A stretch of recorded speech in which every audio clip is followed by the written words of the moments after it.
Ready to wield it? Fight with the dragon's might.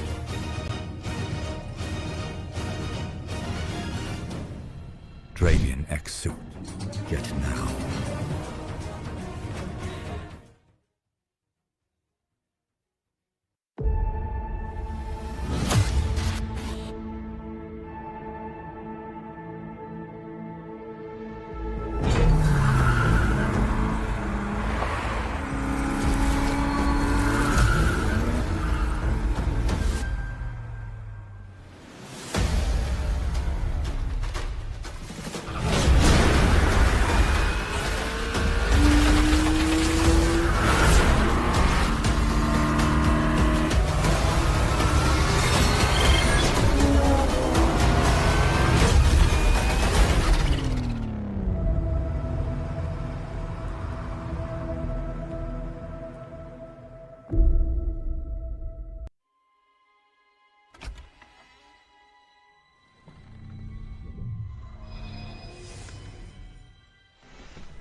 क्या बोलती है हैदराबाद की public? Krafton India esports Battlegrounds Mobile India showdown 2025 आज है day 3 the day of comeback. मैं हूं आपका होस्ट जीशान आलम के मेजी। कल के दिन पे हमने बहुत सारी टीम्स के कंप्लीट गेम प्ले देखे, कई कंप्लीट क्लचेस देखे, पर आज बारी है डे 3 की, जहां पर कई सारी टीम जिनको कमबैक करने की जरूरत है। पर इससे पहले कि हम लोग डे की शुरुआत करें, ऑडियंस मैं आपसे जानना चाहता हूं कौन सी टीम होगी जो करेगी आज डोमिनेट? क्या वो ट्रू रिपर्स होगी, या फिर मेडल ई स्पोर्ट्स, या फिर टीम सोल, या फिर गॉडलाइक? ऑडियंस तो पूरी तरीके से पम्प्ड है, पर आज का दिन शुरू करने के लिए हमारे एनालिस्ट भी पूरी तरीके से तैयार है। चलते हैं हमारे एनालिस्ट की तरफ। आज के दिन की करेंगे शुरुआत, day 3 the day of comeback. Thank you so much, Maisie, over there. But coming back to the stage itself, क्या ही एटमॉस्फेयर स्पीरो right from the gate go itself, जिस तरीके से हमको शो मिल रहा था। बट देवी और सज्जनों, मेरा नाम है सोल्टी, मेरे साथ एनालिस्ट डेस्क पे जुड़ने वाले हैं Spiro. And right of the gate गो लोग आज एक्साइटेड है। क्यों? बिकॉज ग्रुप ऑफ डेथ, जिसको ग्रुप सी के नाम भी दिया गया है, उसके आज है 6 मुकाबले back to back. What are your thoughts Spiro? बिल्कुल 6 मैचेस उनके बैक टू बैक हैं और कई सारी टीम्स ऐसी हैं ग्रुप सी में जिनका अभी तक का प्रदर्शन बहुत एवरेज सा रहा है। तो अगर उनको कमबैक करना है इस कंपटीशन में और यहाँ से सीधा रास्ता बनाना है सेमीफाइनल्स तक का, तो आज का दिन उनके लिए बहुत ज्यादा इंपॉर्टेंट रहेगा। बट उनके अलावा भी बहुत सारी टीम्स हैं जो यहाँ पे खेलना चाहती हैं। ग्रुप बी में बहुत सारी इंपॉर्टेंट टीम्स हैं जो यहाँ पे कुछ अच्छा करना चाहेंगी। बट ये सब जानेंगे, सबके बारे में बात करेंगे। लेकिन उससे पहले चलते हैं टॉप प्लेस की तरफ, क्योंकि कल के दिन में भाई जो क्लचेस हमने देखे हैं, जो इन्होंने फ्रैग्स निकाले हैं, that was amazing. So let's have a go at the top place जो कल के दिन में हुए थे। Well, talking about the top place, यहाँ पे शुरुआत करेंगे हम आदि के साथ। EVOX esports के एक खिलाड़ी, एक बहुत बढ़िया 1v3 हमको देखने को मिला था अगेंस्ट Godlike esports, जिसके चलते पूरी की पूरी टीम वाइप आउट हो गई थी। बट देन कैसे ही भूल सकते ये पहला 3 मुकाबला coming in from first curiosity. क्या ही कमिटमेंट, क्या consistency. So 2 chicken dinners in 3 matches, एक बहुत रेयर फीट है जो उन्होंने हासिल किया था कल। एंड क्रिप्टो ने जो क्लच करके दिखाया कल के दिन में, दैट वाज मैजिकल। रोमन का गुस्सा बनता है, बिकॉज एज एन आइडल आपका काम है अपनी टीम को लेकर जाना फाइनल सर्कल के अंदर। लेकिन फिर अगर गलतियों से वो चिकन चला जाए तो बुरा भी बहुत लगता है। लेकिन फिर हमने बीस्ट को चमकते हुए देखा और K9 ने फाइनली कल के दिन में बहुत एफर्ट दिखाया। और ड्रैगन ओपी छुपे रुस्तम निकल आए और पता भी नहीं चला कि हुआ क्या यहाँ पे K9 को उनके साथ में। बट उसके बाद एस पावर फॉर्म में नजर आए तो फ्रैग्स यहाँ पे निकाले, गॉड्स ओमन का मैच खराब किया, ट्रेड में जरूर उनको खत्म किया गया लूसीफर के द्वारा, but it was a great start for Gods Omen as well. But इस पावर का रिएक्शन जताता है कि सिर्फ 2 नहीं यार, ये क्लच पूरा होता तो वो असली इस पावर वाला क्लच होता। एब्सोल्युटली। एंड यहाँ पे मुझे लगता है टॉप प्ले सिर्फ और सिर्फ एस पावर का नहीं था, वहाँ पे लूसीफर का भी प्ले टॉप प्ले के हिसाब से ही कंसिडर किया जाएगा, बिकॉज जिस हिसाब से इस कॉम्पाउंड को कंट्रोल किया था, completely change the course of this match itself. But देवी और सज्जनों, इन टॉप प्लेस के चलते रिपोर्ट कार्ड में क्या हुई है बदलाव, वो देखने के लिए ओवरऑल स्टैंडिंग्स जानना बहुत ज्यादा इंपॉर्टेंट। दिन के शुरुआत में कहाँ है सारी की सारी टीम्स, फिगर आउट करेंगे जैसे ही हम बढ़ेंगे ओवरऑल स्टैंडिंग्स की तरफ। और बिल्कुल शिखर पे आपको मिलेंगे टीम ओरंगुटान 84 पॉइंट्स, 9 मैच खेल चुके, बट उनके ठीक पीछे स्पीडो 6 मुकाबले खेल के 80 पॉइंट अर्जित करना। True Rippers they have done something unimaginable. True Rippers सच में एक ट्रूली ग्रेट टीम बन के उभरी है, और जितना हमने बात करी अभी ट्रू रिपर्स से, वो तो यही चाहते हैं यार, हम नंबर 1 पे फिनिश करना ही नहीं चाहते, हम तो चाहते हैं कि आराम से क्वालिफाई हुए, सेकंड पोजीशन पे हुए, थर्ड पे हुए, हमें कोई कर्सेस नहीं चाहिए। मैंने उनसे पूछा, जेन्युइनली पूछा कि यार अभी तो सेमीफाइनल्स में क्वालिफाई होना है, फाइनल्स थोड़ी है, कहते फिर भी नहीं चाहिए। But FS esports played really well, 1 chicken और 70 अंक उनके हो चुके हैं। अब प्रॉब्लम्स आती हैं इन टीम्स की जो इस पेज पे, पहली पेज वाली टीम्स तो फिर भी ठीक है, इस पेज पे जो टीम्स है स्पेशली वो जिनके 9 मैचेस खत्म हो चुके हैं, उनको अब थोड़ा सा स्टेप अप करना पड़ेगा आज के अपने 3-3 मैचेस में। बट टीम आर्यन आज उनके पास 6 मैचेस हैं, काफी आराम से वो भी 100 के आसपास पहुंच सकते हैं। इसके साथ सोल के पास आज 6 मैचेस हैं, मजा आएगा देखने में ये वो क्या करते हैं। गॉडलाइक के आज 6 मैचेस हैं, इंटरेस्टिंग कॉन्सेप्ट है, इंडिविजुअल ब्रिलियंस जरूर देखने को मिला है, लेकिन एज अ टीम आज इन सभी टीम्स को खेलना पड़ेगा। देखिए अभी तक अगर बात करें तो परफॉर्मेंस के चलते गॉडलाइक की तरफ से सिर्फ और सिर्फ एडमिनो और जॉनथन चमकते हुए दिखे, बट जब पंक का भी रिटर्न इन फॉर्म होगा, जब उनके सारे के सारे खिलाड़ी एकजुट होकर खेल पाएंगे, मुझे लगता है कि गॉडलाइक के इस नंबर में और 4 चांद लग सकते हैं। आखिरी पेज पे सिचुएशन बहुत ज्यादा अच्छा नहीं लग रहा है। मेजॉरिटी ऑफ द टीम्स जो 20 से 24वें पायदान पे है, मुझे लगता है कि इन टीम्स को बहुत ज्यादा मेहनत करने की जरूरत है। इवेंचुअली जाएंगे क्वार्टर फाइनल्स, एलिमिनेट अपर ब्रैकेट से कोई भी नहीं होने वाला है, बट हर एक टीम यहाँ पे सेमीफाइनल की दौड़, सेमीफाइनल की टिकट पकड़ने के लिए रेस में लगी हुई है। देखिए वो रेस तो चल ही रही है यहाँ पे, बट बहुत चीजें आगे बढ़ती हुई नजर आती हैं।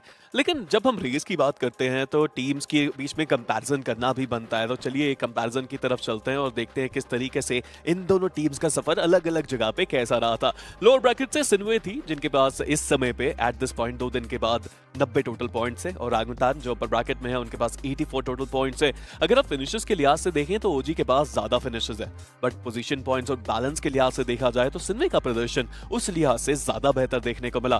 डैमेज ऑफ कोर्स ओजी का ज्यादा है, बट ये तो दर्शाता है ना सॉल्टी के ओजी अभी फ्रैग्स के लिए जा रही है, और ये एक अर्ली शुरुआत में अगर आपके फ्रैग सॉर्टेड हो जाते हैं, लॉन्ग रन हमें पता है कि आरू पोजीशन पॉइंट्स भी निकाल सकते हैं। एब्सोल्युटली, आई थिंक आरू की rotation one of the best है। हम सबको पता है कितना ज्यादा वो एनालिटिकल जाते हैं, कितना ज्यादा गेम को स्टडी करते हैं, कितना ज्यादा लॉबी को स्टडी करते हैं। बट ओवरऑल अगर हम इस डिफरेंस के बारे में बात करें, लोअर ब्रैकेट और अपर ब्रैकेट के भीतर लॉबी के अंदर भी बहुत ज्यादा डिफरेंस था। सिनवे ई स्पोर्ट्स बहुत अच्छे फॉर्म के साथ चल रहे थे, जबकि ओरंगुटान वो आई बिलीव एक मच टफर लॉबी खेल रही है। तो वहां पे रह के अगर 84 पॉइंट्स उन्होंने प्राप्त किए, I think that deserves a lot of credit, but उनको शायद सिर्फ एक ही टीम मात दे सकती है, and that has to be True Rippers. या एब्सोल्युटली यार, ट्रू रिपर्स जिस तरह से खेल रहे हैं, रोटेशंस की बात करें या फिर वो बैलेंस अप्रोच की, हर चीज बेहतर है ट्रू रिपर्स का। बट अभी के लिए चलते हैं शेड्यूल की तरफ और नजर डालते हैं कि आज के मैचेस किस तरीके से खेले जाएंगे। ऑलरेडी हम आपको बता चुके हैं group see the group of chaos आज 6 मैचेस लगातार खेलेंगे, बट पहले 3 मैचेस उनके साथ खेलने वाली है ग्रुप बी, और शुरुआत होगी ऑफ कोर्स हमारे सबसे चहीते मैप एरांगल के साथ। उसके बाद मिरामार, फिर सैनोक आएगा। ये तीनों मैचेस जैसा मैंने आपको बताया ग्रुप बी एंड सी खेलते नजर आएंगे। बहुत ज्यादा इंपॉर्टेंट रहेगा पहला एरांगल एंड मिरामार, बिकॉज इससे आपकी मोमेंटम सेट होगी ग्रुप सी की टीम्स के लिए। उन लोगों को पता है एग्जैक्टली कैसी लॉबी है, 2 दिन खेल चुके हैं। This is the ideal condition, because आज और कल के दिन के अंत के भीतर वो लोग 10 मुकाबले खेलने वाले, and that is a lot. अगर आपको पोजीशन में बढ़ावट करनी है, then this is your right time. Playing teams के बारे में थोड़ा सा चर्चा करते हैं। Group B in front of us ladies and gentlemen, यहाँ पे BotArmy Esports आपको नजर आते हैं, लॉस हर्मानोस, लिखिता esports, 4th ER, OG, GDR, Gods Omen as well as NoNx Esports। कोई भी टीम जो आपको लगती है कि शायद एक कमबैक कर सकती है इन 8 में से? आई थिंक बहुत सारी टीम्स हैं जो आज कमबैक करना ही चाहेंगी, बट मेन आज ग्रुप सी के लिए रहेगा क्योंकि उनके पास 6 मैचेस हैं। स्टेप अप करने की जरूरत जरूर है, स्पेशली अगर आप वीएस को देखें, विक्टोरिया समस अभी तक का खेल इतना कुछ बेहतर नहीं रहा, मेडल का खेल अभी तक इतना बेहतर नहीं रहा। I think they can learn a lot from first curiosity and TrueRippers, जिस तरह से वो खेल के गए हैं। टीम आर्यन अभी तक एक मिला जुला रूप दिखाया उन्होंने, आई थिंक उससे भी बेहतर ही खेले हैं 6 मैचेस के लिहाज से। दे गॉट डिसेंट पॉइंट्स और आज वो 90 को भी पार कर सकते हैं, 80 को भी पार कर सकते हैं, डिपेंडिंग के वो अपने 6 मैचेस में किस तरीके से खेलते हैं। But I think individual brilliance की भी बात करनी बनती है and we talk about a lot of players. Goblin थोड़े से आउट ऑफ टच नजर आए हैं बिकॉज अपनी टीम से अभी तक सबसे कम फ्रैग उन्होंने निकाले हैं। I know frags does not show की क्वालिटी कितनी है प्लेयर्स की या टीम की, but when we see Goblin in official tournament we want to see some frags. Same अगर आप बात करें तो मुश्किलें बहुत ज्यादा हो सकती हैं गॉडलाइक के लिए, बिकॉज अभी के लिए एडमिनो के पास 6 फ्रैग्स हैं एंड उनको भी स्टेप अप करना पड़ेगा। तो 2 ऐसे धुरंधर, एक तरफ गॉब्लिन एक तरफ एडमिनो, अभी के लिए थोड़ा नीचे है, but I think today is going to be their day. It has to be because I think majority of the casters जो यहाँ पे मौजूद भी है, व्लॉग करते हुए बहुत सारे लोगों को प्रिडिक्शन पूछते हैं। स्पीरो हमेशा, स्पीरो जिससे भी नाम पूछ रहे हैं, हर कोई इंसान आज बोल रहा है कि it has to be Godlike's day because I think कल के दिन पे वो ब्रिलियंसेस दिखे थे, वो ग्लिम्सेस दिखे थे। जॉनथन एडमिनो जिस तरीके से वहाँ पे होल्ड ऑन कर रहे थे अपने पोजीशन, इट फेल्ट लाइक कि आज बहुत सारी चीजें बेहतर हो सकती है। But Spiro, it seems like एक बहुत ही चटपटा इंटरव्यू आप लोगों के लिए तैयार है, चलेंगे होस्ट के पास। 6 मैचेस और 80 टोटल पॉइंट्स जो TrueRippers ने कल के दिन पर निकाला था। बढ़िया गेम प्ले और जली हमारे साथ जुड़े हैं, थोड़े सवाल हम इनसे पूछेंगे, थोड़े जवाब इनसे हम जानेंगे क्या कहते हैं। 6 मैचेस में 80 पॉइंट्स, आगे का क्या प्लान है आपका जली? अभी तो देखो 80 पॉइंट्स आ चुके हैं, हम लोग ट्राई करेंगे आज पहले 2 मैचेस में 100 पॉइंट तक पहुंच जाए और उसके बाद मोस्टली हम लोग क्वालिफाई कर जाएंगे। उसके बाद देखते हैं लॉबी में, शायद सबको देखते हैं क्या होता है बट उसके बाद हम लोग जाने वाले हैं सब लोगों को मारने के लिए, क्योंकि हम लोग ऑलरेडी क्वालिफाई हो चुके होंगे, तो वही प्लान है अभी के लिए। देखिए ऑडियंस का रिएक्शन बता रहा है कि वो कुछ एक्सपेक्ट करके चल रहे हैं कि अगर आपके 100 हो गए तो आप क्या करोगे। पर अगर मैं आपके टीममेट्स की बात करूं, हर्ष एंड हाइड्रो अभी बहुत बढ़िया वो फॉर्म में चल रहे हैं, आगे के क्या प्लान्स रहेंगे, क्या कुछ बदलाव हो सकते हैं पोजीशनिंग में या फिर प्ले स्टाइल में? नहीं, मैं चाहता हूँ इस बार हाइड्रो एक और इवेंट का MVP बने और मैं चाहता हूँ कियोलो माओ और साथ में हर्ष भी बने, लेकिन अगर हाइड्रो बनता तो मेरे को बहुत ज़्यादा अच्छा लगेगा और उसके लिए हम उसको पुश करने वाले हैं, उसका मोमेंटम ब्रेक नहीं होने देंगे और ट्राई करेंगे कि वो और ज़्यादा फ्लैग्स आज निकाल सके। देखिए जितनी तेजी में आपने 80 पॉइंट्स निकाले ना, उतनी तेजी में आपका जवाब भी चल रहा है, तो अब इतनी ही तेजी में बता दीजिए, अगर आपको लगता है कि कोई एक टीम जो कंटेंडर्स हैं वो तो हु करते बहुत आगे जा रहे हैं, आपके हिसाब से कोई एक कंटेंडर्स ग्लोबल चैंपियनशिप के लिए हु ओ जी मुझे लगता है उन्होंने थोड़ा हिंट दिया था आपको कि मेरा ही नाम लेना है, पर उसके अलावा कोई एक और टीम जो लोअर ब्रैकेट में थी जिन्होंने आपको बहुत प्रभावित किया हो? लोअर ब्रैकेट से तो मेरे हिसाब से RNTX बहुत अच्छा खेली है, मतलब एक्सपेक्टेड था, बहुत अच्छी टीम थी और वो लोग शायद अपर ब्रैकेट का स्लॉट डिजर्व करते थे, लेकिन कोई प्रॉब्लम नहीं है, अभी आ जाएंगे वो लोग और अच्छा करेंगे मेरे हिसाब से। चलिए ये थे जली, इन्होंने बातचीत करी है और इन्होंने बताया है कि रेवरेंट एक्सपार्क वो ग्लोबल चैंपियनशिप के लिए कंटेंडर्स हो सकते हैं, पर आज के दिन का पहला मुकाबला तैयार है। चलते हैं हमारे कास्टर्स की तरफ for match number 1। All right, ladies and gentlemen, that was a very interesting interview with Jelly, and all thanks to Maisie for asking the right questions, because of course we've been wondering what has been going on in the heads of TrueRippers. But anyways, we are going to begin the action for today soon. This is Super John, joined by IC Baby alongside with me. And IC, we are off to the start of my favorite day, day number 3, because at the end of the day, we're going to see all the teams with 12 matches played. Hey, all things considered as well, today is all about the day of comebacks as well. TrueRippers currently the table toppers so far with the least amount of matches played, but still currently in the top seeding. So I would say this is a very, very important grind here for TrueRippers. But initially, we have to still talk about the goals here for each and every single team. All 24 teams not going to be eliminated. So that means being in the top 12 is exactly where you ought to be. Number 1, number 2 makes no difference. Same as number 12, just qualifying directly into semifinals. That's pretty much it. Exactly. And the teams in the bottom 12, pretty much they are going to be facing off the teams from the lower bracket advanced Cs. And in that case, they will be playing the quarterfinals. Exactly. You would want to avoid as much uncertainty in the competition as possible, and that is why sticking around in the top 12 has become a priority for everyone. But as we have been talking about, the competition keeps getting intense with every single day. And of course, today Group C, as we all know, is going to be playing Thank you so much, Keo. I mean, hopefully he's going to be logged in. And of course, we all know it's Jelly's world, and we're all just side characters in it. TrueRippers on their way. Another team from Group C playing all 6 matches today, looking to secure 100 points or hit the 100-point marker win the first 2 matches.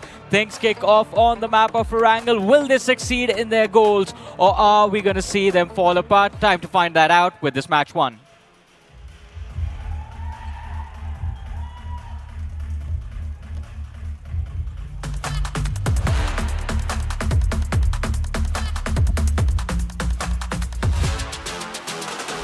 And here we go, off to the map of Erangel right from the get-go. This is going to be a very interesting one as well. Group B versus C. Yeah. 6 games worth of group of destruction, quote-unquote, by Maisie, of course. But now we have to talk about how the flight path is. And oh boy, this is a very, very one-sided flight path here, coming all the way from the south side. So that means teams heading towards the north side is going to have some resistance so far. And based on yesterday's performance so far, I do recall that B and C have a majority of teams actually on towards the west side. So we are going to be expecting a lot of teams heading on towards the west side and the northwest corner of the map rather than towards Milta Power maybe. I mean, let's see. I wanted to see what's going to happen on that military island, because Cincinnati kids sometimes do have a tendency of dropping towards the military base, but there's God's Reign in the lobby as well. And TrueRippers, they can drop towards Milta or Novorepnoi. So there are a few drop clashes that do take place whenever there's a southern flight path in Erangel with these particular 16 teams playing.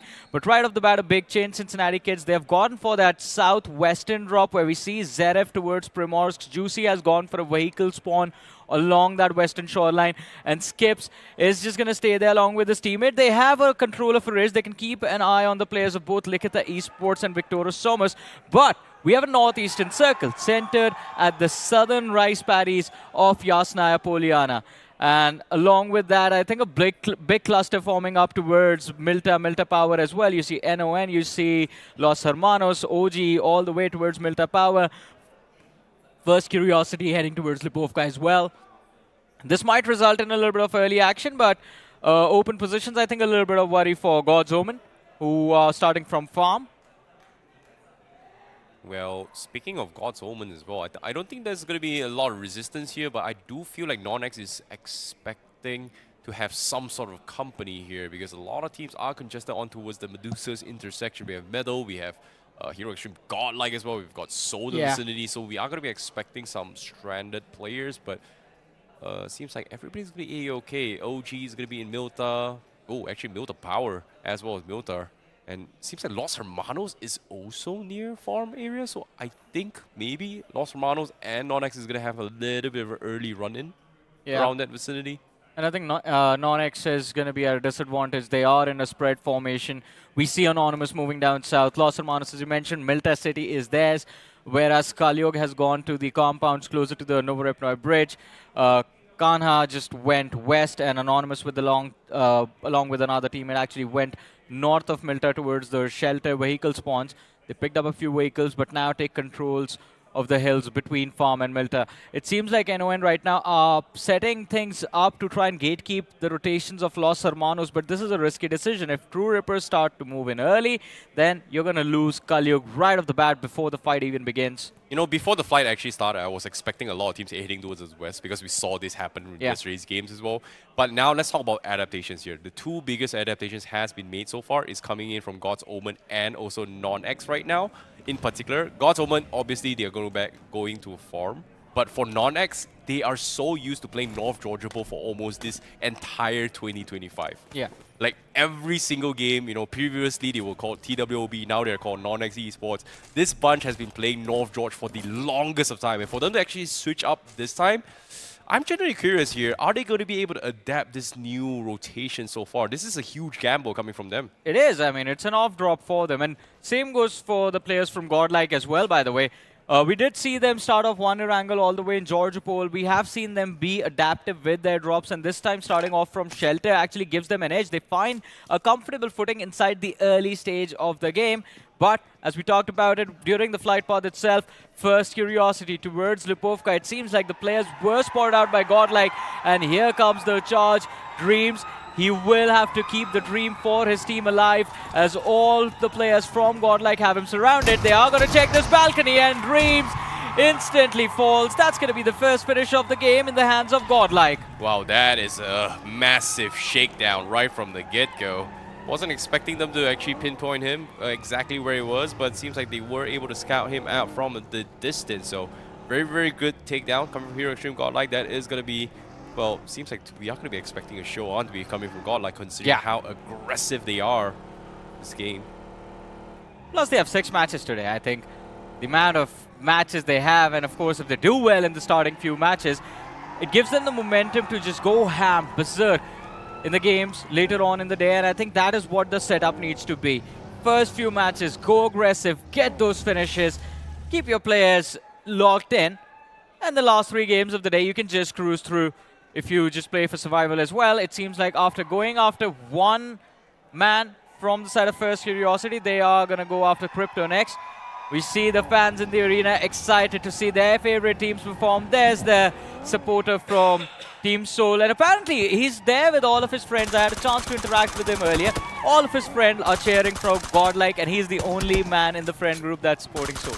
Well, he's going to be having a blast for sure. But meanwhile, Crypto, he's pretty much stuck all by himself here. He was all by himself the longest time. He sees a pixel. Ooh, almost catches one of the players there.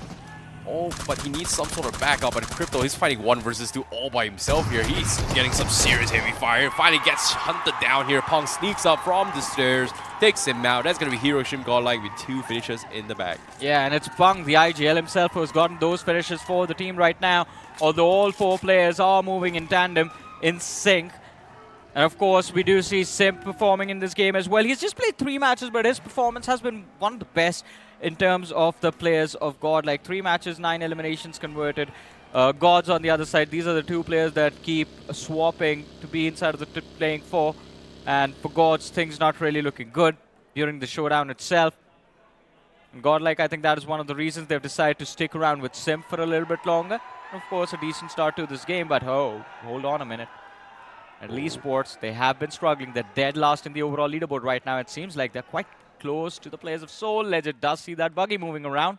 Hey, for all things considered, you know, when we talk about Sim, he's Mr. Reliable for a reason, right? Yesterday in the map Sanhok, we saw how the entire team completely got wiped up, leaving Sim all by himself as a solo warrior. Somehow was able to find like 3 or 4 finishes and some decent amount of placement points. So I would say there's a reason why he's sticking around here. Hey man, I've been an advocate for Sim, for Troy, for Veron.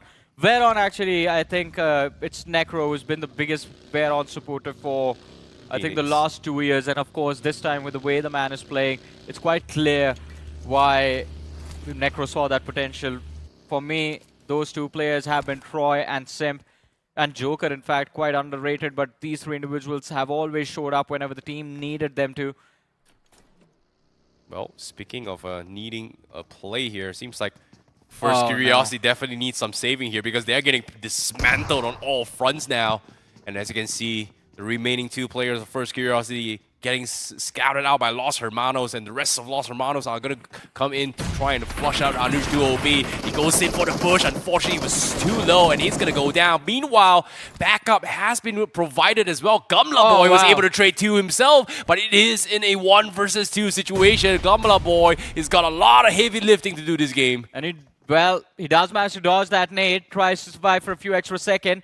That knock secured gives him some breathing room. At least he can isolate the initial fight in this 1v1, because after that revive comes through, Gumla Boy will be under so much pressure. And well, look at that. He isolates them. The nade goes in. It's going to be a re-knock onto Evil. 1 more player from the side of Los Hermanos loses a big chunk.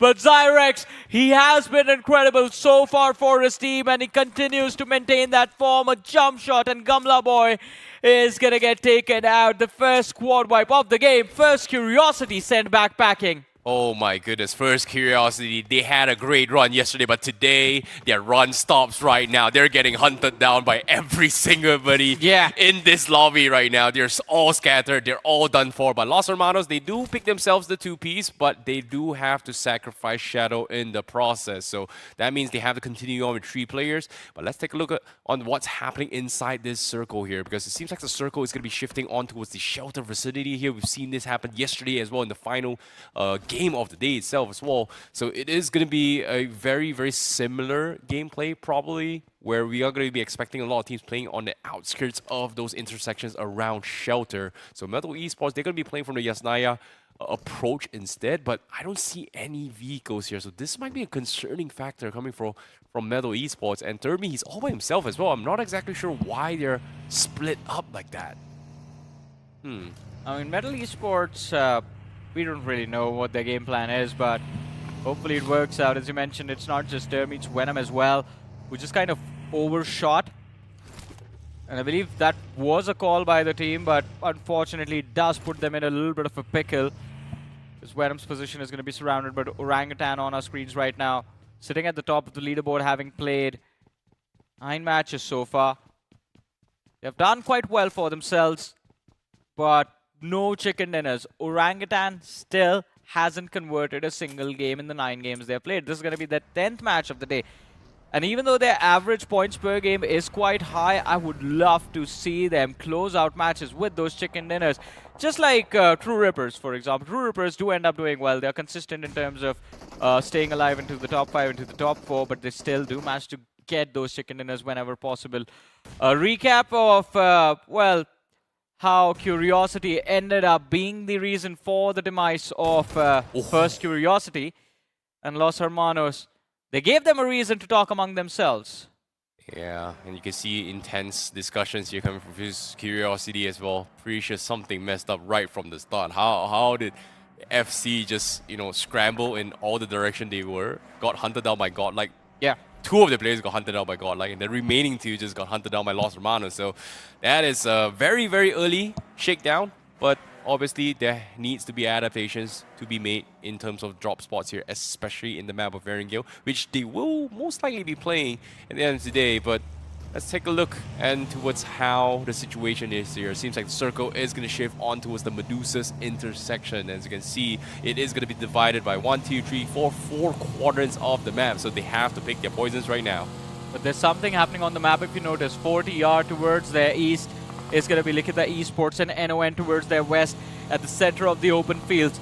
For a second, NON had the best spot inside of the game, but now they got to be careful. If 40R and Likitha Esports come knocking, then NON need to hold their ground in that fight. The entire northern half of the circle is empty as of this point. But Godlike, look at that. This is what I want to talk about. Now they got to survive NON, and they do. 2 players from 40R instantly taken out as soon as the slam comes through. Here come the remaining players of the squad. Pain His Life does manage to survive as he overshoots this garage and keeps his body intact. But NON, they want to disengage, they want more space, they want more breathing room. On the other end, we have Soul going up against Team AX. This is a fight happening towards the western half of the zone, and a good bait from Knuckle secures the opener. But there are more players from the Team AX squad in the backlines that can provide that cover fire and take Knuckle out. And in fact, I believe, is it a third party? No Is this way. shots from somewhere else? No, it's AX at themselves. It was Devotee to just completely shut him down. That was just a very, very quick takedown here coming from Devotee. But now AX, they're going to return the favor. And legit, he did not see that. Henry ran him over. So they're crumbling to pieces as now Team AX is going to fight back. And so they need to be able to regroup to this here. And it seems like they won't be able to do so as Joker is a little bit too far off from the rest of the pack. It's only Joker and Goblin remaining here. Can they save legit is going to be the question here. Goblin calling for a retreat, and as Team AX just single-handedly dismantles them despite being jumped on here. Yeah, Soul just got overheated over there. As I said, Knuckle overextended. He was in a position for AX to find that trade, and he did go down. AX, though, they might have made a mistake. They want to scout out for the remaining players from the side of Soul, and they've revealed their spot, their position to the players of 40R as well. But from the south, you have Cincinnati Kids and TrueRippers. They are moving in the same direction, by the way. You see the players of Team AX on the radar, but TrueRippers distracted by Cincinnati Kids. Once that distraction goes away, then Team AX is going to be in trouble. And there you have it. Jelly already ADSing in that exact direction. Although, by the way, I see I've been seeing the name of OG pop up on the finish feed again and again and again and again, and it seems like they've taken out the players of Metal, and now they're going after Godlike next. Yeah, but before we talk about that, let's take a look at the circle and how the shift here as well, because everybody's scrambling here to try and find some sort of cover and space. It seems like it is going to push up north. Likitha Esports has one of the biggest amount of space to work with from the north side. They've got a decent amount of compound to work with, whereas the rest of the world, they're stuck in this long-range scuffle where they need to find a way to rotate out here. And Team AX, they do have a little bit of a company here, because TrueRippers is going to be crashing into one of their players, and that's going to be Iron taken down. They do lose Keon in the process, but they do have space and time to reset this fight. Boy, oh boy, what was that engagement? It could have been much cleaner, but before going out, the man from Team AX might just have opened up an opportunity for Henry and Devotee to strike a critical blow on the players of TrueRippers, but they have no information. They are throwing the nades in the wrong direction, and this is going to be brutal on these lads. They wanted to find that trade, but from the backlines, Hydro holding the off angle finds the third man from the side of AX. Now Devotee, last man left alive, position compromised, and the 4-man squad shows up, knocking on his door. Harsh, some damage taken, but not enough. Not enough damage onto Harsh. Devotee gets shut down by him. And it is going to be an end to the journey of AX in this game. Even though we saw them be a part of a lot of this action, they still get 0 finishes from the match. Well, very, very unfortunate here for Team AX as well, but TrueRippers, very, very nice tactical push there. They sent 3 guys over, leaving 1 guy behind, and everyone from side Team AX thought there was a 4-man push, and just like that, they shut him down. And that's the beauty of a hovercraft, right? You can't exactly predict how many people are inside. You can briefly see like 1 or 2, but to spot all 4, very, very difficult here. So very, very nicely done there with TrueRippers. And now Harsh is going to be leading pack here with the hovercraft. They did manage to fix it out a little bit here, but looks like they want to try and take space away from God's Omen. And look at this, the confidence coming from Harsh. They do isolate the fight, and they do take 1 out and start things off. Now they find the second as well. God's Omen completely dismantled once more. But they gotta be careful, the players from TrueRippers. Look at the radar. Team Soul, they have showed up. And this could be an opportunity to third party. There we have it. Joker kicking things off, finds the opener for his team. It's a 2 versus 3 situation now. 4 nades remaining onto Joker. It's all about information. It's all about, do you know where you want to toss that piece of util? And well, who cares? Who cares if he sees them or not? His teammates mark them, and Joker just instantly puts them on their knees. Another knock on the board. TrueRippers getting ripped apart. That man just came back on his feet, and now the nade goes out, dishes out a little bit of damage, but not enough for the knock. Finally, from the flank, Goblin has decided to join his teammate and make this an even 2v2. But Team Soul, if they want to shut down on TrueRippers, now is the time. Now is when they move in. The nade is quite close, and it is going to take them all out. 2 players shut down. 1 last man surviving, all thanks to being in that hovercraft. He is still there. He's still alive, but I believe that journey is out. It's just Hydro and Harsh remaining. TrueRippers, they might have missed. Where is he finding those nades? 3 nades now on him. Oh my goodness, now Goblin finally joins the fray to try and continue the nade parade. And TrueRippers, they're crumbling here. But Joker, he's playing like an absolute madman this game. What a comeback of a performance. And now here comes another spray down. They hunt somebody else. And that's going to be Harsh that goes down. Oh my goodness. Soul just single-handedly 2-man army just completely dismantling TrueRippers in this game. As the journey continues, this is a very interesting long engagement, but there's still 12 teams left alive. Like, how is this going on for so long? Perfect third party coming in from Soul. And TrueRippers, they have no idea what hit them. I said it at the start of the game. Joker, Troy, a few of these individuals that keep getting brushed away, keep getting underrated, do not get a lot of limelight. They deserve all our attention because these men are the big playmakers. Pain is Life, also one of those players. And I believe going up against Cincinnati kids, the nade looks good. Should be able to dish out at least some damage. Oh, well, that was a smoke, actually. It looks like he wants to push up along with INF God. You want to close the distance. He has no nades available. INF got 3 nades available. Cincinnati kids hiding in a corner. Pain his life. Takes down 1. Takes down 2. And there is the wipeout. Cincinnati kids, well, they get sent back to the playground.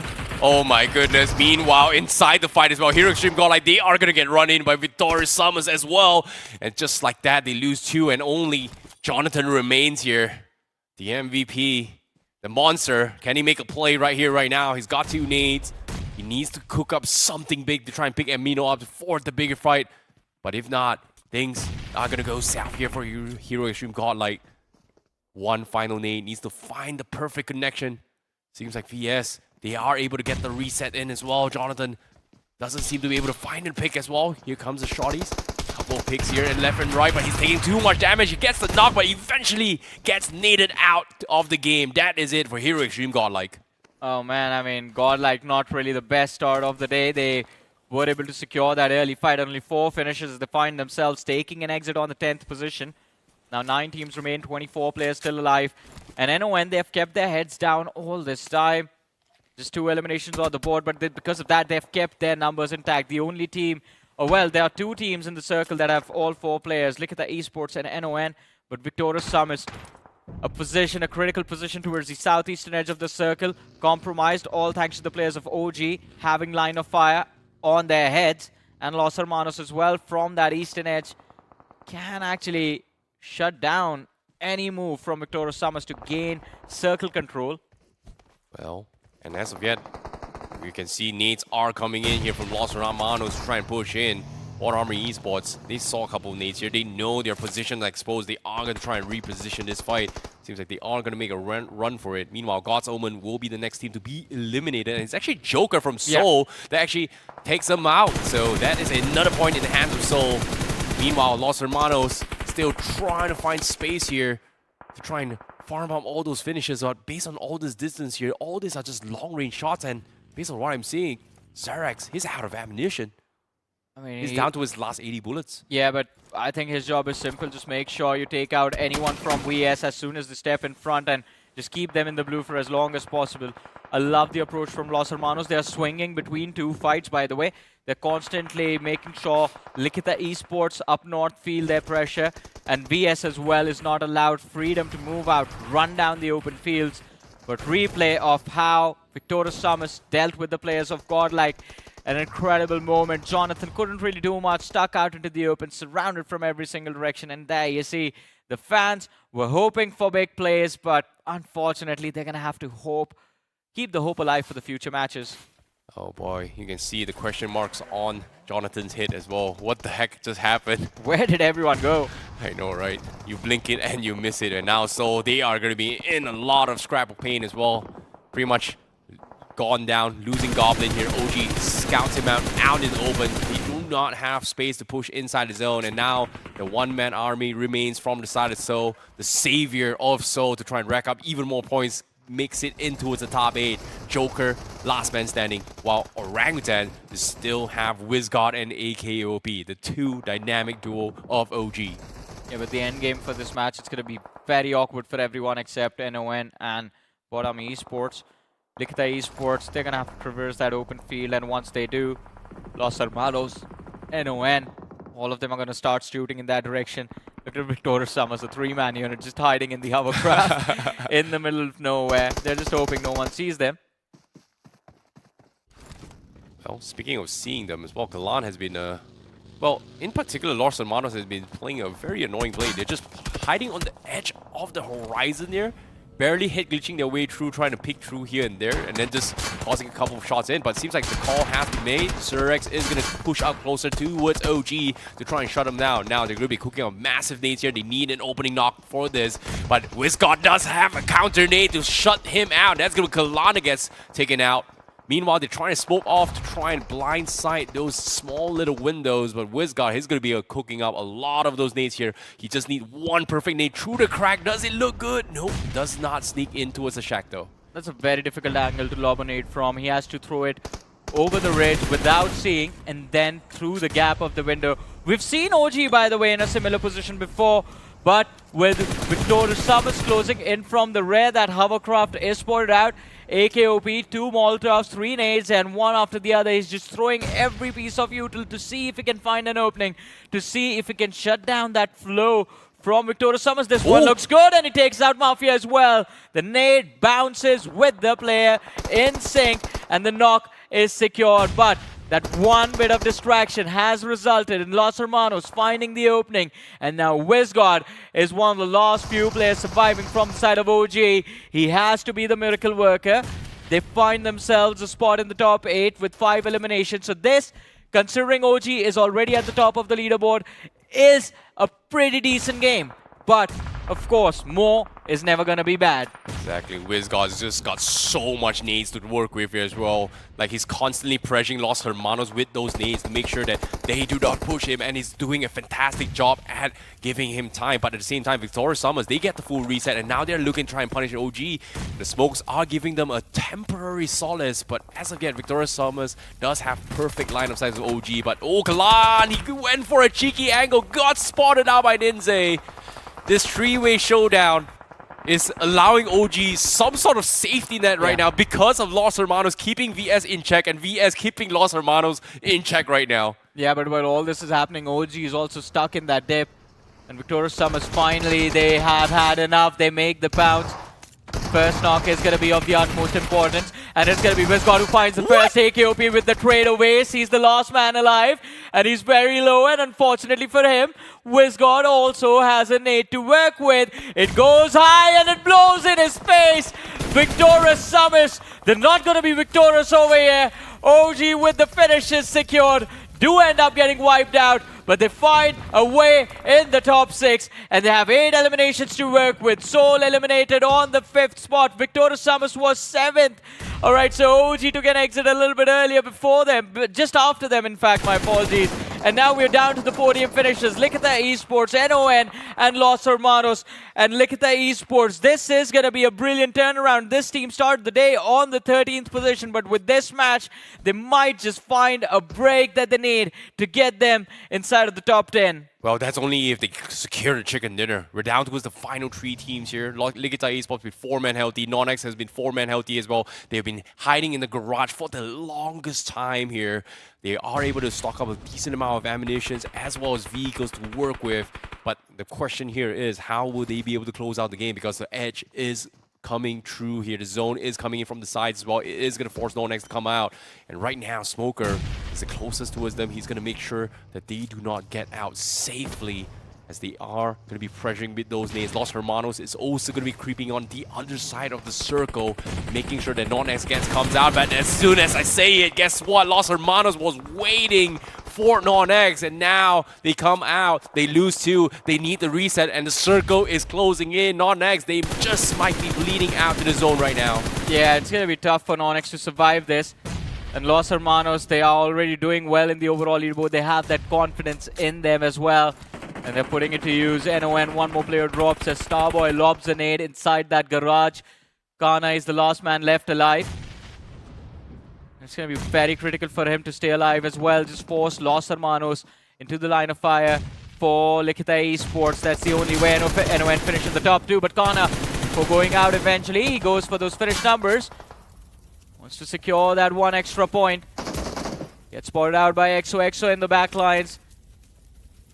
Kana has just made things even for Los Hermanos as well, by the way. It's a 3v3 between the 2 sides. Magic and Smoker in the back lines. EXO on the flank. Evil Karlan and Zyrax.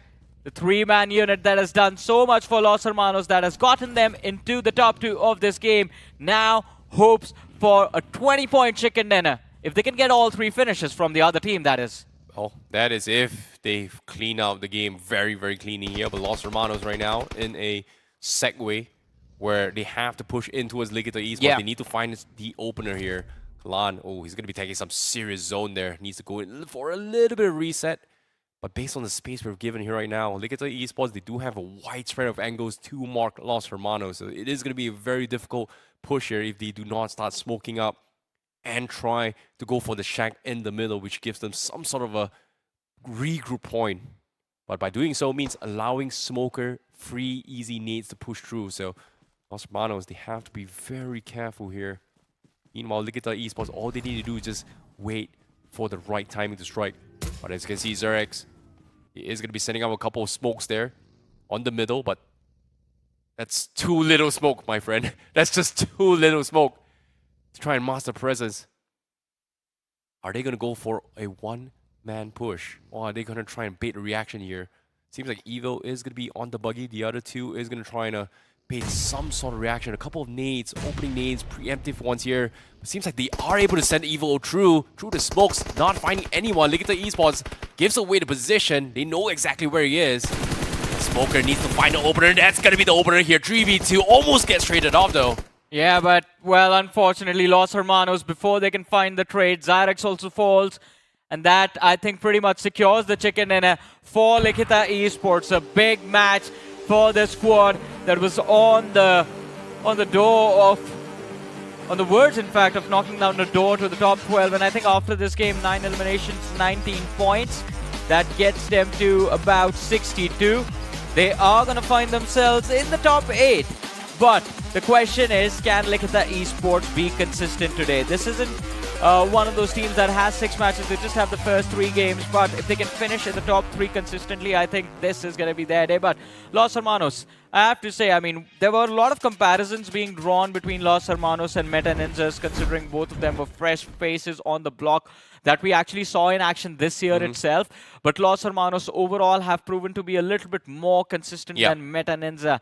Because Meta Ninja, well, we haven't really seen them do that well ever since the Pro Series. But Los Hermanos, what a lovely game. Yeah, Meta Ninja, and specifically ever since the first runner-up position bow out in BMBS, it was just downhill all the way through here. But for Los Hermanos, I agree. Very, very consistent stuff. I like the conversations and the facials that they are showing after the game. They know it was a losing game. Like, what could have been done better? Let's fix on that and then move on towards the next game. I think the plan was amazing because, as you mentioned, they sent Evil up front. That was the one-man pounce. They wanted info because they did not have any information as to where all 3 players were positioned. And I think most critical was knowing where XOXO was, because that flank actually could have just taken out the backline player instantly as soon as Karlan tried to move up.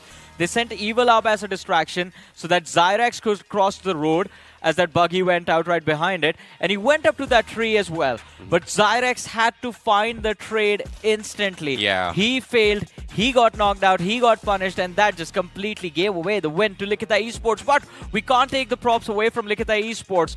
They did very well for themselves as well from the start of the game till the very end. And of course, just avoiding or controlling that northern edge of the circle from stage 3 till the very end was beautifully executed. The number of finishes, 9 finishes, so not a shabby performance as well. It was a big, big match coming in from Likitha Esports. You know, I like that you actually brought up when it comes to new, fresher faces, and particularly in this year in general as well. I think Likitha Esports, in particular, this current roster, was previously known as SOA during the BGIS run at that time. They were very, very consistent, under the radar, somehow makes it in the grand final, still managed to place consistently top 5, top 6. But after that, they kind of disappeared under the radar. Even in BMPS, after joining Likitha Esports, they have not been going on a very, very impressive run so far. So it's a little bit concerning, but after seeing this performance, I think that, okay, that's some hope, but they definitely need to step up big time. I think they are stepping up as well. I mean, we have to give them time to adjust to the level of competition, and I believe they have started to do that. It's just about being consistent in all of the matches they play every single day, and I believe today it has to be their lucky day as well. That was a brilliant start to the day, but can this team keep this going? We're going to find the answer on the other side of this break.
knows no bounds or fear.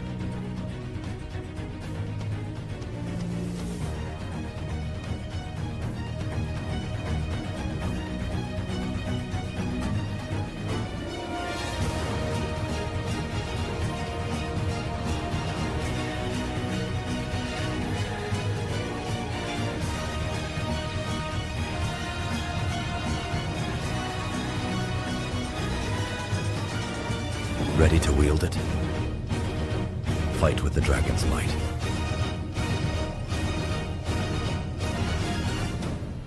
Dragon X suit. Get now.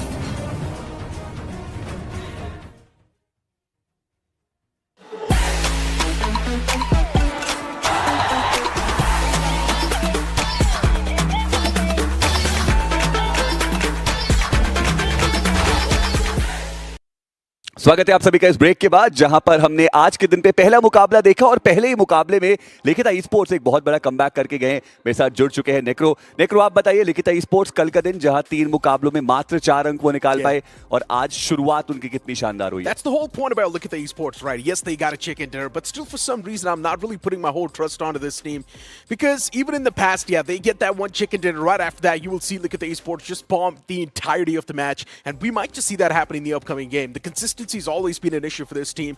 But another name that did pretty good was also NoNx. For the first 2 days, NoNx was nowhere to be seen on the board, and now finally bringing themselves back in the race. It's a good thing.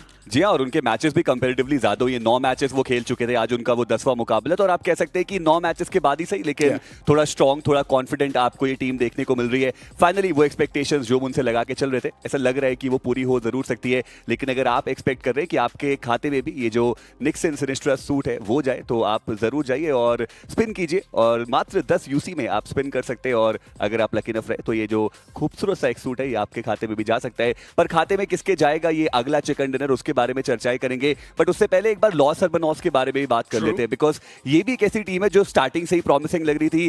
कालन वो बहुत ही prime form में हमें देखने को मिल रहे हैं, evil वहां पे मौजूद, और हर एक प्लेयर उतना ही ज्यादा कंसिस्टेंट। एंड ओवरऑल टीम की बात करें तो लॉस हर्मानोस बहुत ऊपर चल रहे हैं ओवरऑल स्टैंडिंग्स में। Los Hermanos is a perfect mixture of placement points and the elimination points, right? They always know when to aggress. They know the difference between the good fights and the bad fights. But then you ask me, what exactly happened to MIG Los Hermanos yesterday? And that's a question I do not know the answer to. Yesterday, MIG Los Hermanos, they put up quite a mediocre performance. But now, once again, on the day 3, they're back inside of the race, which is a good thing. But for now, let's have a look at the MVP of that previous game. This is going to be the most important thing. And of course, Joker, once again, for Seoul, he's representing that banner in pretty well manner. जी हाँ, काफी बेहतरीन स्प्रेस देखने को मिले और आउटनंबर थी team, उसके बावजूद जोकर ने काफी बढ़िया जो इंक्लूजन है वो दिखाया और वो फिनिशेस निकाले। जायरेक्स आपको देखने को मिल जाएंगे, 4 फिनिशेस उनके पास। लिखिता ई-स्पोर्ट्स के स्टार बॉय 4 के साथ, एक एओपी एक बार फिर से यहाँ पे मौजूद 3 के साथ। स्मोकर की बात करें, उनके पास वो 3 फिनिशेस जाएंगे। पर चलते आगे नजर डालते हैं पॉइंट स्टैंडिंग्स के ऊपर और वहां पर देखते हैं कि सबसे ऊपर कौन है। लिखिता ई-स्पोर्ट्स, उनके पास भी वो जो फिनिशर है वो आपको काफी हद तक जाते हुए नजर आए थे। जी हाँ, 19 पॉइंट्स के साथ लिखिता esports top of the table. Los Hermanos a close second, 13 points उनके पास भी। OG once again extremely consistent with those 11 points on the board. Then you've also got NoNx with 10 points. For NoNx, in my opinion, they need a lot more points in the overall standings. Just getting 10 points is not going to be enough.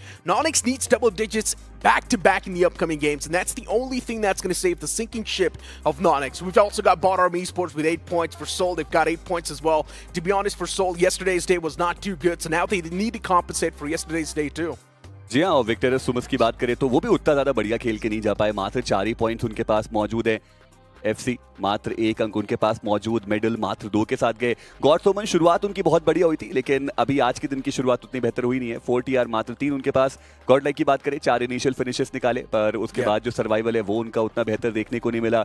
Team Aryan, वो fights उनको महंगी पड़ी और वहां पर वो एक भी अंक लेकर जा नहीं पाए। गॉड्स रेन को भी हमने देखा, डे 1 काफी साधारण, डे 2 काफी बेहतर गया, लेकिन यहाँ पे शुरुआत वापस से साधारण। I know, right? Pretty much on the latter half of the board, we're seeing the teams that we expected a lot from, right? God's Reign, yesterday's day was good, so maybe we can give them that leeway. It's completely fine. Yeah, game 1 dropped. But speaking of CK, this entire tournament, CK hasn't been performing. They're just pretty much sitting in a corner on the latter half of the board, pretty much there at the bottom. I do understand it's landed at CK. They like to be there, but man, come on, let's improve, right? It's already been such a long time. And speaking of first curiosity, yeah, yesterday's day was fantastic. Today's day started a little bit weak, but let's hope that in the upcoming games they do better. जी हाँ बिल्कुल। और अगर हम उन teams की बात करें जो उतना अच्छा परफॉर्म नहीं कर पा रही है, अभी के लिए टीम मिडल का नाम भी वहाँ पर आएगा, क्योंकि ठीक है हमने बहुत सारी चर्चाएं करी कि इस टीम के अंदर वो स्ट्रेंथ है, वो फायर पार है, but completely change in strategy. अभी आप देख रहे हैं कि उतना वो फाइट्स के लिए भी नहीं जा रहे हैं। ऐसा लग रहा है कि वो कॉन्फिडेंस, वो मोमेंटम, वो फॉर्म जिसमें हमें इन प्लेयर्स को देखने की आदत है, वो अभी उसके आसपास भी देखने को नहीं मिल रहा, और यही वो कारण कि लगातार उनके मैचेस खराब जा रहे हैं। And I've also seen one thing, right, as you mentioned too a while ago, and even yesterday we had a full-blown conversation about this. For Metal Esports, it feels like they just want to bring in a change in the playstyle, and in my opinion, why would you want to fix something that's not broken? Metal Esports was doing fantastic just before this tournament. And yeah, we've also got 4TR on the screen, Z-God and the boys. For 4TR, it's a whole different struggle. In my opinion, 4TR can do a lot better. But with the way they're playing, they're just getting caught off guard in those rotations like that. Pain is live. He's supposed to be the main playmaker for that banner, but even he's not able to activate himself that well. और आज मेरी बात हुई भी थी 4TR के players के साथ, and they are still not able to figure out कि क्या प्रॉब्लम्स चल रही है एग्जैक्टली टीम के अंदर। Like when it comes to fight they are like कि we are confident with the fights, लेकिन रोटेशंस के राउंड भी थोड़ी बहुत इश्यूज हो रहे हैं, एंड देन फाइट्स पे इनिशियल कॉलिंग और ये सारे इश्यूज हो रहे हैं। एंड मुझे लगता है कि अब जब आज तीसरा दिन चल रहा है, ये सारे इश्यूज को फिक्स हो जाना चाहिए था, और देखना अहम रहेगा कि वो कब तक हमें होता हुआ नजर आएगा। अगर गॉडलाइक की बात करें, आज के दिन पे वो 4 फिनिशेस के साथ उन्होंने शुरुआत जरूर की है, 44 तक उनका आंकड़ा पहुंचा, पर अभी भी अगर आप वो कट ऑफ की बात करें, वो काफी दूर नजर आ रहे हैं ओवरऑल स्टैंडिंग्स में। Exactly. Of course, the cutoff is still pretty far back. But hey, I guess we got to throw back to the casters and see what they've got to say about this upcoming game. I mean, it is going to be an intense one for sure. Los Hermanos locked and loaded for match number 2 of the day. Team Soul. It seems like Goblin is just trying to cheer Knuckle up since he was the first man to get taken out in that previous match. But hopefully this time things are going to be different. Legit looks pretty confident. Joker all warmed up, all thanks to that amazing performance in that first Erangel. But ladies and gentlemen, I also have someone amazing right now with me in the studio. It's going to be Salty. Are you ready for Miramar? Oh, I'm always ready, am I not? Ladies and gentlemen, I mean, who is amazing? Is it Salty? Is it Johnny? I think Johnny is much more ahead in that curve. But then, do you guys know what is up ahead? That is going to be the map of Miramar on your screens right now.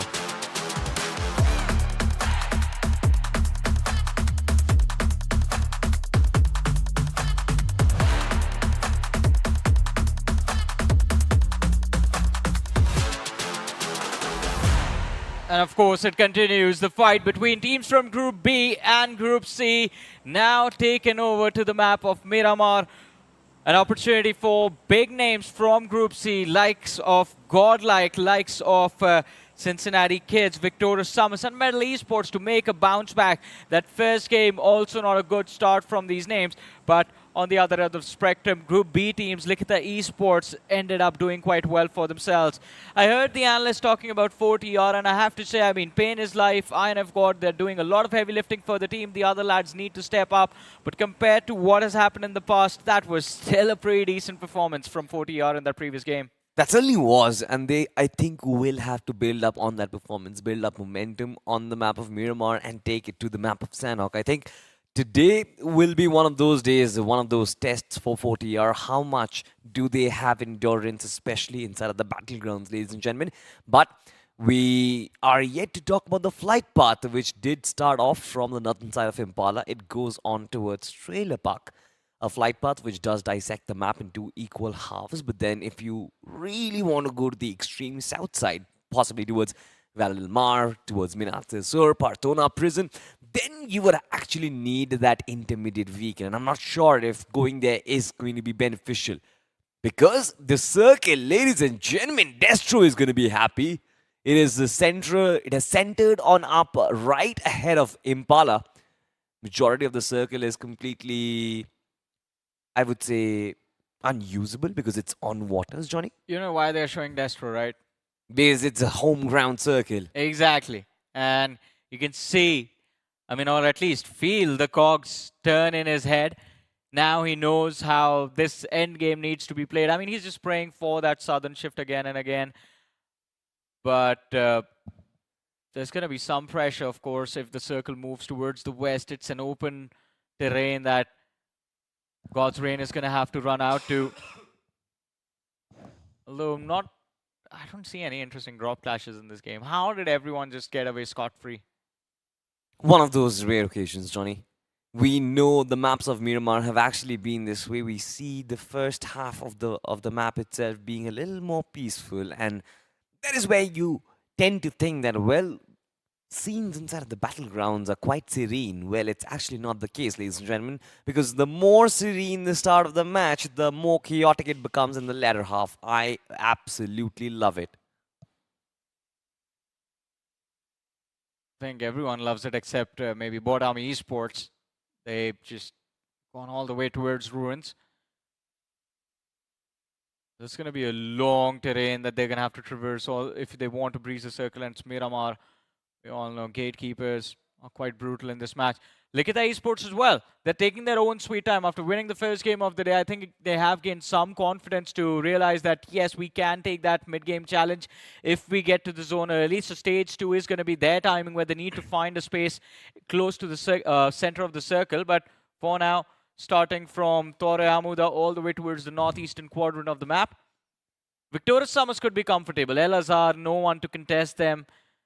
A lot of breathing room all the way towards truck stop, maybe towards the hills east of Minas Generalis as well. But I also think they are in a position where, Johnny, a lot of traffic will be coming on towards them later on. So that puts them in a position where they can go on a finished frenzy.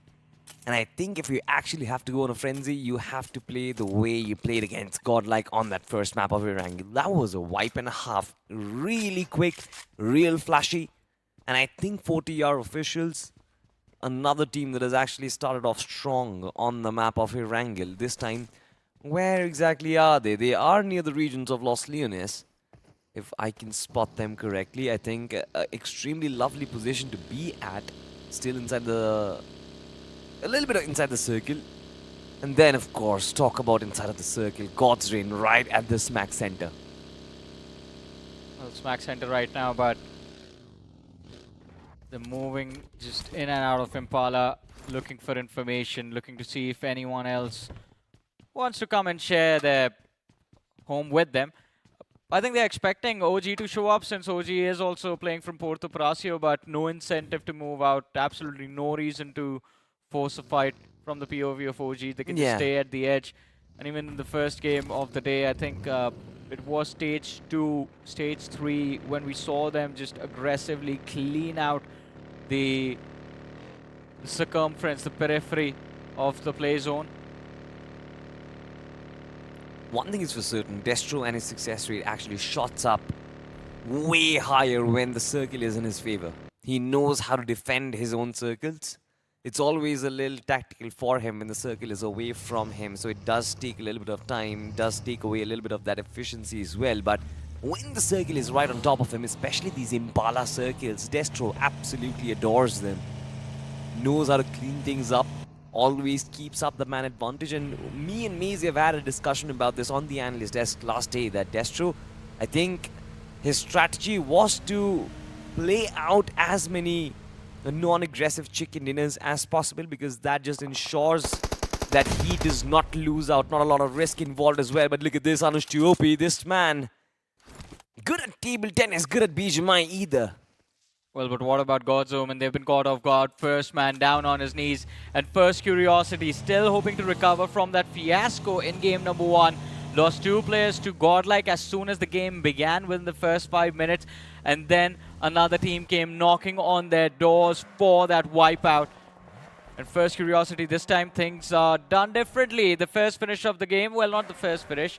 The first few finishes of the game are going to be secured by them. They find Shogun, they find Lucifer, the 2 heavy hitters from the side of God's Omen. And now Max and Beast, last 2 survivors just running for their life. They switched things up. So God's Omen, they tried to directly move west to east, but now forced north of their position. Possibility of a run-in with the players of Team Soul, but if they can avoid that, maybe they can find themselves a nice little position to play with towards the edge of stage 2, stage 3 zone. Talk about teams looking for a better position, it has to be Godlike right now. 5 points, or rather 4 if I'm not mistaken, from that first game. Not really extremely successful. Jonathan was the only one who was surviving up until the very end, but then that did not really pay off, because in a 1v3, what can you potentially do? But this time, Godlike needs a big chicken to try and resurrect their position inside of the top 12. We saw the overall standings at the start of the day, Johnny, and we knew that the battle which is going on in the mid-pack is just way too cutthroat. There's barely any space between teams from the 10th position to teams on towards, I believe, till the 18th or the 19th position. Yeah.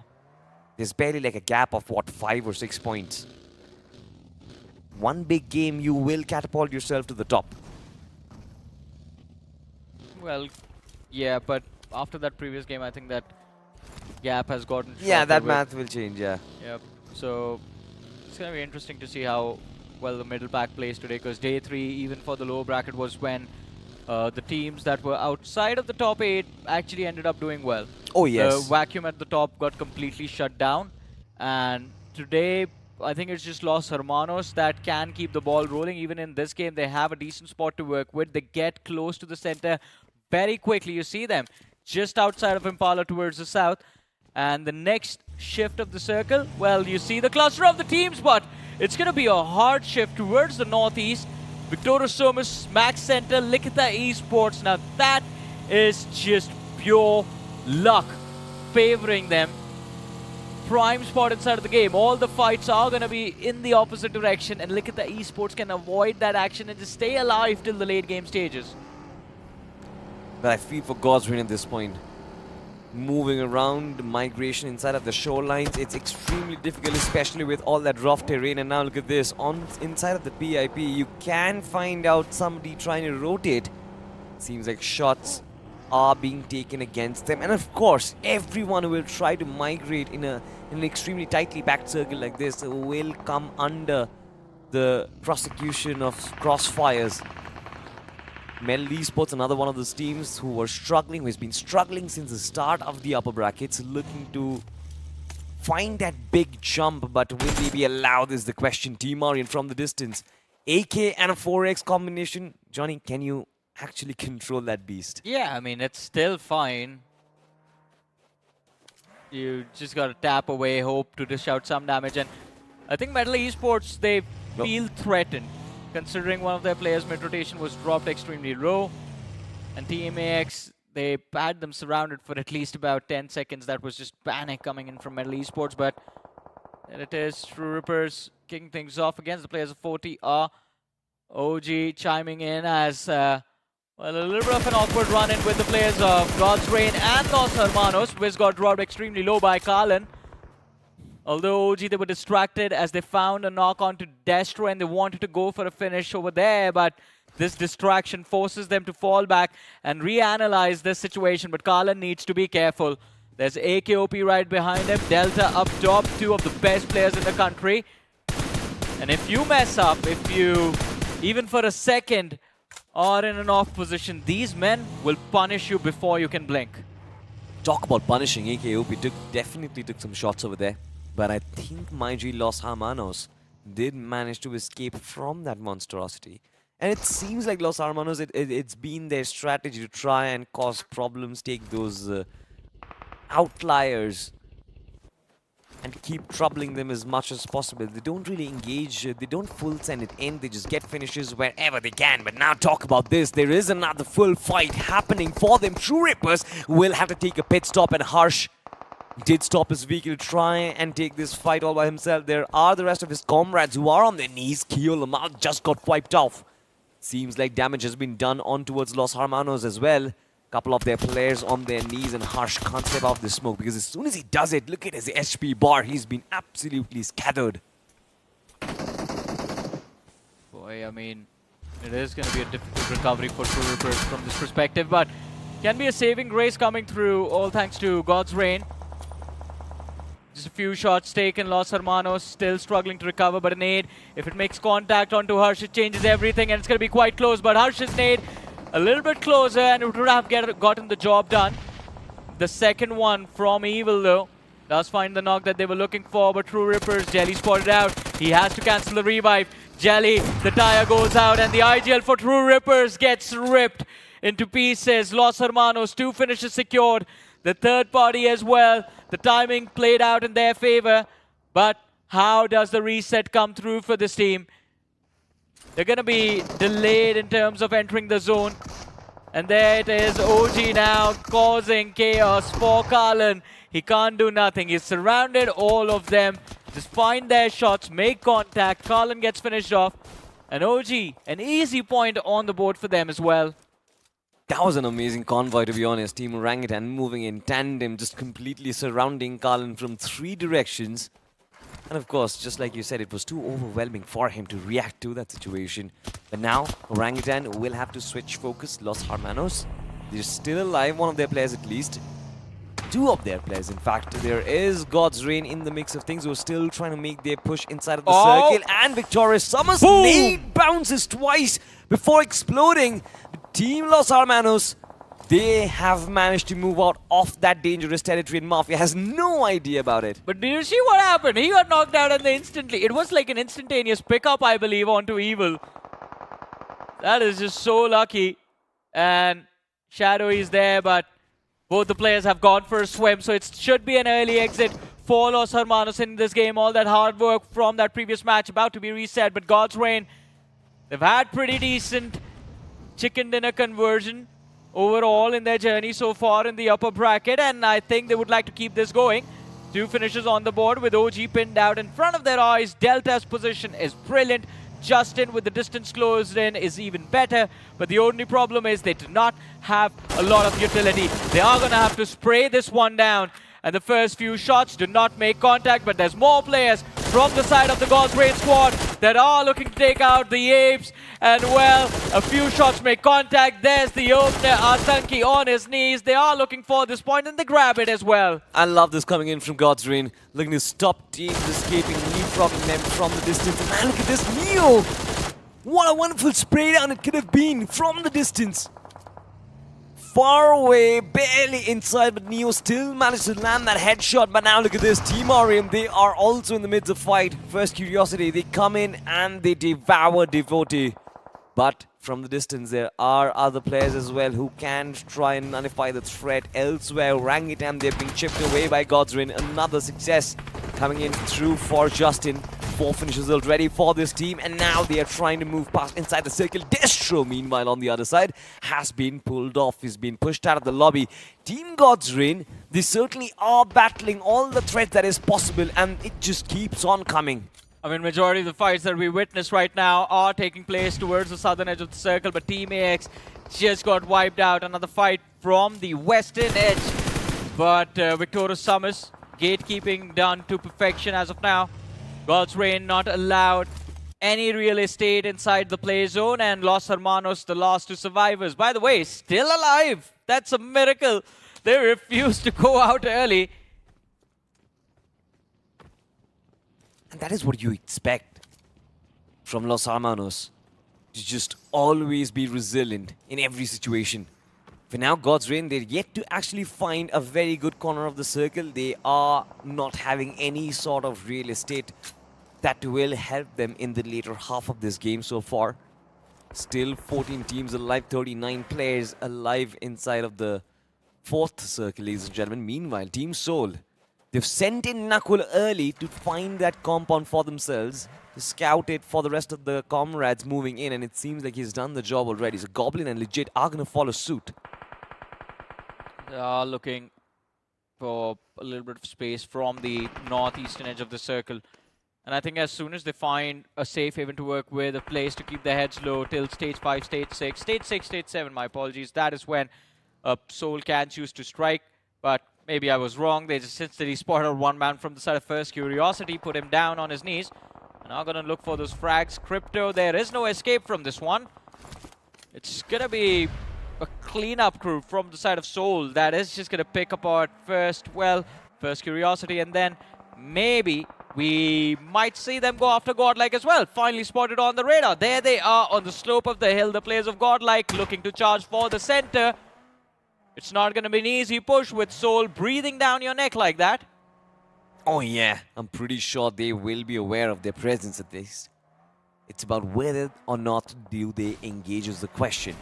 Talk about Goblin, he's still scouting around those, around the top of the edges of those cliffs, but no real benefit over there. But have a look at this, Team God's Reign, they were were they rotating in one vehicle is my question. All of them just being completely wiped off in one quick spray, and that is it for GDR. The ones who we were considering to be the chicken dinner contenders, they've been wiped out. I think their chances of the chicken dinner just went out the window when they got delayed in that fight with OG, with Los Hermanos. And Victorious Summers just took advantage of the fact that, hey, both these teams ignore the fact that the circle has moved up north and we can just block the edge. 9 finishes on the board for Victorious Summers today is just turning out to be incredible. They have bounced back from being a team that was there in the bottom 2, and I think now by the end of the day they can hope to find themselves inside of the top 12, in fact, considering they have more matches after this one. Right now the southern edge is all theirs. They own the hills over there, and all they have to do is just play for survival. Towards the north though is where Godlike is, and you see on the map there's NON in contention, there's Likitha Esports that can cause trouble for Godlike, there's BotArmyEsports, there's Soul. They are surrounded, there's OG Smack Center as well.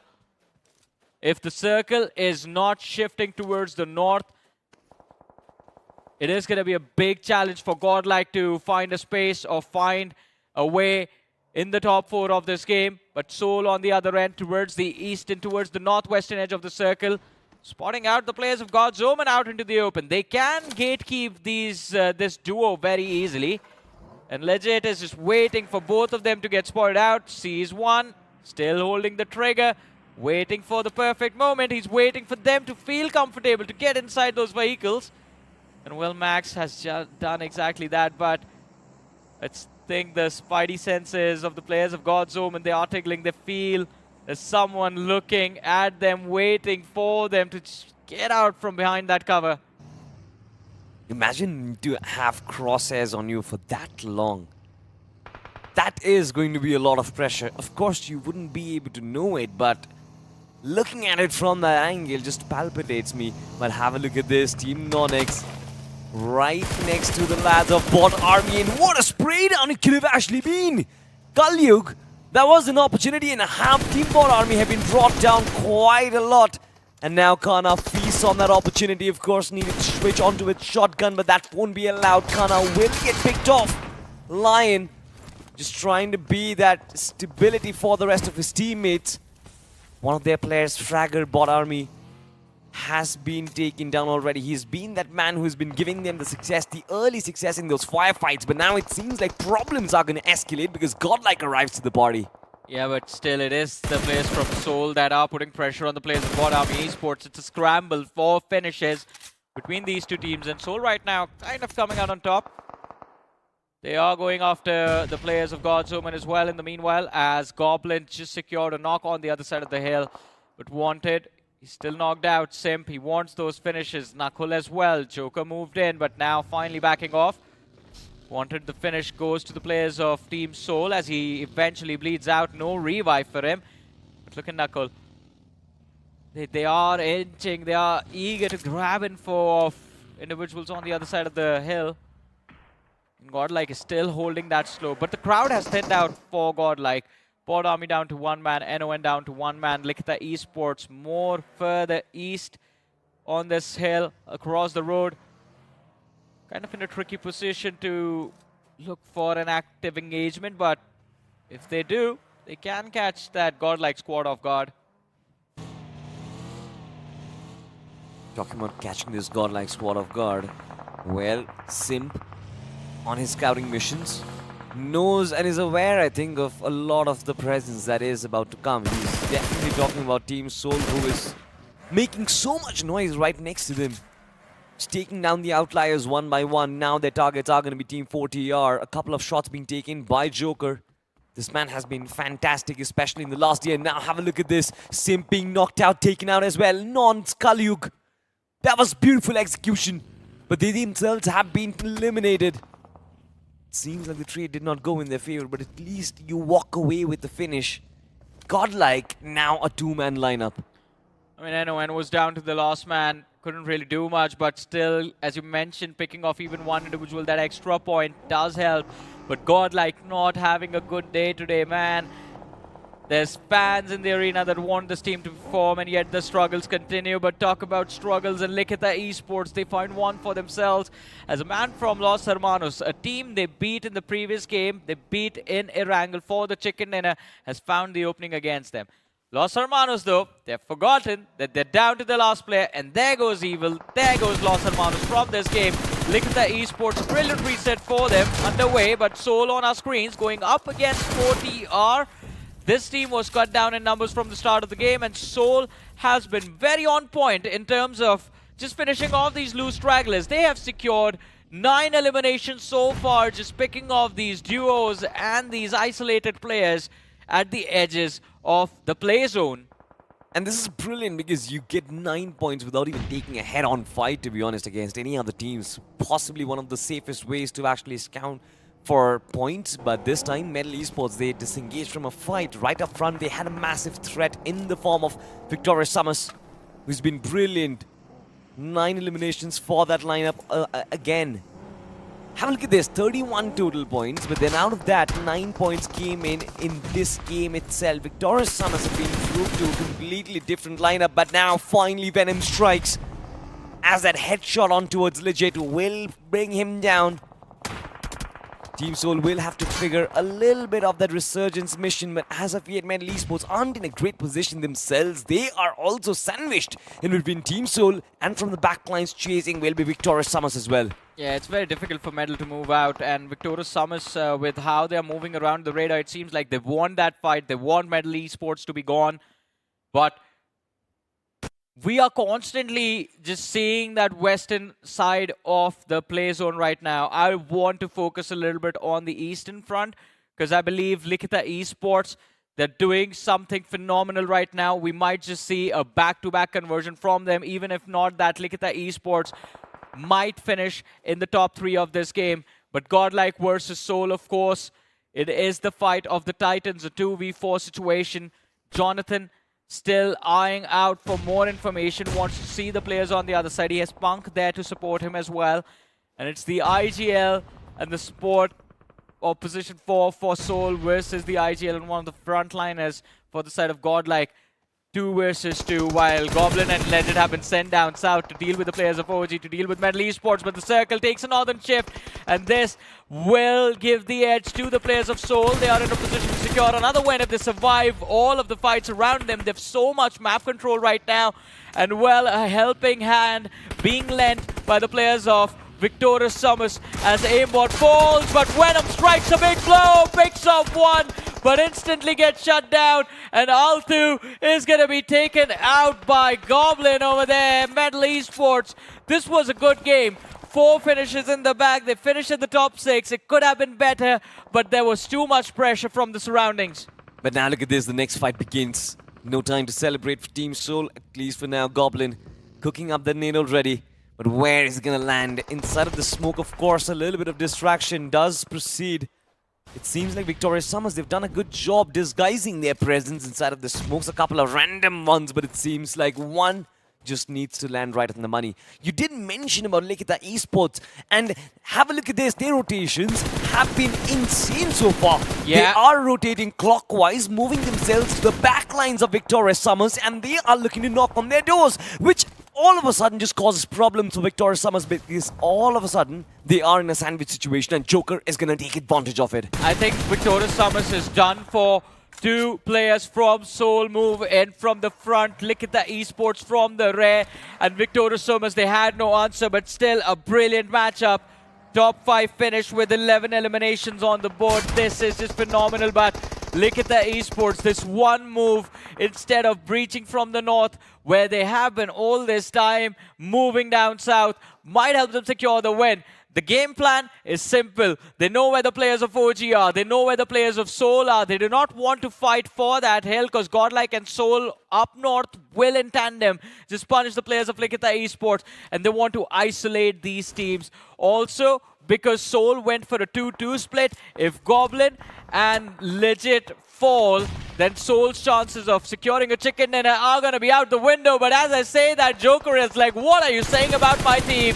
instantly takes out one man from the side of Likitha Esports, and now Seoul turn their attention towards OG. One of the sharpest shooters up top, ladies and gentlemen. Welcome, or rather behold, the army of Joker.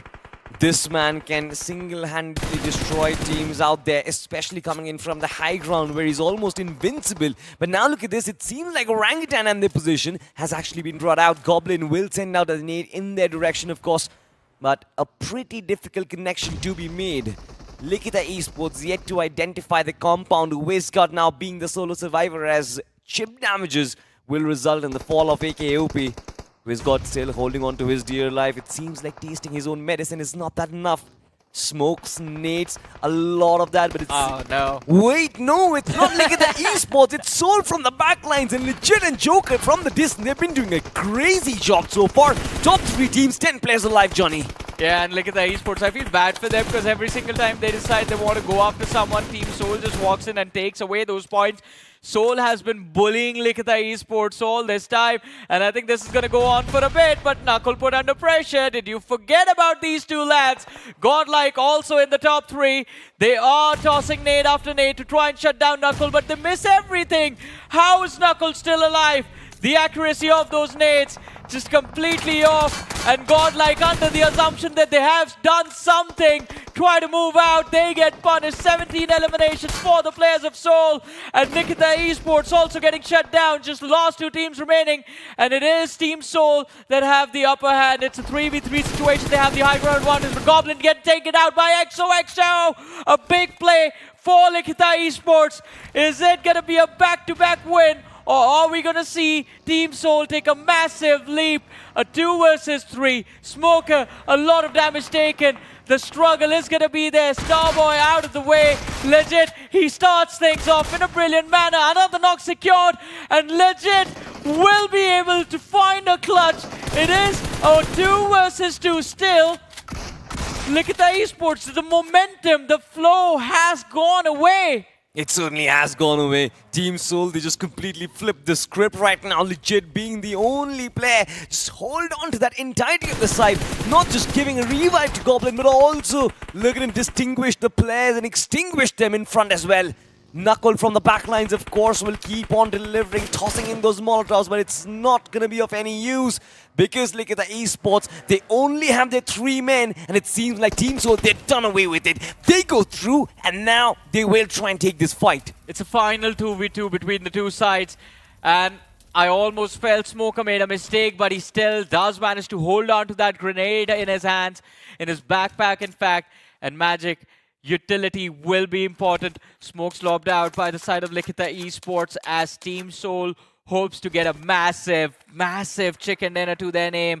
Cross that 60-point marker and break inside of the top 3. They find Smoker, and then there was one. Magic, can you pull off a magic trick? The answer is a simple no. Team Soul, 21 finishes for the chicken dinner, 31 points as they have the biggest win, I believe one of the biggest wins in the upper bracket right now is going to be in the hands of Seoul, and they look at the crowd that was cheering for their rivals in answer. What up, buddies? What up, buddies? Welcome. Welcome the announcement of Goblin to the rest of the world. It seems like he has done it yet again. He had 7 eliminations before the end, but it was not just a Goblin show, it was Legit and Goblin who legit put up a performance to witness, to be honest, because this was the 2nd highest chicken dinner inside of the showdown. The highest was Revenant X-Buck with 22 finishes. 21 comes Team Soul absolutely sailing, and I don't think there was any team who actually came close. Yes, for sure, Likitha Esports, back-to-back performances coming in from them. A brilliant measure, but I think they got a little too greedy when they actually sent that convoy towards Legit, and he just stood there, held his ground, shotguns pulled out, and finished off both of the outliers. They still recovered from that. I mean, even having brought down the fight to a 2v2 was a good play, because even the 2v2 got extended for about a minute, close to a minute in fact. I think the mistake was made when Smoker actually went in that off angle. He had one player close towards his right and one player in the distance, and for some reason he's just constantly ADSing to the player in the backlines. had he had the info of a man up close, because he had a nade and a Molotov, he could have just used that ability to find that knockout, and maybe the 2v1 would have gone in the players of Likitha Esports. But other than that, Likitha Esports, incredibly done. Toreamuda is where they start, stuck towards the northern edge all this time, kept their heads low. Towards the end is when they went for this frag. But Team Soul, even better, man.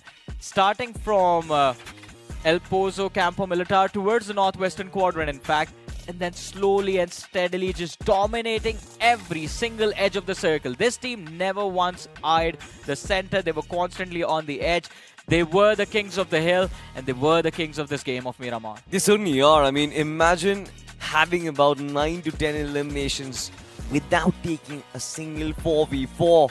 The audience, of course, inside of the Tesseract Arena is going wild, and of course, I love them banners pulled through. Ladies and gentlemen, behold the stats, because there's a lot of numbers. 7 eliminations on Legit, 7 on Goblin, 5 on Joker, 2 on Knuckle.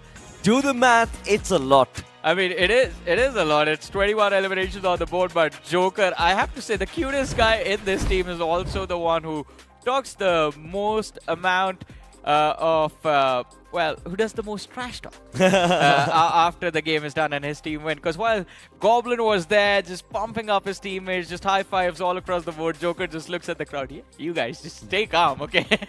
And why not? Because that was such a performance to shut down the critics as well. Imagine this, that 2-2 split that Team Soul had deployed. So many questions would have actually been asked if that split came down. Imagine there was Godlike up top. I mean, IC always intrudes, right? This man always intrudes. Man, you know what? You just come here, man. Just come here and stand with us. He's gonna be here soon. He's gonna be here? Yeah, I miss him. I miss him. Yeah. Oh, I see. And his lovely legs, always those tight, skinny jeans. I miss it, man. I'm gonna stay out of this conversation. I want to talk about OG, though. Yeah. OG out of everyone did manage to survive at the center for a while. Yeah, for a very long time. I think they were in the top 3 or the top 4 of this game, and that was actually brilliant. Also, a game of surprises, I have to say. Victorious Summers did well. They got a lot of eliminations, I believe. 9 to 10 eliminations. 9 to 10 eliminations. Phenomenal done. Metal Esports did well, finishing in the top 6. Decent number of finishes. So, a game of surprises this map of Miramar was, but Sanhok is going to be no different after this very break.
Dragon's power knows no bounds or fear.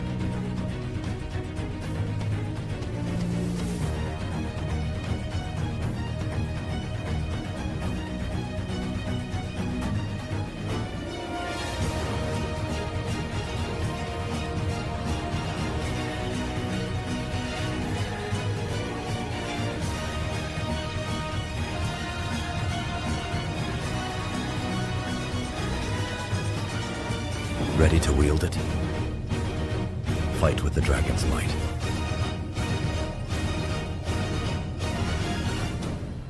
Dragon X suit. Get now.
21 finishes, total 31 points. Team Soul ये Miramar का match chicken dinner ये लेकर गए। और एक और official event था जहां पर इसी तरीके से 28 फिनिशेस भी आए थे। गॉब्लिन हमारे साथ जुड़े हुए हैं। गॉब्लिन, कैसा रहा ये मैच? क्या वो एक्सपीरियंस आपने फील किया? क्योंकि हम आपके इमोशंस देख सकते थे। तो like we were very happy and like lot of people doubted me all the time, तो मेरे को प्रूव करना था एंड दैट इज लाइक ये मैच मैंने दिखा दिया। अगर अभी टीम की बात करें, पूरा ओवरऑल टीम का परफॉर्मेंस किस तरीके से चल रहा है? क्योंकि लेजिट टीम परफॉर्मेंस की अगर मैं बात करूं तो अभी वो कैसा चल रहा है? क्योंकि जोकर बहुत बढ़िया खेल रहे हैं, लेजिट बढ़िया फॉर्म में चल रहे हैं, तो पूरा टीम का कंपोजिशन किस तरीके से इस बार? तो वही है कि मैं खराब खेलूँ ना खेलूँ डजेंट मैटर, मेरे 3 टीममेट पे मेरे को पूरा भरोसा है। तो even if I play bad तो दे मतलब वो तीनों काफ़ी है लॉबी के लिए। तो अगर हम पिछले इवेंट से थोड़ा कंपेयर करें इस शोडाउन को, तो आप अपने अंदर क्या क्या चेंजेस देखते हैं? क्योंकि कुछ जो इवेंट्स रहे हैं पास के, अगर एक थर्ड पार्टी छोड़ा जाए, ऑफिशियल इवेंट की बात करूं, काफ़ी डाउन परफॉर्मेंस में आप थे। क्या चेंजेस आपने नोटिस किया है अभी तक अपने अंदर? पहले तो लाइक मैं बहुत ज़्यादा ओवर एग्रेसिव करता हूँ, मतलब बहुत ही ज़्यादा, सबको ही पता है मतलब। तो वो मैं थोड़ा कंट्रोल करता हूँ आजकल। एंड अभी लाइक टीम में भी 2 एंट्री फ्रैगर है, तो मेरे पे भी उतना प्रेशर नहीं आता even if I play back. तो लेजिट मेरे को मतलब मेरे टीममेट में मेरे को पूरा भरोसा है, तो मेरे को मतलब एकदम थोड़ा मज़ा आता है खेलने में कि मैं मर जाऊँ, कुछ भी करूँ, ओवर एग्रेस करूँ, तो ये लोग पूरा एकदम कवर अप कर लेते हैं, तो बहुत अच्छा लगता है।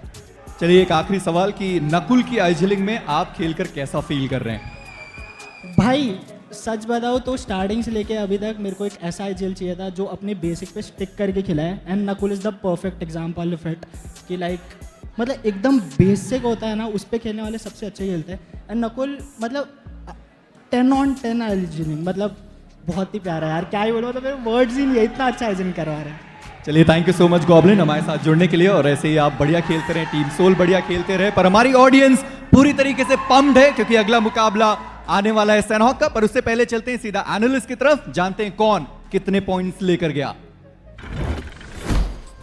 Well, I think पॉइंट्स की अगर बात करें तो टीम सोल के मिरामार के परफॉर्मेंस को पछाड़ना काफी ज्यादा मुश्किल रहने वाला है, लेकिन मौका अभी भी टीम्स के पास रहेगा कि सैनहॉक का जो गेम है उसमें कोशिश करी जाए इनसे ज्यादा पॉइंट्स निकालने की। बट चलिए, मैं हूं सुपर जॉनी, मेरे साथ मौजूद है इंजीनियर वाइटी।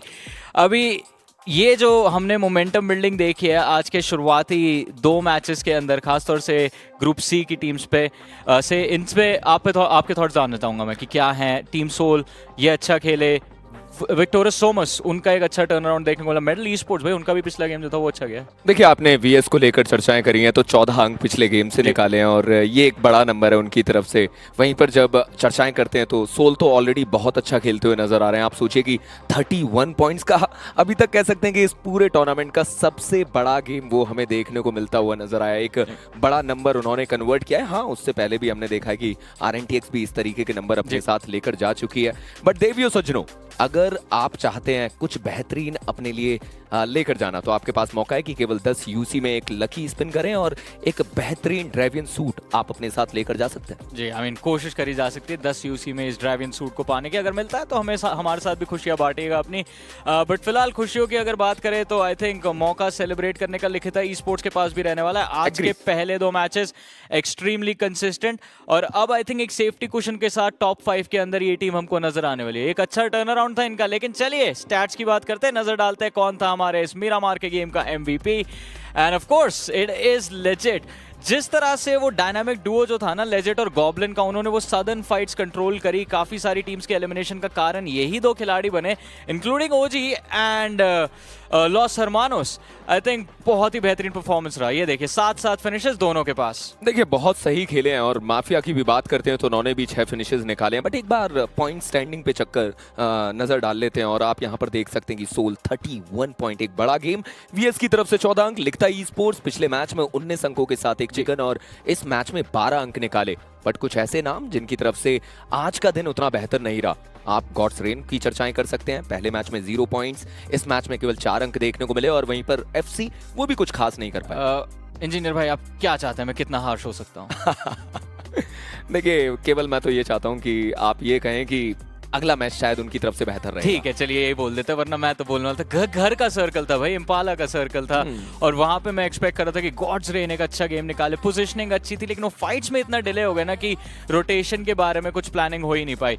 बट चलिए इम्पैक्ट अब इसका ओवरऑल लीडर बोर्ड पे हमें समझ आएगा। सोल ने एंट्री मारी टॉप 3 के अंदर, लिखिता ई स्पोर्ट्स जैसा कहा वैसा हुआ, अभी टॉप 5 के अंदर अब हमें नजर आएंगे लॉस हरमानोस। ये भी एक बहुत इंप्रेसिव टीम है, लड़ने से कभी नहीं कतराते। 49 फिनिशेस टोटल इन्होंने अभी निकाले हैं, 33 टोटल प्लेसमेंट पॉइंट्स आए, मतलब कंसिस्टेंसी भी बहुत है। लेकिन देखिए टॉप 8 के अंदर एक लौती टीम जिनके 20 प्लेसमेंट पॉइंट भी नहीं हुए हैं, लेकिन the highest number of finishes right now is with Soul, 66 total finishes, just 17 placement points। भाई क्या परफॉर्मेंस है, तबाही मचा रखी है गेम्स में। और इसी के साथ आप ये भी कह सकते हैं कि जॉनी, ये शुरू की 4 टीम, टॉप 4 टीम्स को आप लगभग कह सकते हैं कि उस सेमीफाइनल की टिकट को लगभग अपने पास लेकर आ चुके हैं। बट अभी के लिए खतरा किन टीम्स के ऊपर आप देख सकते हैं, NoNx 52 अंक उनके पास देखने को मिलते हैं।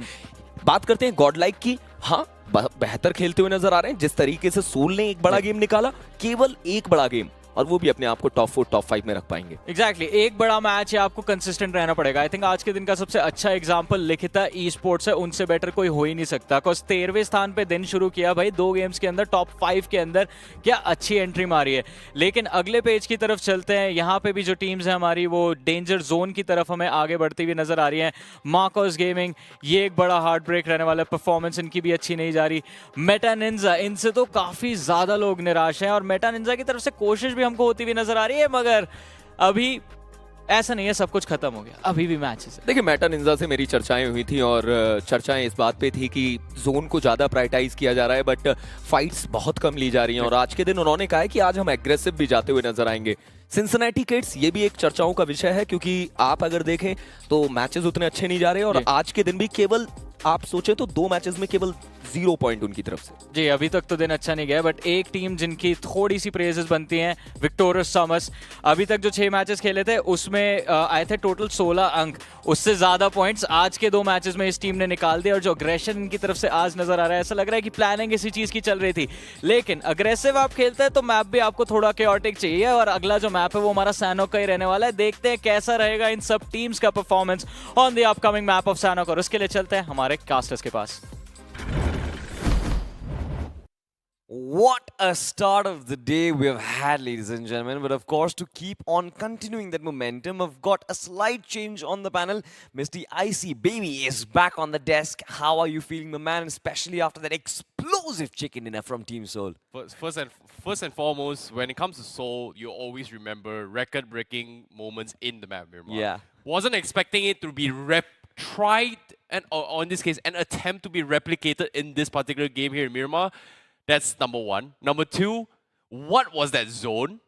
Number 3, how the heck, despite the disgusting zone, they're able to get 21 finishes? That just did not make sense. It did not make sense either, especially the way they actually were feeling themselves, the confidence on these lads. You saw the expression on their face as well, the 2-2 splits. Everything was questionable, but they just made it work somehow or the other. But we know the journey continues from the deserts of Miramar, ladies and gentlemen. We move on to the tropical islands of Sanhok, and the players are already geared up. Fist bumps all around the block. Ladies and gentlemen, we are about to dive in the tropical islands of Sanhok.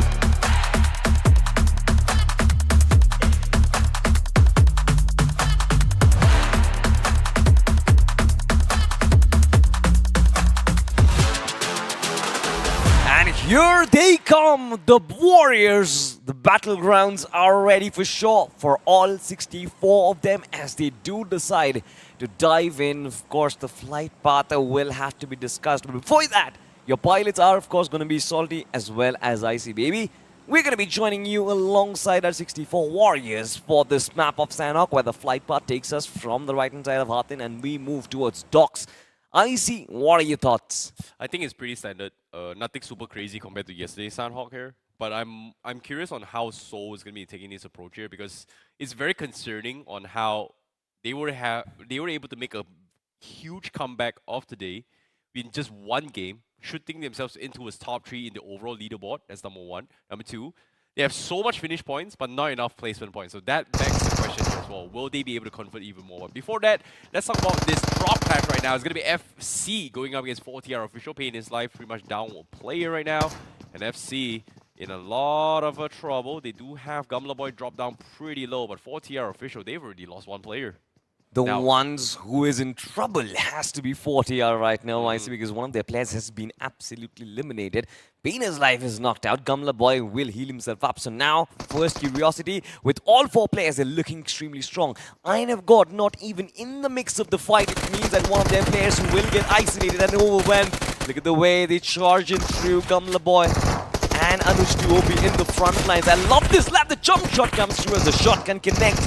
This is first Curiosity. The last player INF got will be searched up and raided as well, being sent back to the lobby. What a first fight for first Curiosity. Well, an unexpected fight as well here, coming from first Curiosity for them to actually drop clash this. But at the same time, very small victories is what they need right now, considering that at the start of the day, they did not have a good start at all, coming from first Curiosity. But on the side note here, pay attention to this. Seoul is down a player. Joker was actually finished off by Cincinnati Kids earlier just now, while this fight was actually happening as well. So not a great start for Seoul, despite a wonderful performance coming in from the map of Miramar.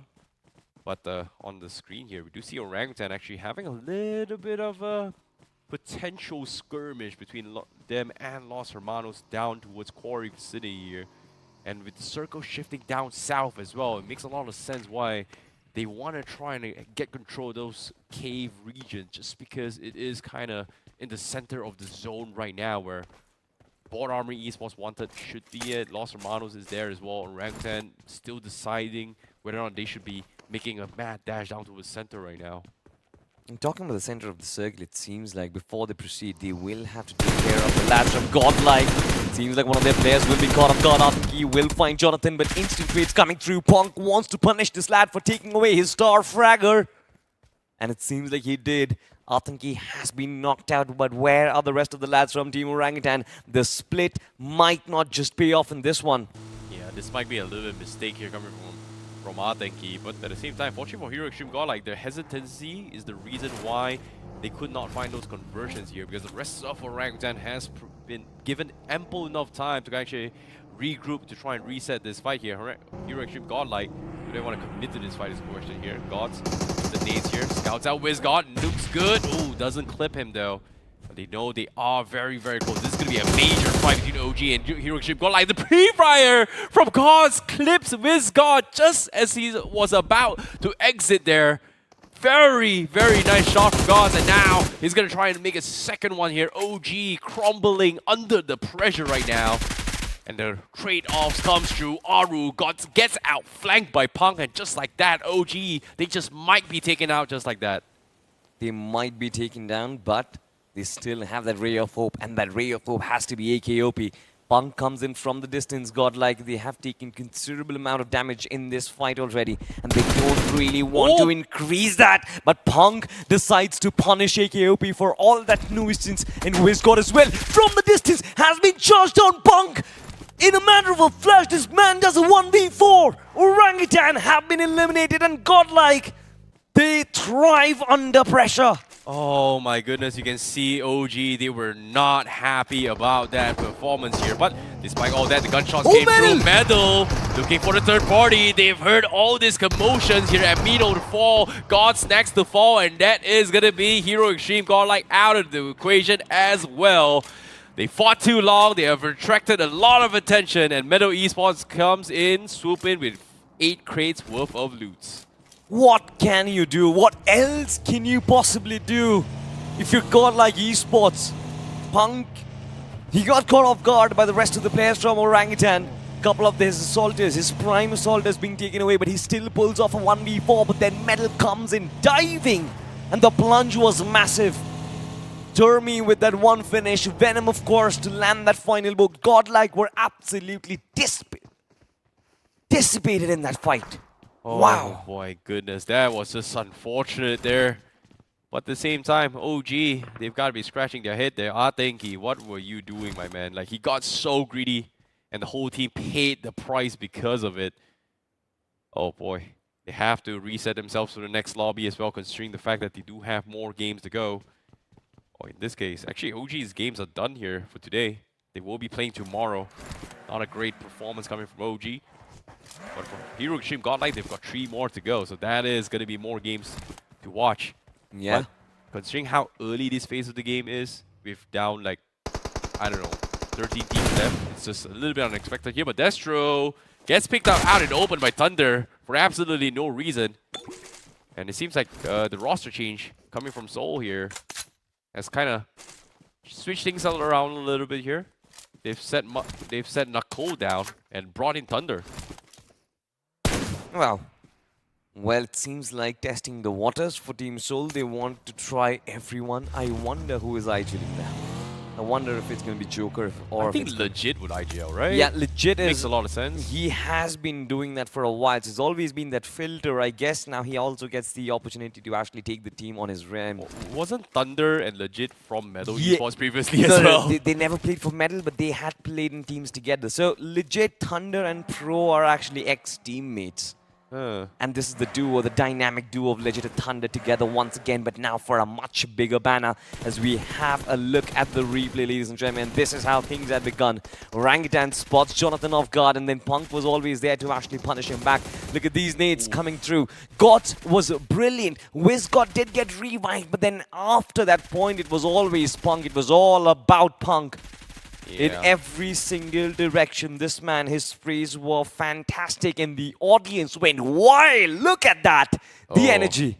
Yeah, but well, they didn't show what happened after as well. It's just unfortunate because like after they won that fight, it was a big win. In less than 5 to 10 seconds, Metal Esports came in, just completely cleaned them all out. That was just very, very unfortunate.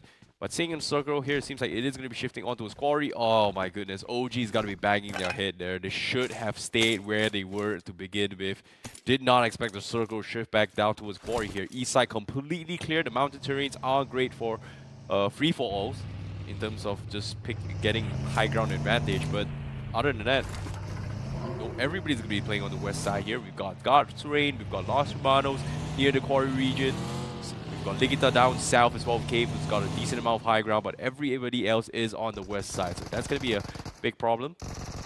But let's take a look at the replay on how things actually happened between 4TR as well as FC right at the start of the game.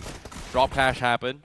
4TR just lost the drop right from the get-go. They were unable to find loots here. FC was just slightly ahead in terms of drop speed. And they just went in for the win. And you can see FC just trash talking here. Pissed.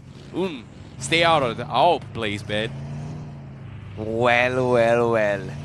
I love aggression and I love these lads, especially because I've shared changing rooms and dressing rooms with these lads. I know that they have been looking for this opportunity. They have been looking forward to this opportunity for a while now. Anush 2OP always getting sidelined, but this time it is his opportunity to shine, and he's doing so well. Always the ones in the front lines with Gamla Boy and always delivering as well. But have a look at this, Victorious Summers. I wanted to talk about this team because being on the Camp Charlie Island is not something which is very easy. Now they will have to make a rotation on towards the mainland, which will get pretty complicated, especially with not so many routes for this lad.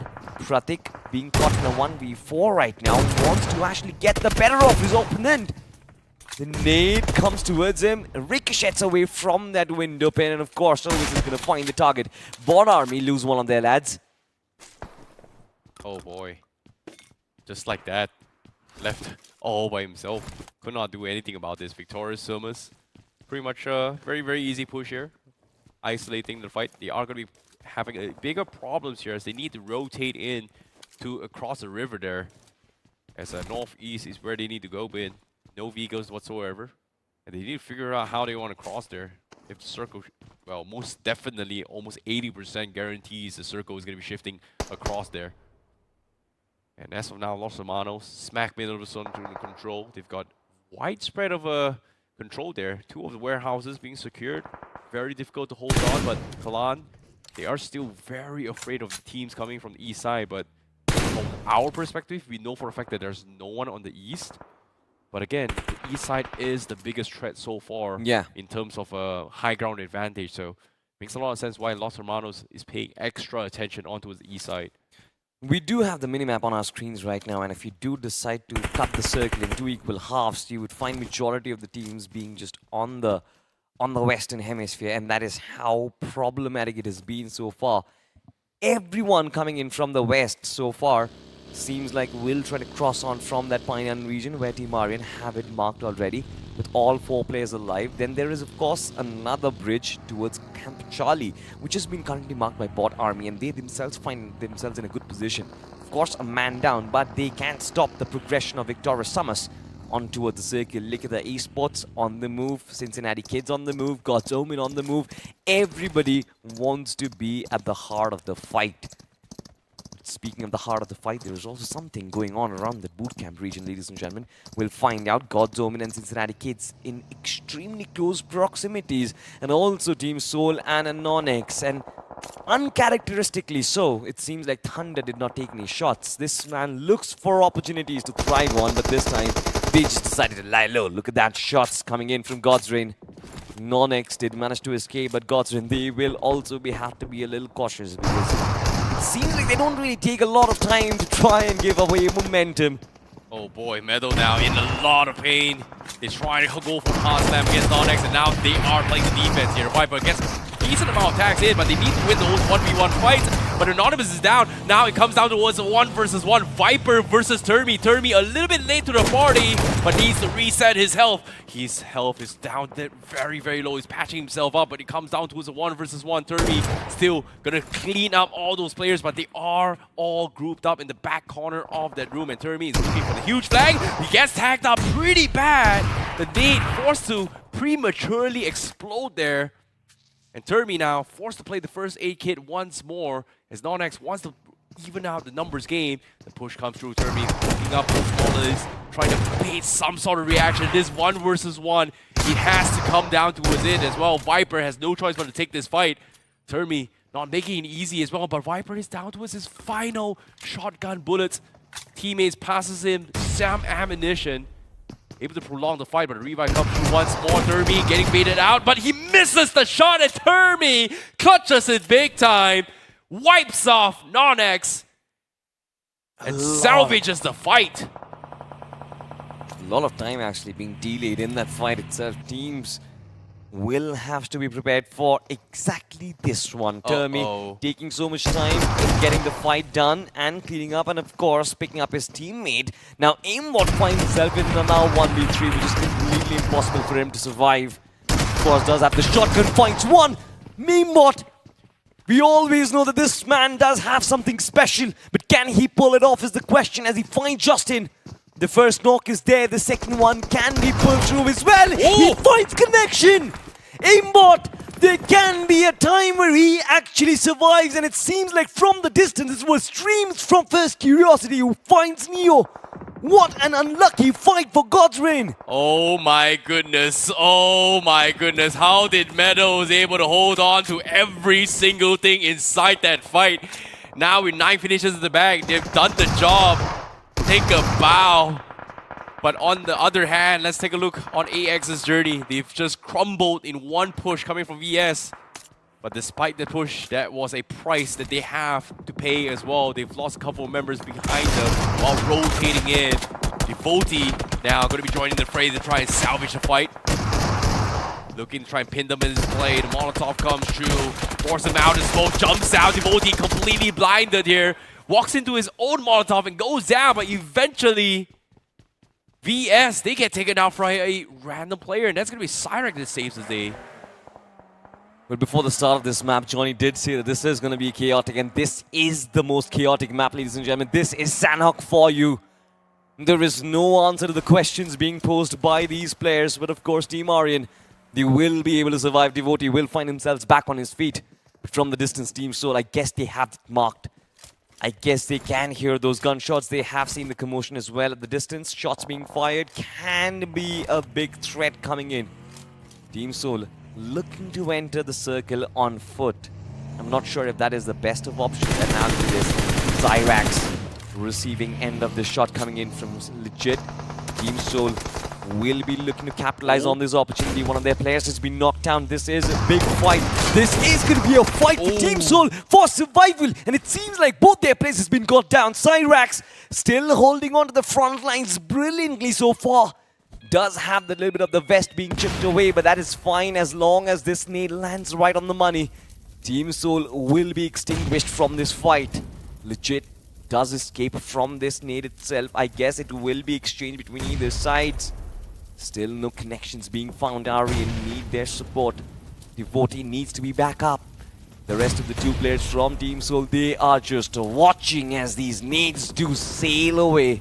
But no one is being hurt. Oh, wait, no! Cyrax! He finds it! He gets all three of them, and Team Soul have been wiped off. That is brilliantly done. Team TrueRippers arrive at the body, and now it's just Cyrax holding on to Team Mantle. There was nothing God legit could have done there. The circle forces them in. Cyrax was just able to time it perfectly, but even then, Cyrax almost losing his life. They almost took each other out. Very, very unfortunate, but now TrueRippers is going to try and play clean up here. We're down towards the final 6 teams. As you can see, the circle actually shifts in towards exactly where Quarry is. Los Hermanos.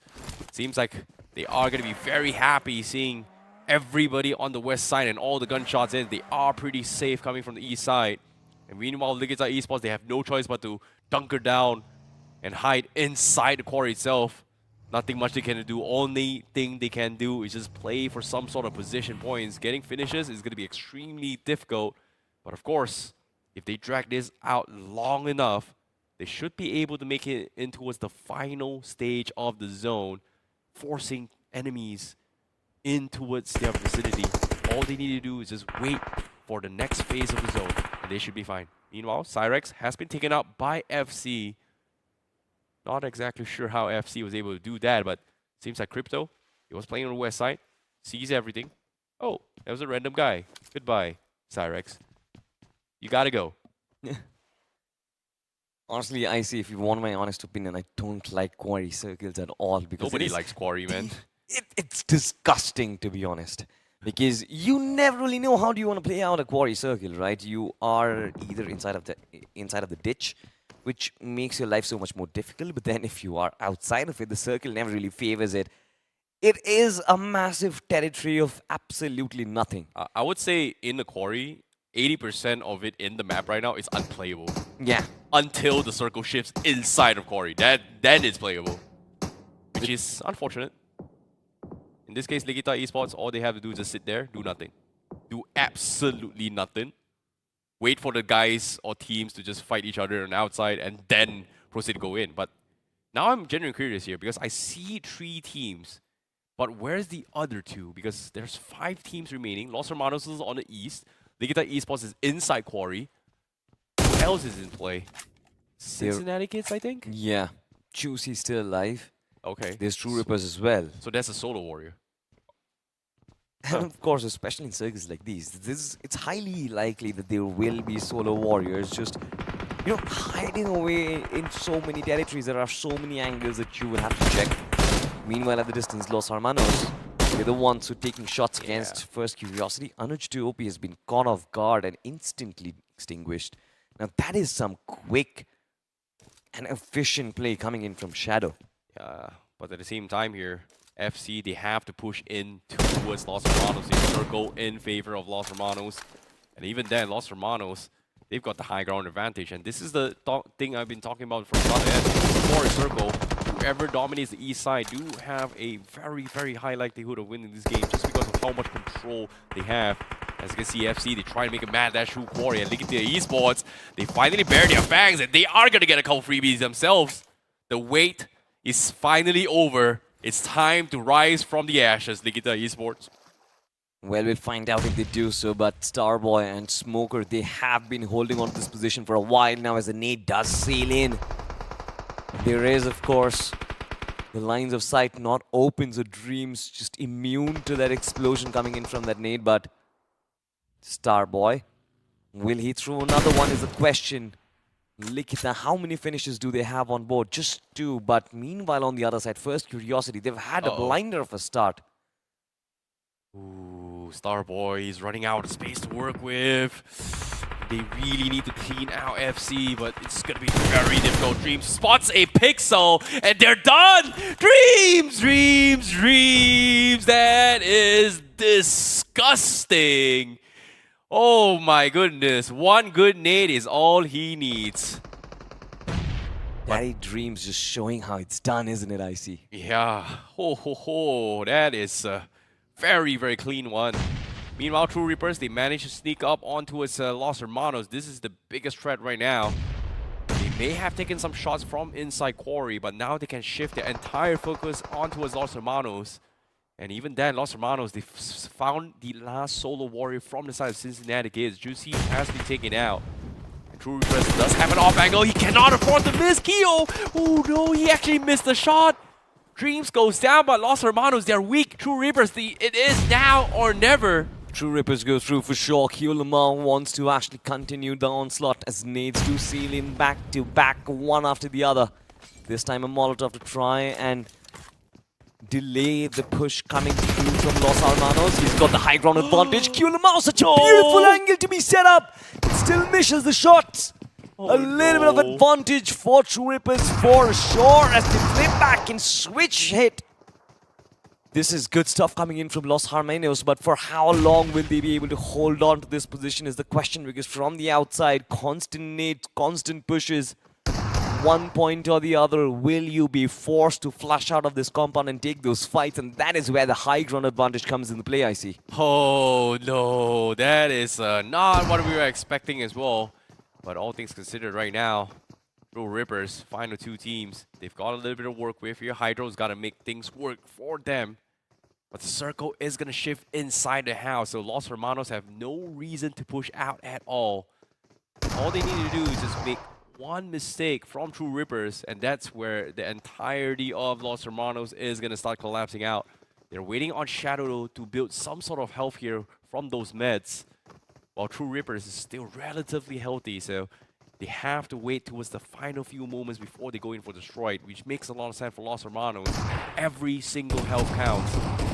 TrueRippers hoping to jump across, but I don't think they should be able to jump across towards the watchtower there.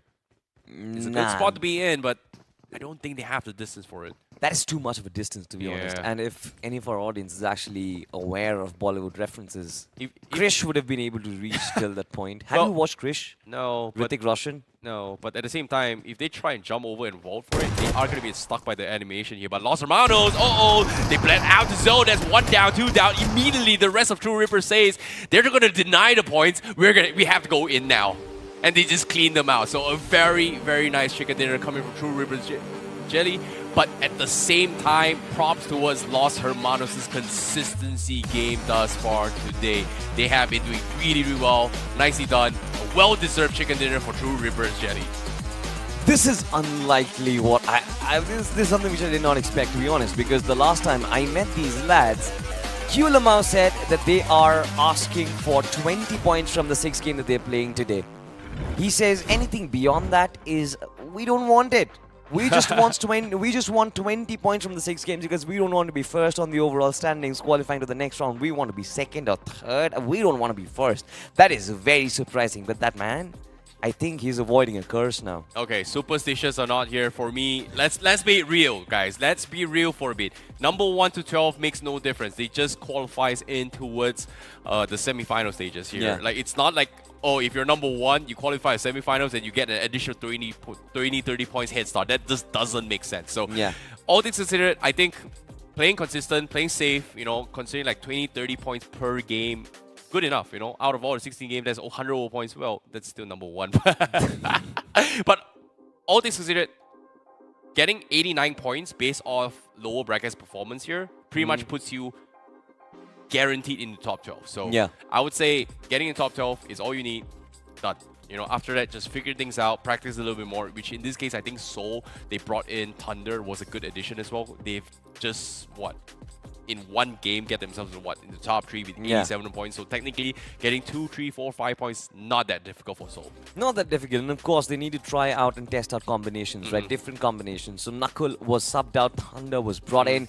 Same, I think, was the case for Godlike Esports as well, because we saw GodX being subbed out by Simp. But nonetheless, nice watch over there. I see. I just noticed, especially when you were doing your hand gestures. I absolutely loved it.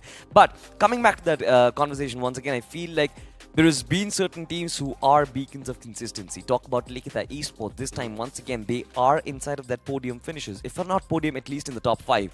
Last game as well, they were there. The first game for Likitha Esports, a chicken dinner. It seems like it's been a very consistent show so far for Likitha Esports. Yeah, I think Likitha Esports has been just focusing on placements a little bit more rather than going for high finish games, etc. like that here. There are a lot of things that they do need to fix, and I can see that they are implementing it bits by bits, right? That's the beauty about stages like this with the upper brackets, with low brackets as well, especially for the upper brackets, just because, you know, no one's going to be eliminated.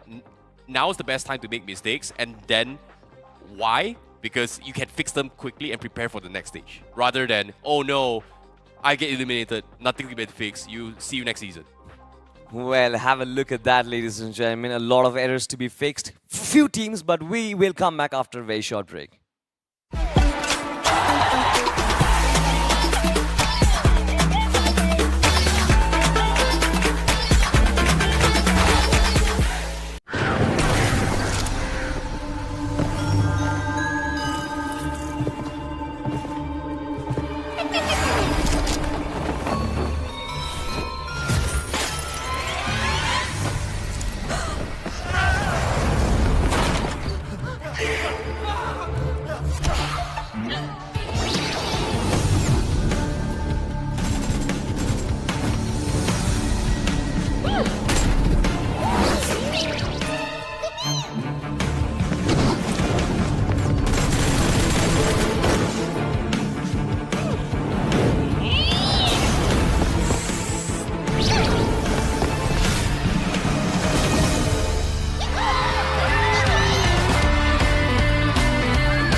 Dragon's power knows no bounds or fear.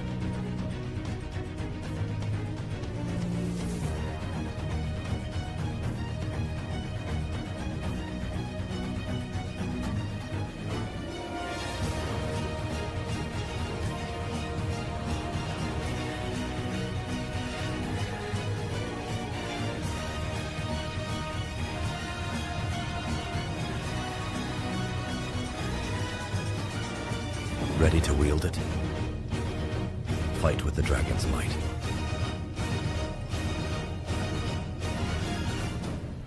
Dragon X suit.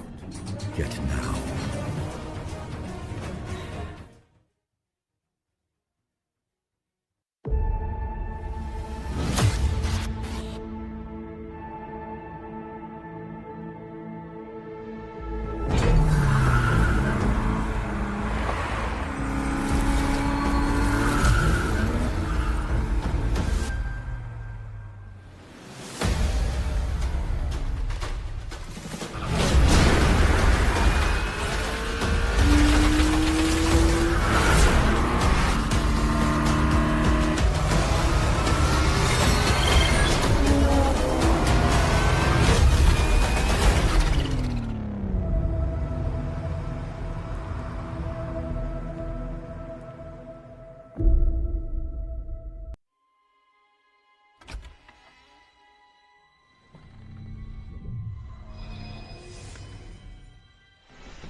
दिन के पहले 3 मुकाबले खत्म हो चुके हैं, अभी अगले 3 मुकाबले की बारी। बट उसके पहले एक बार थोड़ी सी चर्चाएं करने के लिए एक बार फिर से मेरे फेवरेट मेजी भाई आ चुके हैं एनालिस्ट डेस्क पे। वेलकम बैक मेजी। बट उससे पहले सैनहॉक का मुकाबला, TrueRippers ने मुझे कहा था कि आज के दिन में 6 मुकाबले हैं, मुझे हम लोगों को 20 अंक से ज्यादा चाहिए नहीं, 14 अंक तो इसमें ही आ गए। देखिए, उन्होंने इंटरव्यू में मुझसे ये कहा कि आज 100 क्रॉस करते फिर हम टीम्स की फील्डिंग सेट करेंगे। अब उनके पास 101 पॉइंट हो चुके हैं, शायद उससे ज्यादा भी हो चुके होंगे। तो ये बात तो तय रही कि TrueRippers जली जो वो कहते हैं वो करते जरूर हैं। मैं उम्मीद करता हूँ अगले 3 मैच में क्या होगा वो तो खैर देखने वाली बात है। तबाही होगी मुझे जितना लग रहा है, बट फिलहाल के लिए जो तबाही जनता एक्सपेक्ट कर रही है वो अभी तक आया नहीं है। छोटे छोटे मोमेंट्स में हमने परफॉर्मेंसेस जरूर देखा है। पंग की तरफ से वो 1v4 देखने को मिला, बट सेलिब्रेशन का मौका नहीं मिला। हम देख रहे थे ऑडियंस, जनता हमारी जो है कितने ज्यादा एक्साइटेड थे, बट मेडल का वो पुश जिसके चलते गॉडलाइक का भी एक बार फिर से समापन हुआ। I expected Godlike to do well on the map of Sanhok, because मुझे लगता है कि यहाँ पे आप कंसिस्टेंसी की शुरुआत कर सकते हो, बट वो एक बार फिर से वो मौका छीना गया। जी हाँ, मुश्किलें हुई जरूर उनके लिए। जो पहला मैच था गॉडलाइक का, वहां पर भी पंक ने बहुत बढ़िया शुरुआत दिलाई थी, वहां पर भी वो 3 फिनिशेस लेकर गए थे। दूसरा भी मैच कोशिश उनके द्वारा करी गई थी और बढ़िया सर्वाइवल गेम खेला गया। पर अगर हमारी ऑडियंस चाहती है कि अपने दोस्तों के बीच में वो जो दबदबा है वो कायम रखा जाए, तो उसके लिए आपको ये जो निक्सन सिनिस्ट्रा सेट है ये चाहिए होगा। और उसके लिए अगर आप गेम के अंदर जाते हैं और 10 यूसी में आप स्पेंड करते हैं, किस्मत बढ़िया रही तो आपको मिल जरूर सकता है। देखिए, किस्मत की आप बात कर रहे हो, फिलहाल के लिए किस्मत में थोड़ी सी सुधार आती हुई मेडल ई स्पोर्ट्स के चलते, बिकॉज आई फेल्ट लाइक आज एक वो मोमेंट था जहां पे थोड़ा सा अग्रेसिव गए। बहुत सारी टीम्स देखी जो आज बेहतर करने की कोशिश करें। विक्टोरियस समर्स पिछले 2 दिन में शायद बिल्कुल भी उनको हम नोटिस नहीं किया था, बट आज फाइनली थोड़ा अग्रेसिव देखने को मिला। MVP की अगर हम बात करें तो यहाँ पे एक बार फिर से माइजी लॉस हर्मानोस के कालन आते बिल्कुल शिखर पे। 5 फिनिशेस, 964 पॉइंट्स ऑफ डैमेज, बहुत बढ़िया सर्वाइवल टाइम, उसके साथ साथ 2 हेडशॉट। जी हाँ, बढ़िया खेल कर गए LHS। वो भी, उनको भी हालांकि उतने ज्यादा पॉइंट्स की जरूरत है नहीं, 90 का मार्क ऑलरेडी उन्होंने क्रॉस कर दिया है। साइरेक्स की बात करेंगे, 4 फिनिशेस उनके पास हैं। क्योलमाओ 4, पंक वो भी 4 लेकर गए, ड्रीम्स वो भी 4 के साथ हैं। देखकर अच्छा लग रहा है कि FC कंसिस्टेंसी वो मेंटेन कर रहे हैं। जैसे कल उनको हमने खेलते हुए देखा था, आज के दिन पर भी कुछ ना कुछ पॉइंट्स वो निकाल रहे हैं अपनी टीम के लिए। चलते हैं पॉइंट स्टैंडिंग की तरफ और वहां देखते हैं कौन सी टीम कितने पॉइंट्स लेकर गई है। AX उनके पास कितने पॉइंट्स आए, 7 फिनिशेस, 2 प्लेसमेंट पॉइंट, टोटल 9 निकाले गए। TrueRippers 4 फिनिशेस और साथ में 10 placement, total 14 points. First curiosity की अगर हम बात करें तो फिर क्या ही रन रहा है फॉर्म का। अनुज टूपी, गमला बॉय, एक बहुत बढ़िया डुओ उभरते हुए नजर आ रहे हैं। 14 पॉइंट्स इनके पास भी। लॉस हर्मानोस की हमने बात कर ली है ऑलरेडी, 13 पॉइंट्स। आर्यन के पास है 9। मेडल ई स्पोर्ट्स पहली बार हमने देखा है 9 फिनिश अंक, नॉट टोटल अंक, which was brilliant from them, specially considering there recent performances. लिखिता ई स्पोर्ट्स आज के दिन में कितना ज्यादा कंसिस्टेंट खेल रहे हैं मेजी, और उनको जरूरत भी है उन सारे पॉइंट्स की। और यहाँ पर अगर गॉडलाइक की बात करें, 4 फिनिशेस मिले, प्लेसमेंट नहीं मिला। सोल उनके पास भी वो 3 पॉइंट्स है। गॉड्स ओमेन 2 के साथ है, NoNx वो भी 2 के साथ हैं। और 4TR उनकी वापसी कब होगी। बॉट आर्मी ठीक ठाक प्रदर्शन रहा था, पर ये मैच उनके लिए उतना अच्छा रहा नहीं। गॉड्स रेन, सॉल्टी थोड़ा चिंता का विषय बढ़ रहा है गॉड्स रेन के लिए। अभी तो 7वें पायदान पर हैं, 69 टोटल पॉइंट्स निकाले। प्रॉब्लम यह है कि उनके 11 मैचेस समाप्त हो चुके हैं, और इसीलिए तो हम कह भी रहे हैं कि आज के दिन पर जो आपके मुकाबले हैं वो जरूर बढ़िया खेलने वाले होने चाहिए थे, पर अभी तक वो प्रदर्शन नहीं आया उनकी तरफ से। एक गॉड्सरेन का हमेशा दिन में एक चिकन डिनर तो आता है जिनमें वो 4 फिनिश पॉइंट प्राप्त करते हैं। आज भी शायद मैं इंतजार करूंगा वो कि 4 फिनिश पॉइंट वाला चिकन डिनर कब आए, बिकॉज अगर इसमें 14 अंक और जुड़ जाते हैं तो फिर शायद स्थिति थोड़ी सी बेटर हो जाएगी, 83 पॉइंट्स तक पहुंच जाएंगे। फर्स्ट क्यूरियोसिटी की अगर आप बात करो तो फिर बहुत ज्यादा कंसिस्टेंसी नजर तो आ रही है, बट इट सीम्स लाइक कि वो जो बड़ा जंप है वो अभी तक हमको देखने को नहीं मिल रहा है। जी हाँ, थोड़ी बहुत यहाँ पर गलतियां जरूर देखने को मिल रही है, जहाँ पर 12 मैचेस ये सारी टीम अपना कंप्लीट कर चुके हैं। जैसे ओरांगुटान है, 12 मैचेस उन्होंने कंप्लीट किए हैं। LHS उन्होंने अपने 12 मैचेस कंप्लीट कर लिए हैं, और कल के दिन पे उनके वो जो आखिरी 4 मुकाबले बचे हैं वो ही उनको खेलना होगा। अब मैं इसलिए ये कह रहा हूँ क्योंकि अगर आप जेनेक्स FM को उठाकर देखिए, जब 12 मैचेस उनके कंप्लीट हुए थे, 72 टोटल पॉइंट्स थे, और जब आखिरी के 4 मैचेस खेलने के लिए आए मात्र 5 पॉइंट्स निकाला, और 77 के साथ वो टीम बाहर हो गई, इवेंट से ही बाहर हो गई। पर यहाँ पर आपके पास दूसरा मौका है, अगर यहाँ बॉटम 12 में आते हैं क्वार्टर फाइनल्स में एक बार, फिर आपको वो 16 मैचेस खेलने होंगे। बट डेफिनेटली मुझे लगता है कि मेजॉरिटी टीम्स चाहेंगी सेमीफाइनल्स का टिकट, बिकॉज आप एक पड़ा पूरा स्किप कर जाते हो। और जैसे कि आप बोल रहे हो कि आई थिंक 12 मैचेस एक बहुत अच्छा बाउंड्री सेट है। आप अपने लिए खुद के लिए टारगेट सेट करो, 12 मैचेस के अंदर उसको कंप्लीट करो, स्पेशली जो 80 पॉइंट का हमने टारगेट सेट किया था। 4 मैचेस अगर आपके पास एक्स्ट्रा रहते तो फिर आपके पास एक सेफ्टी क्वेश्चन रहता है। बट फिलहाल के लिए देवी और सज्जनों, सीम्स लाइक कि हमने सिर्फ पहला पन्ना देखा था ओवरऑल स्टैंडिंग्स का, अब दूसरा पन्ना और तीसरा पन्ना भी तो है जहां पे देखना पड़ेगा। तो चलेंगे ओवरऑल स्टैंडिंग्स पे एक बार फिर से और देखेंगे कि क्या क्या हमने मिस किया इस बार। जी हाँ, और TrueRippers table toppers 9 matches complete करने के बाद 101 पॉइंट उनके पास हो चुके हैं, यानी कि 3 मैच में जो जेली ने कहा था अब वो समय आ चुका है दिखाने का। लॉस हर्मानोस वो भी 95 के साथ है, ओरांगुटान और उन्होंने अपने 12 मैचेस कंप्लीट किए। देखिए सॉल्टी, मैं मानता हूँ LHS तक मैं काउंट कर रहा हूँ कि हाँ ये वो टीम है जो जा चुकी है सेमीफाइनल्स में, क्योंकि LHS 4 मैचेस में 5 पॉइंट तो निकाल देगी। और मैं अभी भी मानता हूँ कि 101 इस पूरे अपर ब्रैकेट का कट ऑफ जाना चाहिए, क्योंकि यहाँ पर कंपटीशन एक अलग स्तर पे जा चुका है। कंपटीशन की अगर आप बात करो तो यहाँ पे दूसरे पन्ने पे बिल्कुल भी ज्यादा डिफरेंस आपको नहीं नजर आता। हीरो एक्सट्रीम गॉडलाइक 12वें स्थान पे 55 पॉइंट्स के साथ, और उनके नीचे देखिए NoNx Esports, भले ही 3 मैचेस कम खेले हैं बट 1 अंक का डिफरेंस ये कभी भी पलट सकता है, specially with genesis Esports also closing following bye. आप देखिए 14th पोजीशन उनके पास है, 3 मैचेस अभी भी हाथ में एंड 53 पॉइंट्स ऑन देम। जी हाँ, पर EVOX थोड़ी बहुत मुश्किलें उनके लिए हो रही है। 9 मैचेस खेले हैं, अभी भी 3 आज के दिन का बाकी रहेगा। 8-bit उनका अब 3 मैच आने वाला है, पर 4TR जिनके 12 मैचेस कंप्लीट हो चुके हैं 26 पॉइंट्स पर हैं। इकलौती ऐसी टीम जिनके 12 मैचेस कंप्लीट हुए इस पेज पर सॉल्टी, और कल 4 मैचेस में 101 तक पहुंचने के लिए आप सोचिए कि उनको 4 मैचेस में 70 से ज्यादा पॉइंट्स चाहिए होंगे। 70 भी छोड़िए, आप 75 ले लीजिए, एग्जैक्टली 75 पॉइंट्स उनको चाहिए होंगे 4 मैच में, ताकि वो 101 तक पहुंच जाएं। 101 मेरा कट ऑफ है, ऊपर गया नीचे गया वो तो खैर हमें कल पता चल जाएगा। पर 4TR यहां से लगभग असंभव सा है कि अब वो टॉप 12 के अंदर पहुंच जाएं। हालांकि बाहर नहीं होंगे, क्वार्टर फाइनल्स में उनको जाना है। डेफिनेटली क्वार्टर फाइनल्स में जाना, और क्वार्टर फाइनल्स खेलना कोई बुरी बात नहीं है। मुझे लगता है कि जो टीम्स यहाँ पे क्वार्टर फाइनल्स के लिए जाएंगी उनको डेफिनेटली थोड़ी और प्रैक्टिस की जरूरत है, इस लॉबी को थोड़ा और समझने की जरूरत है। जो एक्स्ट्रा गेम टाइम उनको मिलेगा, मुझे लगता है कि लॉबी के साथ अपने आप को अडेप्ट कर सकते हैं। बट देवी और सज्जनों, जितना मुझे एक चुलबुला सा आवाज कान में बता रहा है कि इट सीम्स लाइक एक बहुत बढ़िया इंटरव्यू रेडी हो रहा है फिलहाल के लिए, बट उससे पहले मेजी, अगला जो 3 गेम्स है हमारे पास, क्या लगता है क्या कुछ टीम्स जो अभी भी नीचे है कमबैक कर पाएंगी? मैं TrueRippers को देखूंगा कि TrueRippers क्या वो नीचे वाली टीम को खराब कर सकते हैं। मैं किसको देखूंगा, मेरे दिमाग में तो है नहीं। बट देवी और सज्जनों, चलिए वो तो छोड़िए, एक बहुत बड़े इंटरव्यू हमारे पास ऑलरेडी रेडी होता हुआ। Punk on your screens right now. अभी मेरे साथ मौजूद है हीरो एक्सट्रीम गॉडलाइक के IGL पंक, और आइए उनसे जानते हैं कि अभी तक का जो सफर है उनका वो कैसा रहा। पंक, स्वागत है आपका। सबसे पहले तो आप बताइए, इलेक्ट्रीफाइंग क्लाउड को देख करके आपको कैसा महसूस होता है? बस यार बहुत ज़्यादा पंप हूँ मैं इन लोग को देख के। जितना ही मोटिवेट करते हैं उतना ही उत्साह बढ़ता है हमारा खेलने का, और गेम के अंदर भी भाई मारने का उत्साह बढ़ता है। पंक, आज के दिन पे आपका इंडिविजुअल परफॉर्मेंस काफी ज्यादा बढ़िया है compare to the starting 2 days. अभी के लिए वो इंडिविजुअल परफॉर्मेंस आपको लगता है कि थोड़ा और पंप करेगा, बूस्ट करेगा आपको और पूरी टीम का मोराल? हाँ, मतलब कोई ना कोई हमारी टीम में एक ना एक चलता ही है, तो आज मेरा दिन था। मतलब है, अभी तो 3 मैच हुए, लेट्स सी क्या होता है। बट पंक, ओवरऑल अभी अगर आप टीम की परफॉर्मेंस की बात करें, it has not been up to the mark, क्योंकि डे 1 20 पॉइंट्स आए, डे 2 20 पॉइंट्स के आसपास आए, आज के दिन की भी शुरुआत उतनी बढ़िया नहीं रही। According to you what is going wrong? ज़्यादा कुछ नहीं है यार, थोड़ा चीज़ों को कॉम्प्लिकेटेड बना देते हैं, इजी चीज़ों को भी, तो बस उसी में मिस्टेक हो रही है, बाकी इतना कुछ है नहीं। पंक, एक और बड़ा चैलेंज जो अभी गॉडलाइक के साथ देखने को मिल रहा है, दैट इज द प्लेइंग 4, क्योंकि कभी हम देख रहे हैं सिम खेल रहे हैं, कभी हम देख रहे हैं गॉड्जी खेल रहे हैं। उसके राउंड बताइए कि आप क्या ये सोचे समझ के आप ये जो चेंजेस है वो कर रहे हैं, या फिर किस प्रकार से ये जो चेंजेस है वो सारे चल रहे हैं? Is the playing 4 still decided और not?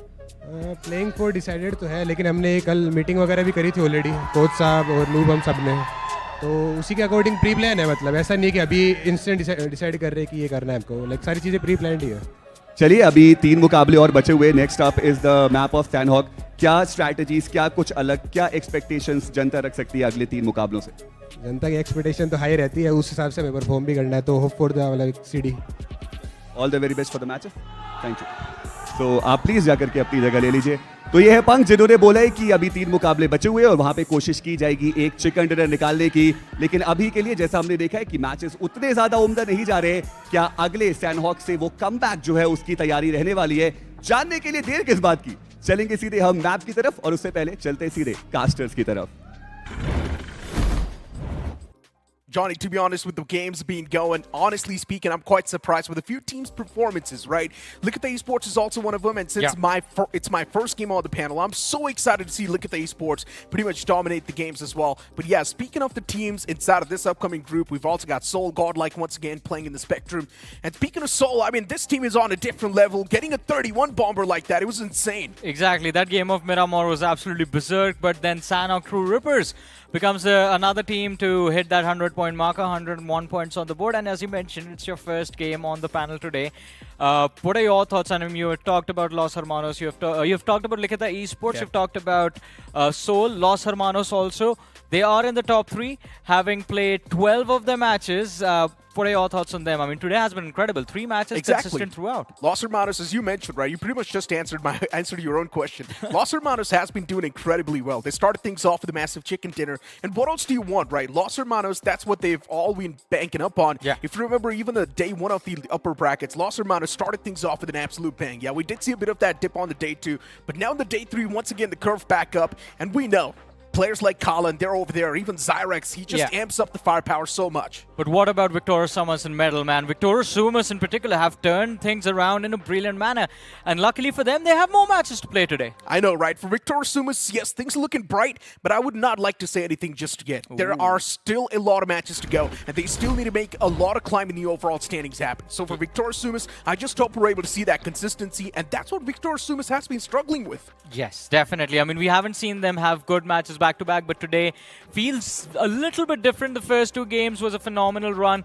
Game number 3, well, I mean, they are going to get another opportunity in this upcoming Sanhok, and then Miramar and Erangel again. 3 matches left for Group C. Victor Summers being there, it is going to be important that they keep the flow going, and it's not just them. Godlike, we just heard that interview. The first 3 games, not really the best performances. That map of Miramar, I had a lot of hope for Godlike, but then it was just 2 players left, so they ended up taking an exit a little bit earlier than I expected, and of course, not a lot of finishes as well, but now there's more hope on the upcoming Sanhok. And yes, Group A is going to be the one to play inside of this upcoming game. A little bit of a switch inside of the group. We've got NINZA Esports, K9 Esports, even Marcus Gaming back inside of the race. So things are definitely going to be interesting. And Group C is playing all the 6 games. So yes, once again, we've got Group C flashing up on the screen. Johnny, interesting prospect has to be First Curiosity. Yesterday's day for First Curiosity was insane. Yeah. They started things off with a massive bang with a chicken dinner on the board. But now today, First Curiosity, they have been absent. Yeah, they have been absent indeed. And again, I mean, it hasn't been a great day for them. It seems like the turnaround of the shutdown started off in game number 1 itself when we saw the first Erangel. They were caught off guard in Lipovka, and after that they really haven't been able to bounce back. Miramar as well, an early exit even though they tried to be aggressive, got a few points but then ended up getting taken out. Yeah. Yesterday I think it was the circles favoring them, everything just working out for First Curiosity, but today when it was very important for them to just be consistent because they had 6 matches in the same day, they just can't really seem to pick up the pace. That's the whole point, right? Yesterday, it does feel like they compensated a little bit for today's day, but to be honest, if you're just dropping the ball like that, when you're supposed to have the momentum, that's not a good thing, really. And if you look at the overall standings, look, we know upper bracket's got a massive leeway. No one gets eliminated. They're anyways going to move on towards the quarterfinals, even if they fail over here. But still, I feel like securing a better spot towards the semifinals directly is probably the best possible thing you can do. Why would you want that elimination sword on top of your necks? It is definitely the case, as you mentioned, but there's this team that has managed to avoid everything, and all because of this man, and of course the man that is talking to him on the side, Goblin, legit Goblin. We just saw his stats. Incredible performance today. That game of Miramar from this duo was just too clean. I know, right? Goblin with 16 finishes on the block so far. Soul has been performing as a well-knit unit. Yeah. You cannot really count out Joker as well. This man has been there. This man's fragging potential. For some reason, it's amped up even more inside of the Showdown. And you love to see that from a boy like Joker, right? He's extremely precise in the long-range fights as well. Up close and personal, Joker's DBS, it's always able to find the positive traits. It definitely is. And again, I have to say one more thing to add about Team Soul is right now their strategy seems to be kind of one that is against the current, because while the norm has become to play for the center, the matches that Seoul is doing well in, they are just playing the edges and they're being very aggressive. They're winning those 4v4s, they're converting those fights, and that is one of the reasons why this is the most unique name inside of the top 8 right now that has very little placement points. They're all about those finishes. That's the whole point, right? This is what we've been having a conversation about since the past lower brackets. Yeah. We mentioned if you're someone who wants to play around the edges, you're supposed to be aggressive. Exactly. And now Seoul is literally personifying perfection on how to exactly play from the edges. They're taking so many fights, coming out on top as well, and that's what you're supposed to do. You're supposed to assert dominance. And speak of asserting dominance, how can we forget about this one guy? K9 Esports is beast. Even this guy's got 16 finishes on the block. For K9 Esports, yesterday we saw a bit of that bump up in the overall standings. And that was because Beast and Ninja Boy were playing well. We spoke about this after the fiasco of day 1. K9 Esports weren't able to do well, but day number 2, Ninja Boy and Beast, both of them just completely warmed up, showed it to the games, and 3 games consistent performance coming in from K9 Esports. I want to see that today from this team, but the difference between yesterday and today is yesterday they were playing the first 3 matches, so the teams they were playing against weren't really warmed up. Today they're going up against Group C. And to be honest, for Group C at this point in time, it does feel like, yes, they do have a lot of heavy hitters. I expected a lot more from Hero Xtreme Godlike, though. The performance today has been a little bit lackluster. What do you think? I agree with you on that. I mean, my prediction for the day was Godlike. I was expecting that, all right, you guys have a lot of matches today. They're going to take things a little bit slow in the start, but maybe towards the end pick up the pace. I still hope that's going to be the case for Godlike, because the first 3 matches were just disasters after disasters. Well, he's just trying to make sure that he can breathe properly, I guess. Yeah, I guess probably that's what he's doing. But to be honest, for First Curiosity, as I mentioned a while ago, yeah, things have been a little bit shaky. For TrueRippers, once again, we're seeing the consistency back on the board from TrueRippers. It's a whole different story. They've already crossed that 100 points marker. They're looking extremely comfortable in the overall standings, and it's impossible to steal that slot away of semifinals from TrueRippers. Now, another name on the concerning side of things is also going to be Cincinnati Kids. Yep. I do understand on the land, they like to stay on the latter half of the board, but guys, come on, it's time to wake up. Like, no jokes anymore. I have one more question. Every single time we see these shots of Cincinnati Kids, it seems like everyone is warming up or just getting ready on the spawn island. Some on the other end is just sitting, chilling, with his phone on the table, and he's just like looking at his team. It's like, what are you guys doing? Look, if you're practicing all the time, that also shows that, yes, of course, you're preparing, but that's also not a good thing, because it also shows that you're extremely anxious about the upcoming competition, and I hope that's not the case. Cincinnati Kids, they need a lot of points and a lot of confidence. So let's move on towards the upcoming game.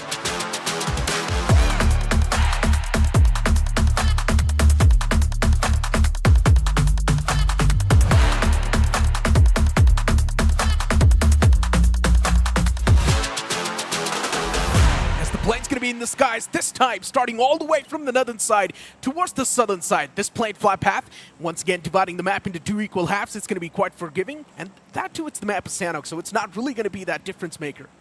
Well, let's see though how the game turns out. As you mentioned, it's a centric flight path, but Sanhok can turn about, drop clashes at any given second. We see the players of EVOX take an early exit towards the northern shorelines, but it is going to be that Camp Alpha ruin situation that a lot of these teams might have to deal with.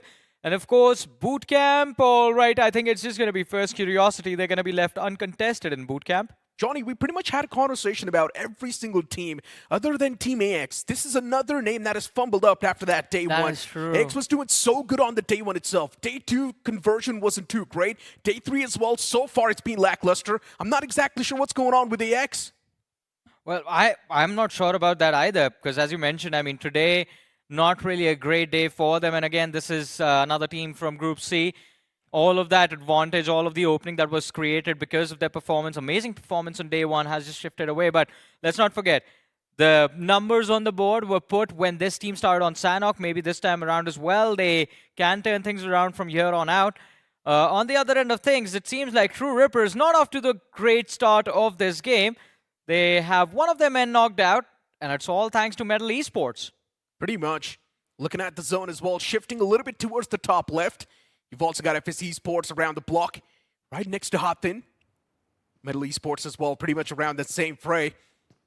And NoNx Esports, they've unfortunately found themselves against the players of TrueRippers.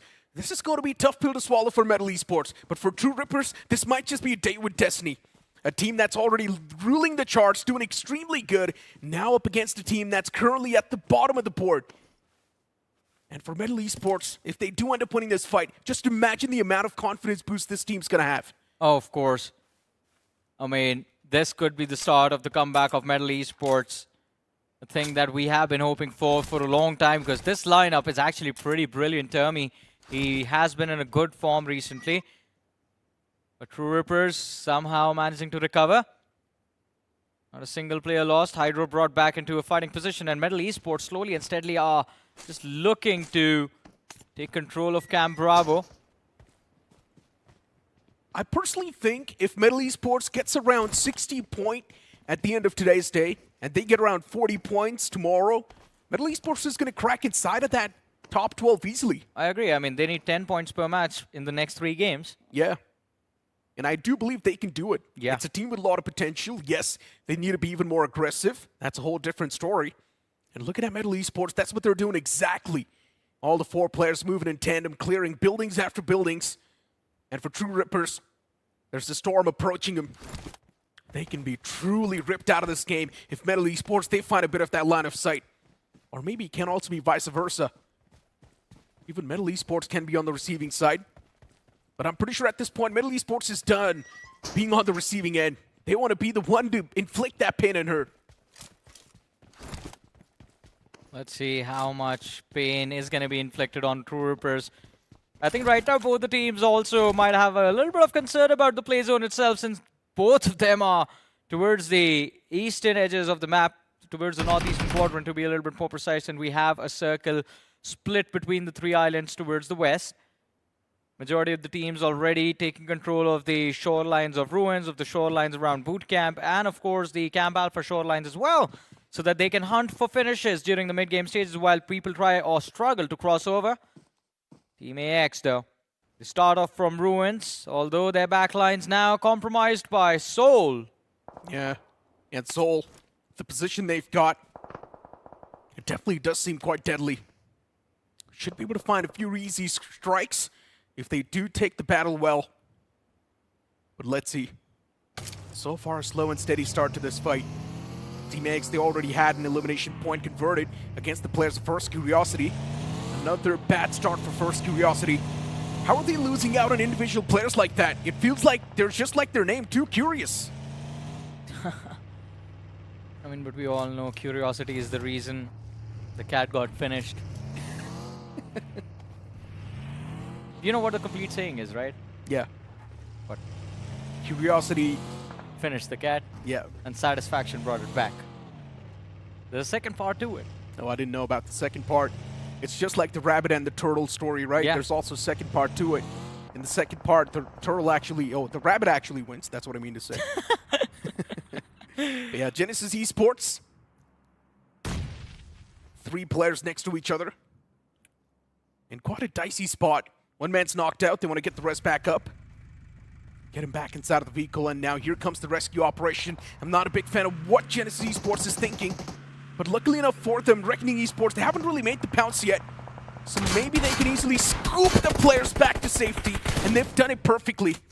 All the players back towards the safety line. Things looking good and dandy for Genesis Esports. They're quite lucky. Yeah, but that cover coming in from Zap wasn't the best, to be honest. His teammate still lost a big chunk of his HP. Genesis Esports, they gotta be a little bit more precise with their timing and communication. Although I think Godlike as well might have helped Genesis a little bit, pushing the players of Reckoning Esports in the back lines. Both these teams just waiting to see where the zone will end up taking them. But Reckoning Esports, I mean, they are also one of those teams that are struggling. In fact, a big name that is there quite far back in the leaderboard, just 27 points secured from the matches they've played. Not really where we are used to seeing a team like this, and especially a team with a lot of young talent. You talk about Shob, Flock, Javin being there. Yeah. It feels like there's just too many young players. That's why the experience is lacking. And that's why Reckoning Esports is making rookie mistakes like that. The vehicle just flipping out in the open. Free elimination points just gifted to the players of EVOX. And PMWIGL extremely happy with that 1 elimination point. For EVOX Esports, things looking good and dandy. But not so much in the overall standing. Still, it's quite a tough stretch they need to execute. Pretty far back with just 50 points on the board. EVOX, if they manage to get 10 more points in today's day and 20 more points tomorrow, maybe they can actually squeeze that safety line as well. And hopefully, that's all we can say. EVOX has been a very surprising entry. One moment you're going to see the players pull off 1v3s, and the next they are going to fall into 4v2. It's an all-or-nothing situation. PMWI IGL, he's proven himself in the past, but they do it with Steam this time around as well. They saw that vehicle move, although still decide to hold on to the trigger. Marcos Gaming, though, we finally have them on our screen. A team that is dead last in our overall leaderboard right now. It seems like their game plan is to find a breach in boot camp where there's absolutely nobody there. All the 4 players looking extremely safe and good. And the only reason why they've positioned themselves towards boot camp, it's because it's the centric part of the zone. Which makes a lot of sense. It's the map of Sanhok. You just want to be around the center. And that's what Marcos Gaming have realized. Shots taken against the foes nearby. And that's going to be the players of First Curiosity. For First Curiosity, they're down to a 3-man squad. And I'm pretty sure at this point in time, they just want to avoid any sort of smoke. They don't want to be a part of the fights. And speaking of not being a part of the fight, NINZA, this is another one of those names that we've got a lot of expectations from. Yesterday, we did see the aggression amp up. We would have been in the final few games, but that was not enough. And right now, NINZA, they find themselves between a massive spring trap, and it's the players of Godlike just ripping them to shreds. And eventually, within a few seconds, the entirety of NINZA, they've been eliminated from this game. Yeah, 2 teams in tandem, and NINZA, they get sandwiched. Godlike in the front and Genesis in the back. Finishes shared between the 2 squads. And NINZA and Necro, as you said, at the start of the journey, we had a lot of hope from NINZA, but it seems like, well, slowly and steadily, game after game, all of that hope is just slipping away from the team and from all its supporters. I hate to say this, but why are they playing so scared? Why are all the 4 players in one single vehicle? Come on! Everyone knows that it's pretty much the worst or terrible idea. Especially on Sanhok, man, where everyone is so close to each other. We saw what happens. You are going to get sprayed down. Not just by 1, but by 2, 3 different squads. Yeah, they need to be a little bit more proactive. But Necro, I want to talk to you about this. I mean, NINZA, that's a whole other story. We'll come back to that in a bit. In fact, almost all of these struggling teams we want to talk about. But we see the cluster form out into the open just west of Paradise Resort. You have these 4 or 5 names moving in from the Hearthen Bridge. And then you have AX and Soul who are still stuck towards ruins. Crossing this river, it's going to be such a big challenge, especially since we have the map and we see the players of K9 Esports are now surrounding both of them. Oh no, Team AX under heavy fire. Today's day for AX, it has been terrible. Losing out on too many men inside of the battle, but Devotee, he still strikes. And this time his stinger, it's looking venomous than ever before. Utility, it's being primed in his hand, and this nade might just do a lot of damage, but no, instead, the opposing nade, that's going to be the nail in the coffin, and Soul they spring back to life. And probably get the revival as well on the fallen comrade. Things looking so good and dandy for Soul, and now we're seeing Thunder in the playing for. But look at this. I believe this might just be the end. No, maybe not, Beast! He goes for a slam, but he's going to be the man losing his life. And Soul in a position from where they could have been wiped out. Somehow do manage to recover. K9 Esports fighting for their lives, but are losing players one after the other. And all of a sudden, instead of a fight where K9 should have had the upper hand, a 4 versus 2 situation brought down to a 2v2. Man, oh man, Omega, he is going to be so upset with the boys. How did this even happen? How did the tables turn? That's probably the main question Omega's wondering. K9 had the man advantage, they had the positional advantage, they had better awareness, but they still lost the fight just because of bare mechanics. Soul better. Goblin, legit, Thunder, Joker, when you've got such a massive firepower in your hands, you're supposed to be mechanically better. And that's what Soul is doing. Taking those fights raw and actually coming out on top as well. By the way, this is a 1v1 now because Cincinnati Kids came in with the third party. Yeah. And Omega got knocked out because of that slug. He needs to be careful. He sees Joker. The shotgun goes off. A few shots with Joker with the juke. Slug. He's struggling to keep track of this man. And the shutdown! What was that? 2 versus 4. The charge from the K9s of K9 Esports. But it seems like this pack has been hunted. and completely shut down. It's Joker again, the man closing the business deal between the two. 6 finishes on the board for Team Seoul. Incredible stuff from Seoul. And now it's time for Seoul to just get that reset, get the fallen player back upon his feet. Marcos Gaming getting pounced on by the players of First Curiosity. And this time, First Curiosity, they need to pay the price for all the mistakes they're making.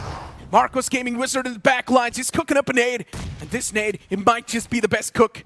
But no, instead, it still is not able to find the prime connection. But eventually, Crypto, the man, still gets knocked out. And what? That was his own teammate's nade! A massive blunder from First Curiosity. This might just be the opener Marcos Gaming was searching for. And at this point in time for First Curiosity, things are not looking good. This should have been their fight. But the way they charged in, the way they made these mistakes, now the fight's taken away from them completely. And CK with the third party, they're going to disrupt that flow. Big mistake from a man who in the past has rarely made any. Gamla boy nading his own teammate over there. Of course, Marcos giving a lot of breathing room because of that one misplay from First Curiosity. Cincinnati kids, they get the clean up.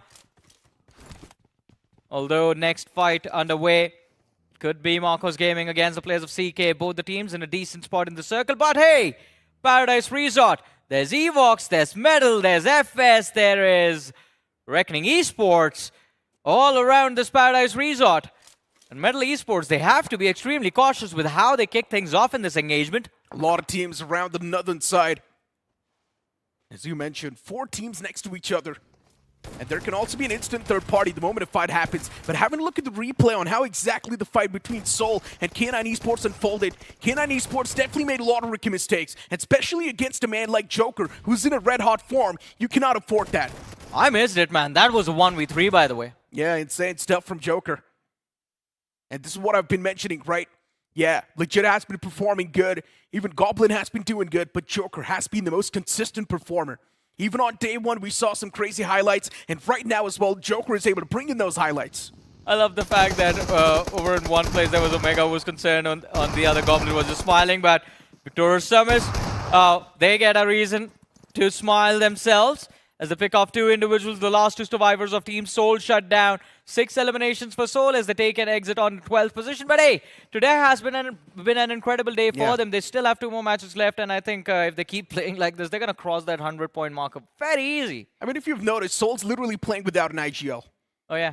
Yeah, they're literally making these changes on the fly. It's because Seoul knows they've already qualified towards the semifinals. They can afford these type of changes. They're just playing to have fun at this point. They're just here to farm elimination points, and that's all Seoul cares about. They're not even playing this game seriously, but hold on to that thought. TrueRippers, Hydra, what was that disgusting spray? One spray takes down 2 players in tandem, and now another man from BS, he's on the run. You had a conversation about Victorious Sumus. You mentioned, yes, they've been doing okay, but this is why I said, VS, let's not just say anything right now. They always are known to drop the ball, and that's what happens. I mean, yeah, it's not looking good for Victorious Summers. Well, this is... It seems like everywhere they go, they are getting shot out of waste, and the backlines has kind of kept a little bit of hope alive for his teammate, but this nade might just take it all away. TrueRippers still in the mix, even after losing Harsh and Kyo, Hydra and Jelly still surviving. Nade overshoots, Jelly still intact. Oh, that could have been a knock. Yeah. This one might be.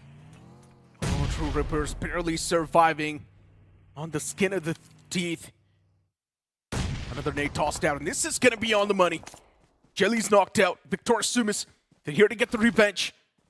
NINZA does not have a lot of utilities anymore. Just 1 frag grenade and 2 flashbangs. And I highly doubt he can do anything with that. And just like that, within the blink of an eye, the entirety of TrueRippers, they come crashing down as it was Reckoning Esports to put that nail in the coffin. But now as we move on towards EVOX against the players of Medal Esports, this is another interesting fight that's brewing up. For EVOX, they've got 2 players standing right next to each other. Executor, he gets executed from the game. But Medal Esports, they've got the man advantage. And this is where EVOX, they might just start a choke. Another man down. Big blunders from EVOX. And Medal Esports, they're capitalizing. This is what you like to see from a banner like Medal Esports. Off the rip at the start, we saw Medal Esports take a fight against TrueRippers, but they actually ran away from that. He threw him a band-aid and it just overshot. Now it's in the blue. EVOX, they can make Metal pay a price for that mistake, but no, says all two. And a shutdown coming through for EVOX. Metal Esports, brilliantly done. You know how when you're fighting a raid boss, the first people that get targeted are the support players, the healers? Well, that is what happened in this fight. Metal picked off the backline first, and then the players that were up close and personal with the players of Metal Esports from the side of EVOX, they just got completely stuck. That's the whole point, right? There was no proper synergy. Yeah. There was a man in the back lines, but who was he providing cover fire to? Because the teammates up close and personal, they were hidden. Exactly, they weren't moving in. Exactly. It just does not make any sense. The teammates up close, they're supposed to push up and try and bait out the peaks, but they're not doing that. How is the backline supposed to activate itself? The man was caught exposed and eliminated in the end. Now for 8-bit. Oh, this is what you like to see from a man like his power. Unleashing his power against the players of Godlike. Already finding the first confirmation. Incredible stuff.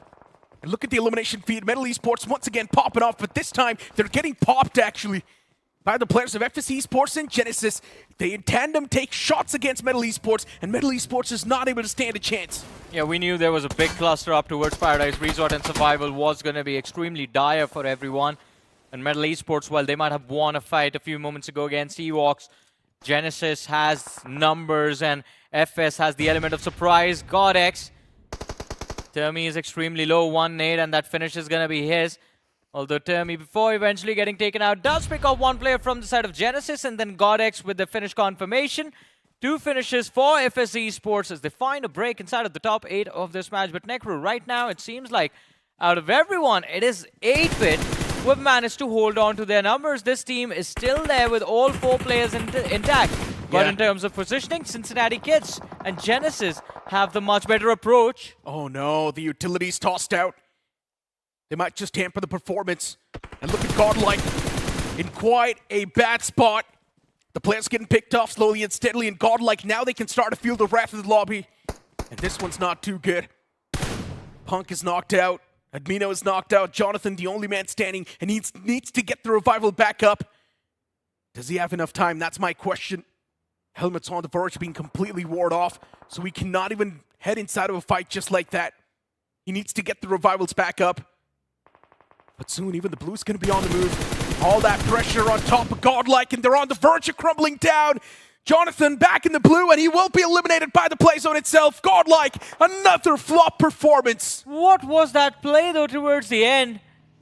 And Godlike, of course, just got completely off guard, but just running out towards the blue. I think a call was made to try and get Punk back in the game, but that extra bit of damage from Juicy just resulted in Godlike getting taken out by the blue itself. Point denied, but Cincinnati Kids are doing extremely well. 7 finishes on the board. Skips, the man who kicked things off, the man who got those early finishes, has been shut down. And Cincinnati Kids, it seems like, Necro, they might be stuck. 8-bit from the south, and Genesis coming in from the northern side. 7 finishes on the block in CK. They've got those evil thoughts. But are they going to execute those evil thoughts? That's my question. Same's got the Molotov ready and primed, and this time tossed it against the players of Genesis, but no connection found yet. Genesis Esports, Gravity, the man's going to reposition instantly, backs away from this spot. And Same is not even going to go for those shots yet. Cincinnati Kids, they know one thing, and they just need to find that entrance against the players of Genesis Esports. And we already do see Same with the off angle, and that's going to be a massive surprise. Genesis Esports, they were not ready for this one.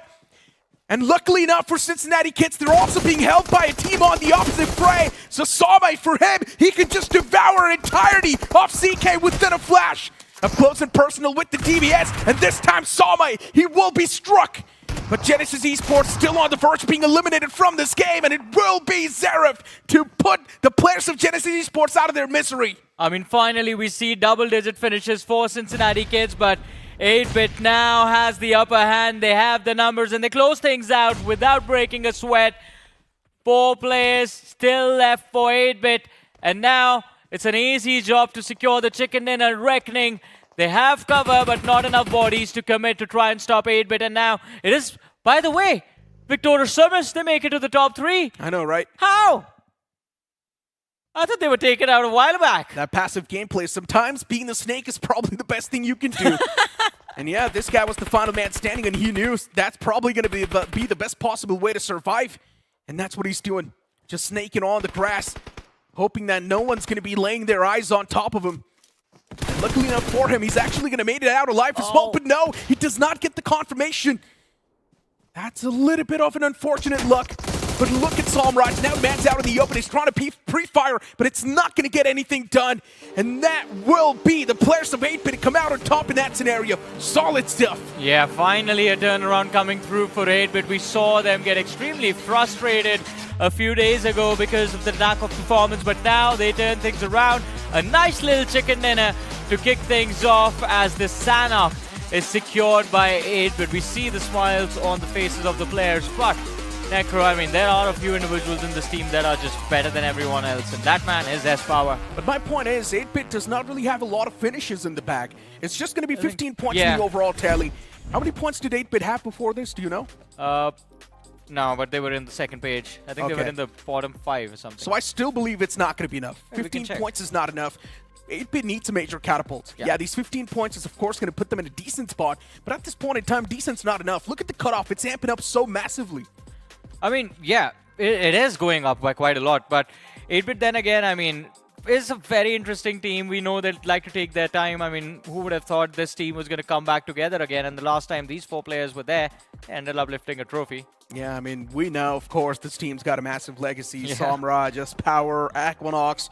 They're once again back over here in full form. The only person that's missing from this banner is actually Troy, but it's completely fine. He was anyways benched all the time, so Troy was like, you know what, I'm done being benched. I'm going to go towards Wildfangs now. Yeah, but I miss him. I mean, Troy is a brilliant player. Just a few days ago, in fact, a few weeks ago, we saw him in a different tournament actually playing, and he did a brilliant job for his team. So yeah, even in the lower brackets, he was doing pretty good, right? He was being subbed out constantly.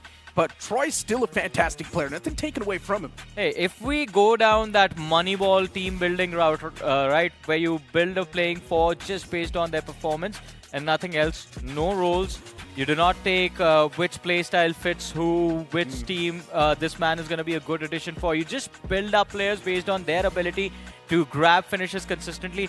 I think my Moneyball team would have Troy in it. Of course it has to be, right? Even AKOP is kind of a good addition to that team. This man's been quite consistent. But hey, we've got the winner chicken dinner stats on the screen. S-Power with just 1 finish. We've also got Samraj with only 1. The only person who was able to get more than 1 was Beast with 2 finishes on the board. It's a decent performance from 8BIT. It's not something that's completely outstanding or mind-blowing. They could have done better. Yeah, I mean, of course they could have done better. It's 8BIT for crying out loud. But I think with how they've been playing so far, and by the way, they started the day off in the mid-40s.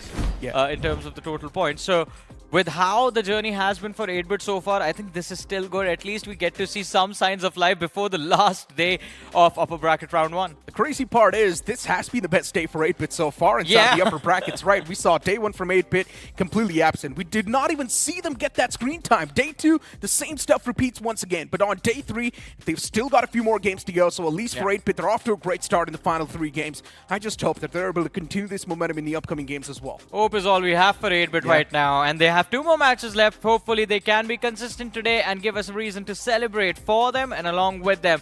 But before the next few games, we're going to take a very short break. Stay tuned. We'll be back after this.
स्वागत है एक बार फिर से आप सभी का break के बाद BGMI शोडाउन 2025 के अंदर। मैं सुपर जॉनी, मेरे साथ मौजूद है रावण। अपर ब्रैकेट राउंड 1 डे नंबर 3।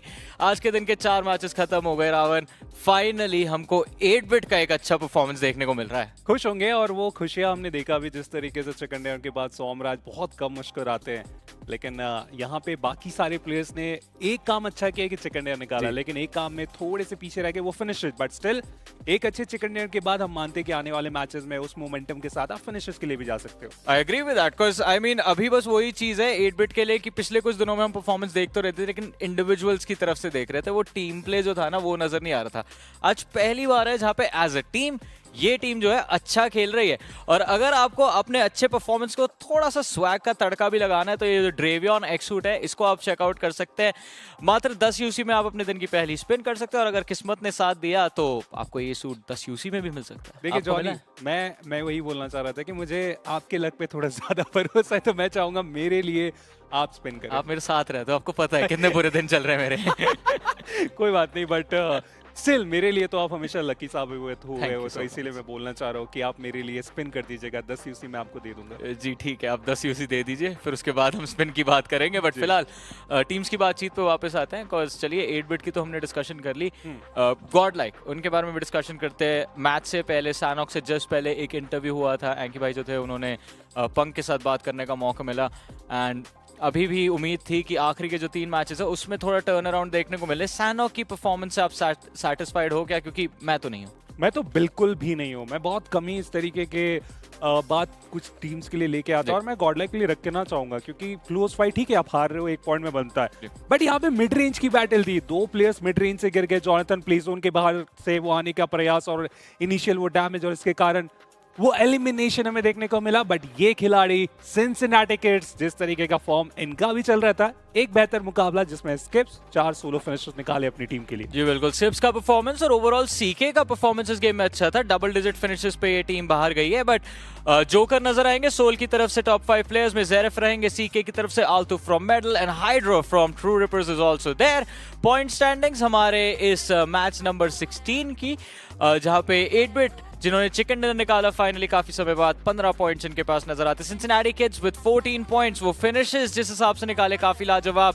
और आज के दिन रावण सबसे ज्यादा मैं इम्प्रेस्ड हूँ विक्टोरियस सोमस से, बिकॉज पहले 2 दिन इस प्रतियोगिता के खराब करने के बाद तीसरे दिन में जो टर्न अराउंड इस टीम ने दिखाया है लाजवाब। और साथ ही साथ मैं उसमें ऐड ऑन करना चाहूंगा टीम सोल को भी, क्योंकि अब से पहले जब उनके मैचेस आ रहे थे तो वो अच्छे मैचेस आ रहे थे सोलो प्लेयर्स की तरफ से, लेकिन टीम गेम आज देखने को मिला। जोकर का वो एफर्ट जहाँ पे एक समय में हमने मान लिया था कि K9 उस फाइट को जीतने वाले, K9 को बाहर किया गया और केवल 2 पॉइंट्स हम K9 के पास देख रहे हैं। Meta Ninja I don't know क्या हो चुका है इस टीम को।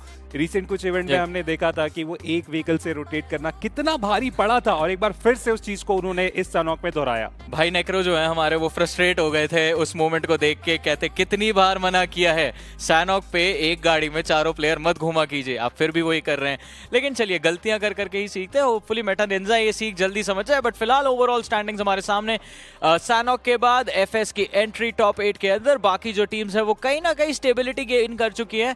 टॉप 6 की यहाँ पे मैं बात कर रहा हूँ, बट टीम सोल जो है उनकी कोशिश रहेगी कि अगला गेम खत्म होने तक वो भी जो शतक है उसको टच करते हुए नजर आए। Same goes for first curiosity, जो आज के दिन बिल्कुल गायब रहे हैं मैचेस से। परफॉर्मेंस इनकी ज्यादा देखने को नहीं मिली, लेकिन वो देखिए कल जो खेले थे ना ये, उसका इम्पैक्ट आज तक नजर आ रहा है। Still managing to hold a spot inside of the top 8। But अगले पन्ने पे चलते हैं। यहाँ पे जेनेसिस ई-स्पोर्ट्स का एक अच्छा टर्न अराउंड आज के दिन पे रहा है, काफी बेहतर। लेकिन इस मुकाबले से पहले जेनेसिस टॉप 12 के बाहर थे, अब वो टॉप 12 की तरफ जो आ चुके हैं। 62 टोटल पॉइंट डिफरेंस देखिए इस पूरे चार्ट में हमें कोई बहुत ज्यादा देखने को मिल नहीं रहा है। EVOX भी अगर एक एवरेज से कुछ फिनिशर्स ऐड करके अगर वो चिकन के आसपास भी पहुंचे तो आसानी से वो भी उस टॉप 12 की तरफ बढ़ सकते हैं। मतलब कंपटीशन हर मैच के साथ बढ़ता चला जा रहा है। इनफैक्ट अगर इस तीसरे पेज में भी देखें, BotArmyEsports आज के दिन पे गिरावट हुई, लेकिन अब कल के दिन पे उनके मैचेस रहेंगे, होपफुली वो वहां से बाउंस बैक हमें करते हुए देखने को मिले। बट एक मुकाबला सिंसिनाटी किड्स और रेकनिंग को आप देखिए, ये भी अब धीरे धीरे करके ऊपर की ओर रवाना हो रहे हैं। बिल्कुल, आई थिंक दोनों टीम्स ने एक प्रथा जो है वो बना लिया कि एक दूसरे के साथ ही रहने वाले, बिकॉज लीडर बोर्ड में दोनों starting of the day bottom 3 के अंदर थे और अब धीरे धीरे करके क्लाइम कर रहे हैं। आज के दिन का टारगेट दोनों के लिए सेम रहेगा कि किसी तरह जो 60 पॉइंट्स का मार्कर है वो अगर टच कर जाए तो कल जो हमारा दिन है जहाँ पे 4 मैचेस उनके पास हो गए, कोशिश करी जा सकती है कि 40 पॉइंट 4 गेम में निकालें, शतक छुएं और क्वालिफाई कर जाए सीधा सेमीफाइनल्स के लिए। साउंड बहुत आसान करती है ये चीजें, लेकिन मैच में एग्जीक्यूट करना काफी ज्यादा मुश्किल रहने वाला है। आपको क्या लगता है एक और अच्छी परफॉर्मेंस आएगी विक्टोरियस सोमस की? आ सकती है, फिनिशर्स काफी अच्छे तरीके से वो निकाल रहे हैं, अगर इसी तरीके से वो मेंटेन किए तो फॉर श्योर वो कमबैक उनके लिए काफी बेहतर होगा। लेकिन अभी हम कमबैक करते हैं अपने कास्टर्स की तरफ, क्योंकि अगला मुकाबला पूरे तरीके से तैयार है। Thank you so much to the analysts for that amazing segment as well here. And my oh my, we're down towards the final 2 games here. It is coming down towards the wire as well. The chase for the top 12 is getting a little bit harder right now here.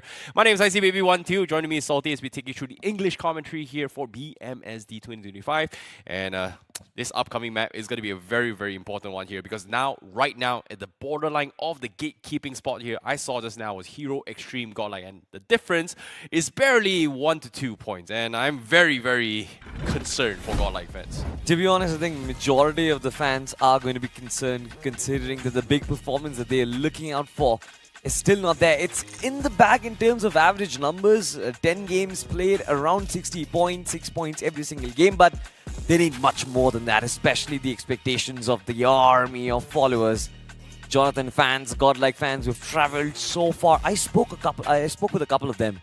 Few of them had actually traveled more than 100 kilometers to just come visit the venue and watch their idol play. Well, that's going to be an interesting one, I would say. But let's take a look at another picture as well. Seems like VS, they're not too happy about their overall performance so far here. Seems like they are struggling a little bit more.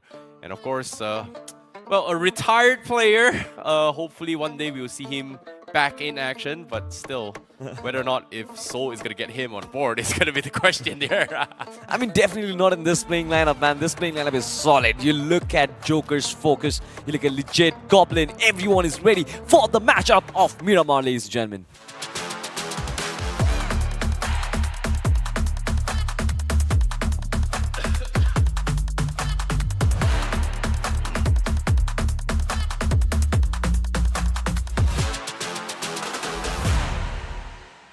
And here we go, ladies and gentlemen. The big bird goes back up to the skies, and this time we are flying over the hot deserts of Miramar. The last time we played this map, we had a circle on top of Impala. God's Range should have actually secured that chicken, but it was stolen away. Not stolen away, but snatched away by the lads from Seoul, who went bombastic in that game. But in this one, we'll find out who does the same. But for now, your pilot, Salty, joining alongside is going to be IC Baby. And we are flying from the lands of Chumusera towards Puerto Paraso.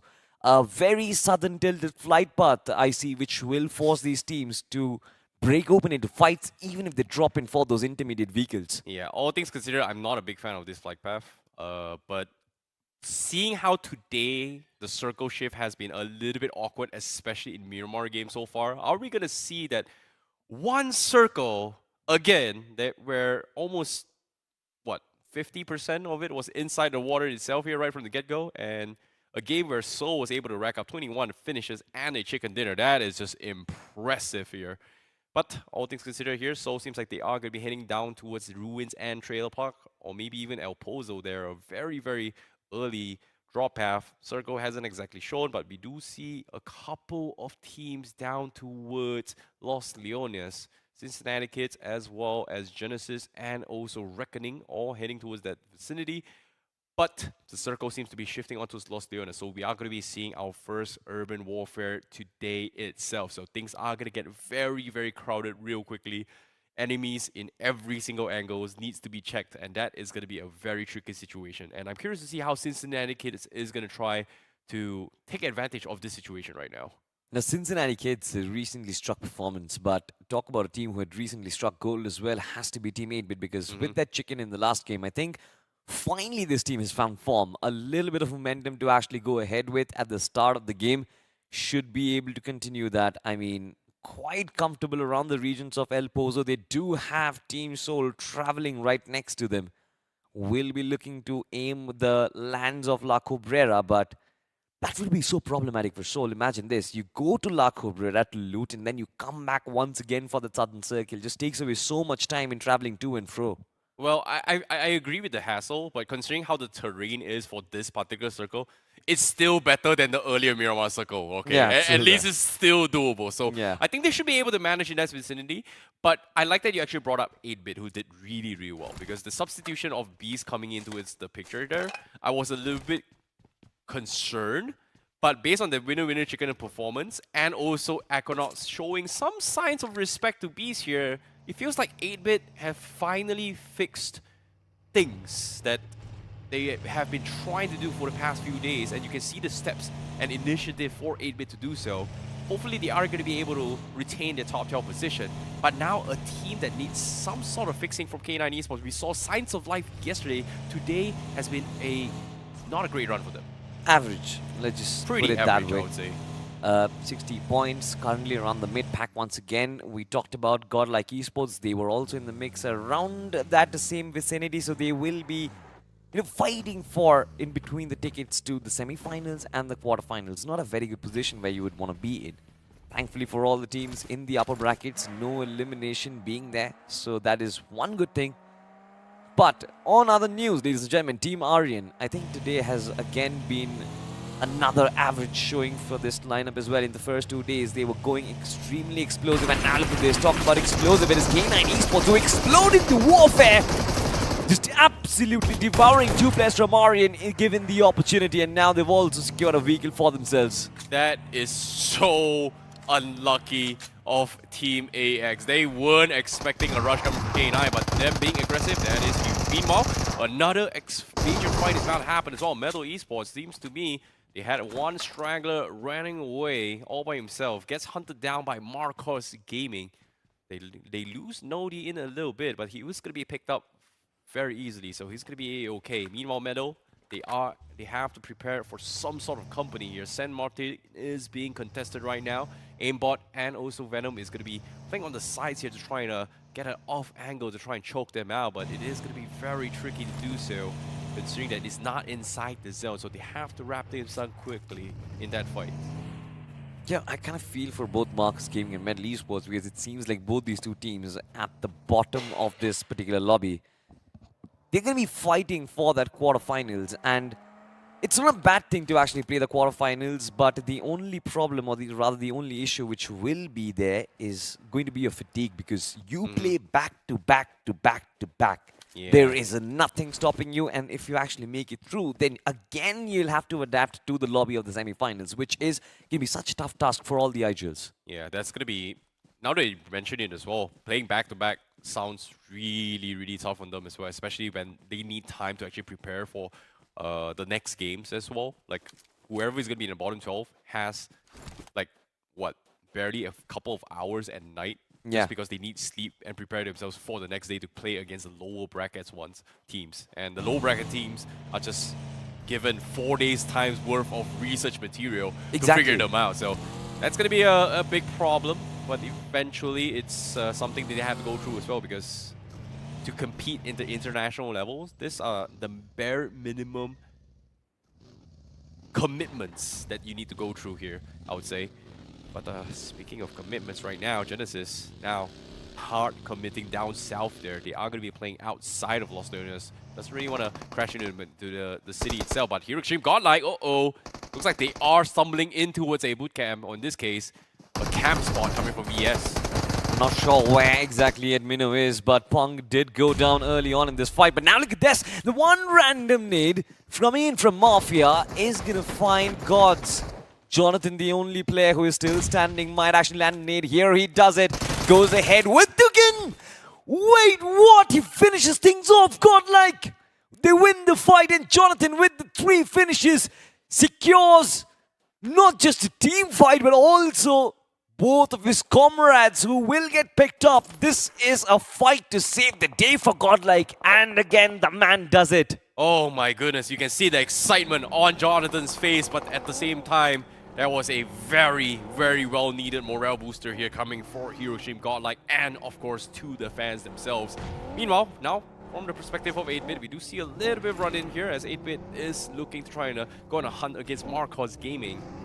But it seems like S-Power may have had it a little bit of incident in there, forced to hard stop his vehicle to try and get an upper edge on this high ground to try and catch them off guard, but it seems like he doesn't seem to be able to spot anyone. S-Power still doesn't know what's up as the zone is about to close in. Equinox is been taken out. They've lost Beast in the process, and Marcos Gaming continue to hard commit into this fight.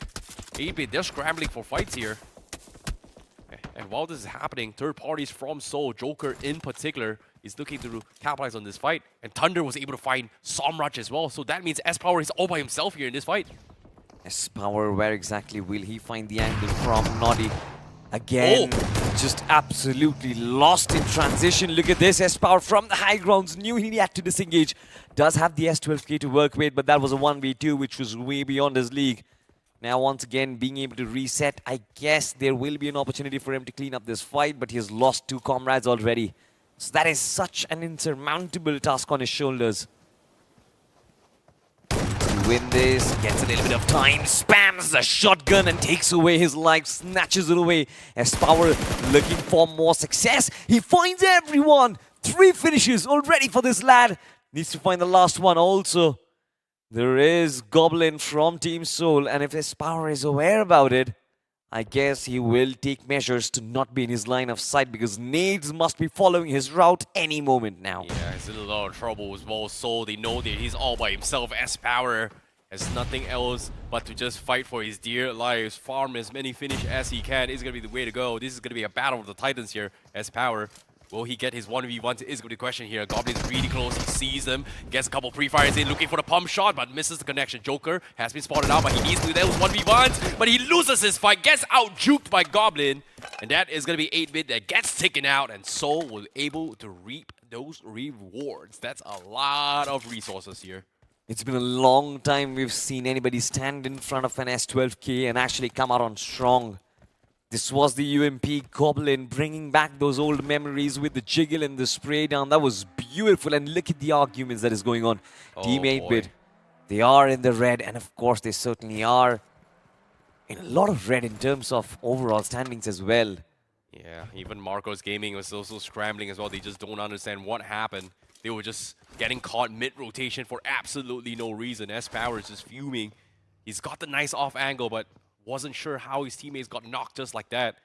Seems to be a heated argument between S-Power and Beast. He was praised for the last game by Equinox. This game seems like he's being thrown on heat right now. Yeah, I mean, understandably, so all the underdog players, they are the ones who get thrown under the bus. But have a look at this, ladies and gentlemen. This was the fight which completely turned Godlike Esports and their run, Jonathan. It's always different when a stalwart stands up and he saves the ship for your team. This time, with a well-timed and well-placed nade, he finds to wrap around Victorious Summers. And this is not a team to actually scoff at. You look at the aggression. Yeah, like you can see the moment Jonathan cleaned that fight, everybody's tense face immediately relaxes. Like, oh my god, we survived. Okay, we can move on. And let's move on. Let's move on from there. This is something which I was discussing on the analyst desk as well. Jonathan has been saving the ship for Godlike for a while now. He's been consistent. He's been very reliable on those guns, especially on those firefights, close 4v4s. And now, again, coming in clutch, especially in times of distress. This is good stuff coming in from Godlike. They just need to keep this momentum going. That is it. Oh, speaking of momentum here, NoNx Esports seems to be crashing into his left node. We were expecting this kind of urban warfare here. Every angle there is somebody. And Aimbot is able to pick Henry apart. And Henry now pretty much down. Needs some sort of backup to pick him up. But Meadow says, you know what? We're not letting you be picked up here. We are getting those points and we are taking all those resources. It's NoNx Esports setting a very, very good roadblock. But with the circle on the east side, as you can see, oh sorry, not east side, on the right side on the screen, you see it is going to shift outside the city itself. So EVOX pretty much in prime position to shut down any teams coming out of Los Leones from the northwest corner.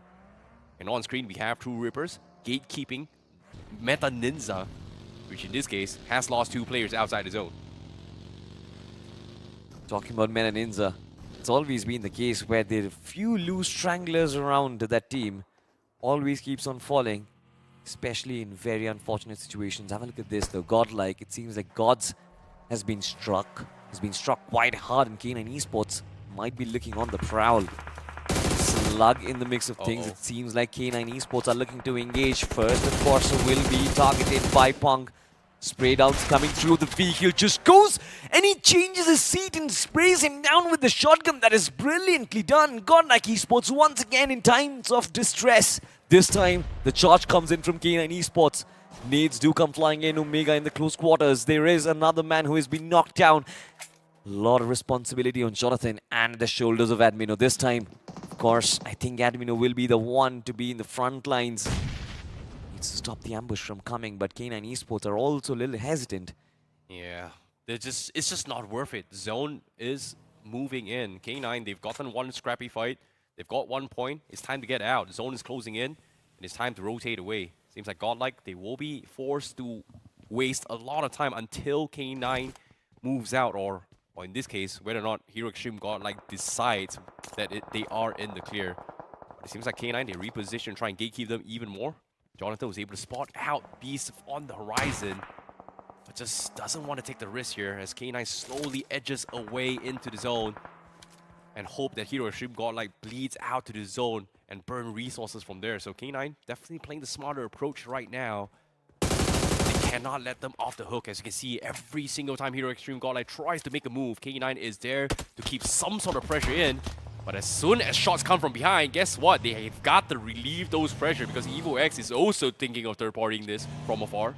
EVOX as well as FS in the backlines, K9 Esports, which means a little bit of time to reset for Godlike, and they get the heck out of here. In fact, they're not really very worried, or rather bothered, to take the damage in from the blue. Look at the fact that they're rotating in deeper inside from the blue zone, move towards the northern parts of the circle. But will they find entry is the question, because still in this location, they're going to find themselves in front of their arch nemesis Team Soul.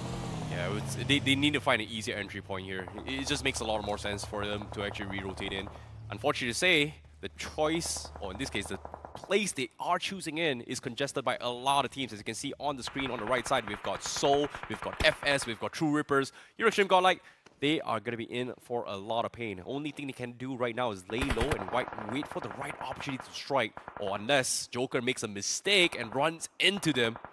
Seems like laying low might be the way to go here for Hero Xtreme Godlike. As gunshots has been made, Soul on the hunt. They do find a player from the side of FS, and that's going to be Roman taken out. That's going to be a point in the hands of Soul right now. But they're still not inside the zone. They need to push in. Extremely sweaty situation for all the three teams, to be honest. Godlike, Soul, as well as FS Esports, they keep exchanging shots, and Goblin, a nasty one on him. Results in his fall, of course. Godlike from the back lines looking to engage against Team Soul. Admino, beautiful spray down it was, but not a lot of damage being inflicted. Have a look at that. The thunder falls as Team Soul, they look to crumble brick by brick. But can Godlike capitalize from the backlines is the question, or are they looking to escape? Yeah, they have to. That was an opportunity. Like, Soul was on the hunt, they were weak. Hero Xtreme Godlike might just use this small little space that was given to them to actually push in the zone. Like, they're not in the clear yet. But it seems like getting the jump onto Soul and seeing all the smokes here, this might be points for them. Joker, he's pretty much stuck in the tree. There's nothing he can do. Jonathan pre-firing his way through. Joker slowly but surely will whittle out as the zone is about to come through. Smokes being set up, but Joker, he's stuck. There's no way out of this, and he is gonna bleed out eventually unless teammates help him. In this case, Thunder from the side of Soul is focused on FS. They get the knock on there, but he is losing a couple players himself, as Soul needs to find a way to disengage from this fight. They are caught in the crosshairs of both teams. Immediately goes out, and FS, they missed the timing. Why were you looking? Oh no, they lose one. Now Levi has to win his 1v1, and he loses his fight. Oh no, Legit has somehow able to sneak past the defense, but the zone hurts too much. He's gonna lose his life. FS Esports are gonna be fuming, to be honest, at that lost opportunity. They could have scounded so many finishes in that position, but now look at this, GodX being the only one alive. Could have actually revived Lovish as well, but is going to miss that opportunity and the timing from the backlines. EVOX takes down Team Soul as Joker falls. Team Soul gets wiped off with 7 eliminations, and now even FS on the firing lines. Have a look at this. BMWI, IGL, and Adi spray down in tandem. FS Esports being eliminated, and Godlike being the clever ones. They actually took the timing and got themselves into safety inside the circle. Through they go. That was so sneaky of here, Xtreme Godlike. That was so darn sneaky. But despite all those commotions here, EVOX was the ones that were gatekeeping Los Hermanos for the longest of the time, so they do keep tabs on almost every single team. So as of yet, Xtreme Godlike, they find some sort of sanctuary, some sort of safety net on the outskirts of Los Hermanos, which is inside the zone. But unfortunately to say, perfect crosshairs placements for Archit. So that means Xtreme Godlike, if nobody helps them and distracts EVOX, they're pretty much stuck there for the longest of time. Potentially, as long as the circle does not force them through. Have a look at this, TrueRippers. They've spotted the likes of Genesis as well. Hydro is going to find the better of Zap. Jelly was talking about Hydro's potential. This man, again, being on the MVP list, has been super, super consistent. And now look at this, the charge comes through. Hydro, of course, will have cover fire from the rest of his lads. Zap will get confirmed. The rest of the players, of course, will have to escape. Gravity and Viper. For sure, these two players can pack a punch individually, but then without Hunters, without Zap, chances or the hopes of a chicken dinner might just be almost nullified. Yeah, but at the same time, TrueRippers, they are playing from the west side. They do have the mountain terrains to work with. They've been scouring this entire space for the longest time.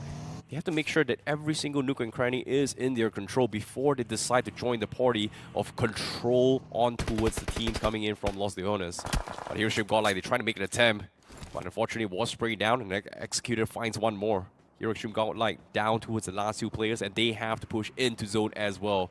So EVOX definitely very, very happy with their choice in terms of map control on top of those mountains. Yeah, for sure they're going to be happy, but it didn't really make any sense for Admina to actually cross the ridge. And now look at this, Godlike taking that risky rotation, needs to cheat the ship and the seats as much as they possibly can. And look at that, Jonathan falls in the migration. Have a look at this. Gods does manage to survive, but not a lot of HP from the backlines. K9 Esports, they have been eyeing the lives of Godlike for a while now. Finally gets to land that final blow. 4 eliminations for Godlike, and that's all that Lady Luck had wrote for them. Yeah, they tried their best. Like, every single possible option, they have pretty much limited there as well. And the moment they got the knock on EVOX on top, there was that space for them to push, but there was only one vehicle, there was only 2 guys, there's only so much they can do, and there's so many nooks and crannies inside Los Hermanos, and that's the reason why you don't really want to push blindly into this. And you can't really blame them, considering how they had the zone behind them for the longest of time. They tried their best, there's only so much they could have done. We have to move on from there, but as we had K9 Esports, oh boy, it looks like they are able to find a couple of stragglers here. Ninja Boy is able to spray down too, and now, ooh, K Ninja Boy! How did you just single-handedly dismantle TrueRippers all by yourself? 1 versus 3. That should not have been possible for you, boy. Should not have been possible? Well, he is a PGIS MVP, my lad. He is the man who, out of all, can actually pull something like that. And look at that. K9 Esports, 6 eliminations on board. Looking extremely strong on that eastern end of that circle. They just need to hold on to this position, and now they've got a little bit of the high ground as well. Slug, a part of it under his control, but he's quite split up from the rest of his teammates. Now that can be problematic because EVOX, they have made this territory their own, especially causing problems for Godlike, causing problems for Team Soul. They've been causing problems to everyone who's come near them so far. They could still just gather 3 eliminations, but have a look at that replay once again. Connects one mid-vehicle, gets the next one confirmation. This is almost identical, but the switch around, the switch do was wow. Wow, that was so clean, Ninja Boy. An absolute mad lad. But coming into the game here, we're down to the final 8 team, and as of yet, I'm really surprised that TrueRippers gave up mountain control on the southwest corner just to push into his K9. So that was very, very awkward here. I guess just because they're afraid of EVOX, who does have the upper hand on the north side, they have a better angles. That's probably why they gave away those positions here. But let's take a look at what FC is going to set up as well here. They are going to be the gatekeepers for any team trying to exit Los Hermanos. So they've got both left and right entry points completely locked down. So every single team needs to find a way to sneak past them. So far, Meadow has found some sort of way, and that is going to be pushed up on towards EVOX. Aimbot tried to sneak up onto them, but was surprised by a lot of teams here. Spray down comes through. Oh, Aimbot, 1 HP left. He survives, but he's got only 14 bandages left. So EVOX is not going to give up space just to commit for that 1 point. But still, they've got to be counting the lucky stars there. But again, I mean, how Oh, long they will actually you be found him. going away from that firefight? You will have to face them. And yes, Aimbot did face them and did manage to fall as well. We switch focus to Team EVOX, PNWI IGL with that lovely thrown nade on towards Slug. It seems like Slug wants to dismantle the defenses of Team EVOX all by himself. Did manage to find a knock, which is impressive.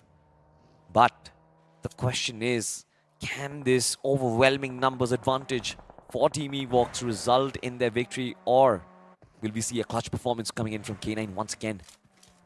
Oh boy, K9 now just needs a very, very nice bean, and they should be able to shut it down. But let's take a look at the entry point here. Cincinnati Kids was able to find an opener on Insidious. That's going to be the push in. While they're pushing in, they're taking some serious damage from EVOX themselves. But now Skips going for the pump. Oh, what a bait! The Mets here, he knew for a fact he was going to get pushed. Instantly reacted to that. Skips, insane. That is some insane, inhumane reaction. FC, they have just been dismantled. Their gatekeep has completely crumbled. And now Gamla Boy, last man standing. He's surrounded by everyone right now. There's only so much he can do. This could have been actually a big game for FC, but this seems like all of a sudden everything just came crashing down with that push from Cincinnati Kids. Some and Skips, extremely technical. Both players, once a part of Team Soul, now part of Cincinnati Kids. We know they can pack a punch. It was just about a matter of time, just about a matter of form. Gamla Boy and the distance, I think he has spotted the lads from OnePlus CK. Some up top, I guess a spray down from Gamla Boy is pretty evident, but then I think the entirety of the circle is still under the control of Team EVOX because they're the ones who decide who moves where. Well, in this case, EVOX, they have the highest ground. But the next question for EVOX is that despite all this zoning that they have done and all this nuisance they have caused for every single team, they only have about a couple of ammunition to work with. The question here is, how do they get down? Because the circle now forces them down, and Genesis and Metal has a decent amount of cover. Right now, EVOX, they need to find a way down, and they need to start farming some finishes here. They've done everybody dirty, but now they are getting in a lot of trouble themselves. But Gamla Boy, he is going to be scouted out by Cincinnati Kids. One nade comes through, doesn't seem to be able to connect. It's about to bleed out to the zone. No vehicles, no smokes. Tandem nades come through, and he's done. It's over for Gamla Boy. Beautiful combination from Cincinnati Kids, wasn't it? I mean, 4 eliminations already. These two players, they're kind of pulling off a partnership together. As long as you can stitch this partnership, you can take it forward. I think Cincinnati Kids, they are still alive in the race for the semifinals. Oh, smart. This is so smart of K9. They're making sure that EVOX does not have an easy entry down. They were the biggest threat for the longest of time, and now they have to get down. TNWI goes down. They lose one here from the side of EVOX. K9 Esports, they've done the job. They were able to thin down the defense there, or in this case, thinning down the forces of EVOX. But now, the next question is, how do they reposition? Cincinnati Kids, however, was sprayed down, and they were gatekept by Genesis inside the zone. Look at the map spread coming in from K9 Esports. They've led already. A couple of players inside the circle holding 2 different ends of it, and now one player just looking to stop Team EVOX on their path. Oh, no. An executor has been brought down already. Adi, where can he go now? The circle will push him, throw him off his covers, and now the plunge will result in his fall as well. 2 players knocked out, 1 player completely dead. PMWI IGL will be the only one who is a little healthy, and it seems like he'll not be healthy for long as K9 Esports looking to chip away another one, completely wiping off Team EVOX. My goodness, this widespread from K9 Esports has just paid off tenfold. The moment they eliminated the biggest threat in this game, so much space has been given now. As now they are going to be the ones in control. Omega on the other side of the mountains, and we have the rest of the teams on this side of the mountain. And as long as Omega is alive, teams inside, or in this case, both Genesis and Metal, is stuck inside those compounds. So this is a K9 game to lose. 100%. This is a K9's game to lose, and everybody from those compounds, from Meadow and Genesis, needs to get out of it. K9's got this completely locked down now. Absolutely, right? From all different directions. Neither NoNx Esports nor Genesis are actually inside of the circle. For them to actually do that, they will have to compromise their safe havens, their compounds, which means OnePlus K9, they are in position to try and shoot them down, beam them down. NoNx Esports, though, can they take this fight? Can they take the second position and a few extra finish points? I think will be the question as Termi chases down one of the lads from Genesis Esports. I guess it's going to be none other than Viper. If the shots do connect, I think there can be a lot of damage dished out. Termi wants to 1v1 this guy. Venom on the other side has been brought down. So for NoNx Esports, now this is going to be the lonesome. So Viper, who's been absolutely extinguished. Viper so brilliant in those close quarters. Now Genesis, being the second place team, needs to deal with the threat coming through as Slug pulls up with his vehicle IC. Well, it was a battle for who's going to be number 2. Seems like Genesis did a fantastic job at baiting Metal out of position. Now K9 Esports, they know exactly where they are. 4 versus 2, they're stuck. Genesis, they need to push out. Smokes has been set up, but Ninja Boy, Slug, Omega, they've all got every single exit strategies completely locked down. And Genesis is hoping that they go for a little bit of an aggressive push here, and K9 seems to be a little bit aggressive. Seems like they are giving them those 1v1s. Viper being naded out, he's done for, and he is gonna deny those points. Will he get the denial? No, they do not, and that is gonna be K9 that closes the chicken dinner, and Genesis bows out on second place. I love the Ijuling coming in from Omega, and I love individual performances as well. Look at the lads, they're so happy. Ninja Boy, Slug, Beast, everyone performed when it actually mattered the most. K9 Esports, a big jump was expected from them in this day, and they showed us what they've exactly got. I think if it was 13 eliminations or more with the chicken dinner, almost a game where they squandered about 25 points in their kitty. This should be good to go going ahead into the semi-finals, because I think they were around the 60-point mark, add around the 20-odd points to it. I think they've crossed the cutoff, if I'm right. Well, all things considered here, considering the journey that K9 has done here in day 1, it took them 3 days to adapt to their usual gameplay. I'm not sure if it's Necro's words of wisdom that kind of woke them up, because ever since Necro started saying, why are these guys playing so passively? Things has been a little bit different here for K9, because this time they played absolutely phenomenal. It's nice to see that the K9 that we know is finally back in action here for BMSD itself. Absolutely. Looking confident on all fronts. I think be it rotation, be it team formations, and you look at the splits that they are taking. Those splits are working out, and that is the best thing that Omega will actually look forward to, because now he's in the right headspace. He knows exactly, and this is such a green flag for Omega, to be honest, because he knows his players are individually capable. He just needs to place each piece at the right place, and if they are in position, they're going to deliver. Yeah, and based on that final moments as well here, in this final blow, you can see that K9 Esports, they got everything on the minimap itself. They just got everything locked down from north as well as the south side. Personally, I feel like another team that could have capitalized on what K9 was trying to do was TrueRippers. So I was very surprised that TrueRippers gave up self-control, contest K9, and just got completely shut down by Ninja Boy. And after that, you know, the rest was pretty much history. It was just simple mathematics, or in this case, deductions for K9, or just eliminating the threat. The biggest threat, who was it? The guys on top of the mountain, NoNx. Destroy them. Everybody inside the house will never push out. That's the most simplistic mentality for every single player. If you're undercover, what's the thing you do? Don't rush out. Just hold. And because of that kind of mentality, K9 was just able to utilize those information and just create this vacuum of teams that they just can pick off from every single angle. Well, have a look at that stats, ladies and gentlemen. 13 finishes being brought out. And this is good news, to be honest. Technically good performances coming in from EVOX. I think that was a good park the bus strategy. They could not get a lot of finishes on the back of it, but I think their idea was right to be there for the longest of times and cause problems for everyone who's around so that they can go on a finish frenzy. But that did not happen. Credits to where credit is due. I think Slug managed fantastically. He was the only player from K9 Esports who actually went up to EVOX and challenged their position. Meanwhile, the rest of the lads were dealing with everyone else. But I really want to come back to that trifecta. FS Esports, Godlike and Soul in that top north part of the circle, because that was good stuff coming in from Godlike, but did not pay off in the end. Yeah, I think Godlike, the only issue that Godlike was actually experiencing was the fact that they were having so much obstacles that they had to overcome. First one was that the earlier ambush where Jonathan was able to clutch things out with 1v3. That costed them about a lot of time, a lot of resources. Mets has been depleted, smokes has been depleted. Everything was just struggling for them. Well, ladies and gentlemen, we'll move over to our host in just a wee while because we are preparing ourselves for our interview, if I'm not mistaken. But let's go over to the Desert Arena and find out what's going on. How was the situation?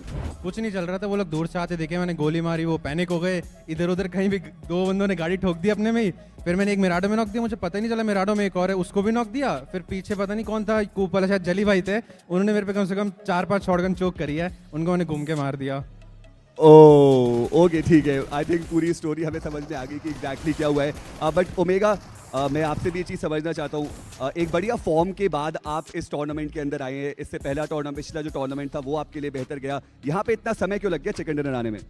पहले तो मैं पिछले सवाल का जवाब दूंगा, Ninja वाला जो पूछ रहे थे ना, इसके दिमाग में क्या चल रहा है। इसके दिमाग में सिर्फ एक बात चल रही थी, शेर। और दूसरी बात ये, यार नवरात्रे चल रहे हैं और बट फिर इन लोगों ने बोला कि थोड़ा सा पॉइंट टेबल में ऊपर जाने की ज़रूरत है। लोग बहुत ज़्यादा ऐसा बोल रहे हैं कि बस फ्लूक से ही हो गया, अच्छा खेल ले रहे हैं। कभी कभी हमारे कोच बोलता है कि तुम लोग बेफालतू के प्लेयर्स हो, ओवर हाइप्ड हो, तुम्हें खेलना वेलना नहीं आता, कभी कभी खेल लेते हो। तो आज हम बोल के आए थे कि आज एक चिकन आएगा, बाकी थोड़ा और अंदर आ जाता तो ये मज़ा ही आ जाता। चलिए आगे चलते हैं। ये चुलबुले जो खिलाड़ी है वो हमें देखने को मिलते हैं और ऐसे एक और चुलबुले खिलाड़ी यहाँ पे मौजूद है, स्लग द स्लगर। चलिए यहाँ पे जो चश्मा है वो ट्रांसफर किया जाएगा।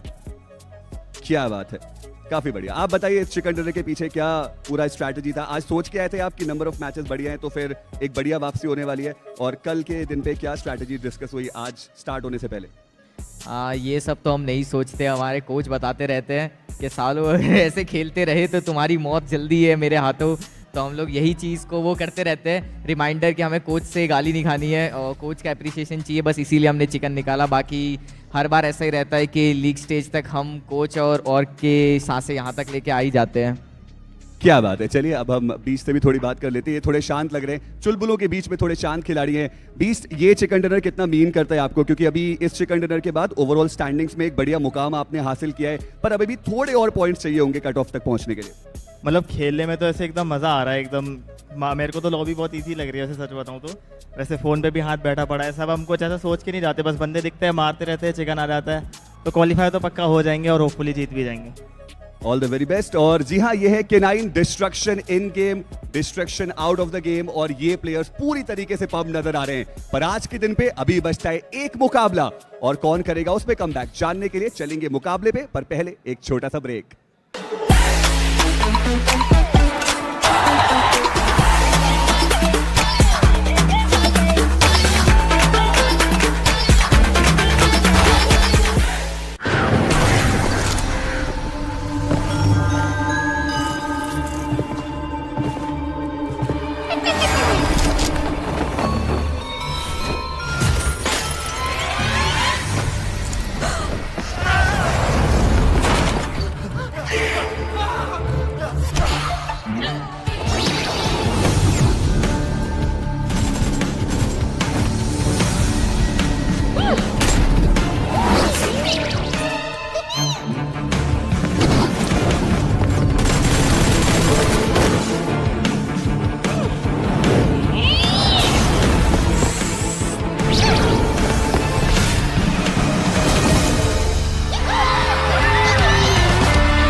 Dragon's power knows no bounds or fear.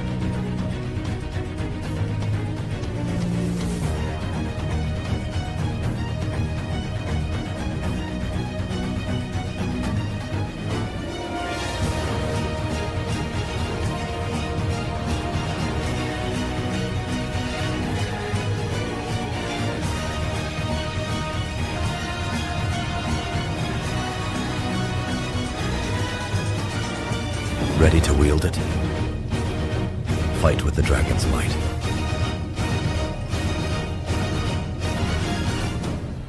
Dravian X suit. Get now.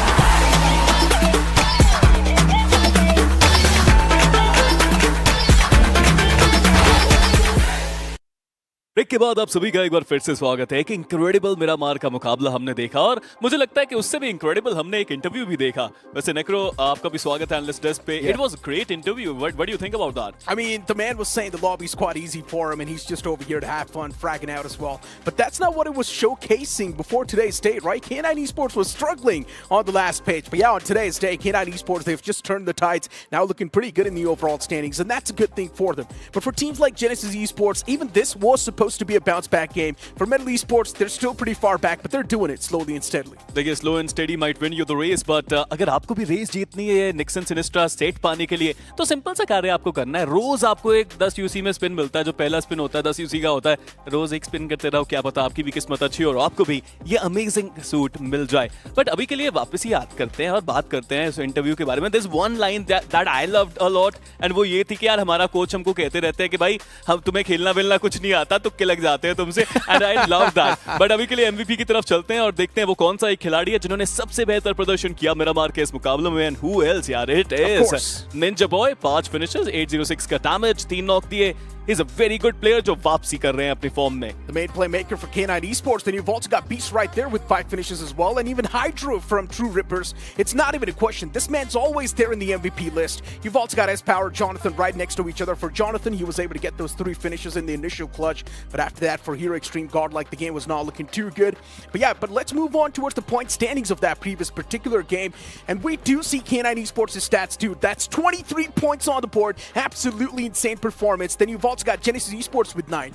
Yeah, a lot of things were happening in this Miramar, but problems यहाँ काफी बड़ी हैं कई सारी टीम्स की भी। I mean, Godlike की आपने बात करी, कई मैचेस में इनकंसिस्टेंसी अभी के लिए चलती हुई। टीम सोल को 7 पॉइंट मिले, ज्यादा निराश नहीं होंगे क्योंकि ऑलरेडी वो काफी ऊपर जा चुके हैं। बट 8-bit, I mean, नेक्रो, हमने पिछले कुछ दिनों में बहुत बार देखा है कि 8-bit अगर एक मैच डिसेंट जाता भी है तो उसके बाद फिर से वो इनकंसिस्टेंसी सामने आती है और वही देखने को मिला इस मैच में भी। That's not a good thing, right? Samraj and the boys, they've been with each other for such a long time, and if you're struggling with synergy and communications right now, it's not a good look to have. You're someone who's lifted the trophy with the same lineup, and now you're struggling once you've just changed the banners. I'm not exactly sure what's going on in the back lines, but we've also got the overall standings popping up. TrueRippers still on top with 112 points. Then you've got OG on the second with 101. Soul, today's performance has been extravagantly good, and that's why they're over there on the third. Absolutely, I mean, कल के दिन के बाद 44 points थे और आज अभी एक मैच और बचा है और 99 पे ऑलरेडी वो पहुंच चुके हैं। लॉस हेर्मानोस ने भी अपना कार्य तो यहाँ पे कर ही दिया है, 95 पॉइंट्स उनके पास हैं और कट ऑफ से अब वो ज्यादा दूर नहीं।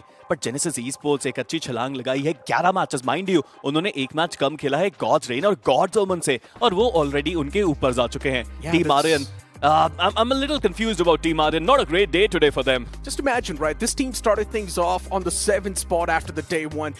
And then after that, we've seen Team Arden just constantly dropping the ball over and over again. And now they're on the verge of being kicked outside of the semi-final slot, which is not a good thing. Team Arden is just barely hanging on the edge. And look at a few more concerning names on the last page. Now, to be honest, this is disappointing. From banners like Victor Sumus, Cincinnati Kids, Metal Esports, Reckoning Esports, Meta NINZA, you expect so much from them. The moment you hear the name, you expect them to be there on the first half of the board, maybe in the top 5. But now, pretty much on the last page, yeah, this is just bad to see, I'm not gonna lie. I mean, you're not wrong, Necro, at all. Even Marcos Gaming की अगर बात की जाए, वो भी एक ऐसी team है जिन्होंने पास्ट में बहुत अच्छा प्रदर्शन करके दिखाया है, बट पता नहीं क्या हुआ है। शायद यही एक चीज़ है कि जब भी आप नाम चेंज करते हो अपनी और का, मे बी वो पुराना फॉर्म भी आपके हाथ से चला जाता है। I am being superstitious right now, but at this point of time कुछ भी मान लीजिए, फॉर्म वापस लानी पड़ेगी। मे be they just need one single game to come back in the form. Look, if you've noticed one pattern, all the teams on the last page like to play it passive, pretty much. Victor Sumus, be it there, Metal Esports, be it there. Recently, even they have been playing it extremely passive. So in my opinion, all the teams on the last page just go all guns blazing. What do you've got to lose? You're anyways pretty much backs against the wall. Just go out there and frag out. मुझे ये mentality काफी अच्छी लगी कि यहाँ पे अगर आपके पास हारने के लिए तो वैसे भी कुछ नहीं है, तो एंजॉय कीजिए। बट अभी आप लोग एंजॉय कीजिए हमारे कास्टर्स के साथ, बिकॉज अगला मैच शुरू होने वाला है। Well, ladies and gentlemen, it seems like once again we are ready. This time, a couple of changes in the playing fours. I can see a little bit of switch do between Team 8-bit. Aquanock goes out. Raiden comes in. So now the lineup includes Somraj, Raiden, Beast, and S-Power. Johnny, what are your thoughts? The Land Demon being subbed out by Raiden, who is a little under the radar right now. Do you think that can actually help Somraj? I think they might have prepared for this situation because we all are aware, like a few months ago, Aquanox suffered an injury because he can't really, and because of that, he can't really play prolonged matches. He can't really stay in for the entire day. And that is why I think 8-Bit, for a while, they have known this. They've started to prepare for it. And I think now is the time the man finally gets some space to breathe after they've secured one chicken dinner in the day, and Somraj is satisfied. Alright, we find ourselves in a fighting position. Raiden, step in, and well, it's time to head towards, well, an instant Is he actually solving a Rubik's Cube Yeah, before a game? I love that. I love the speed of his fingers, but I'm pretty sure you guys are going to love the speed with which Erangel is going to pop off in front of your screen.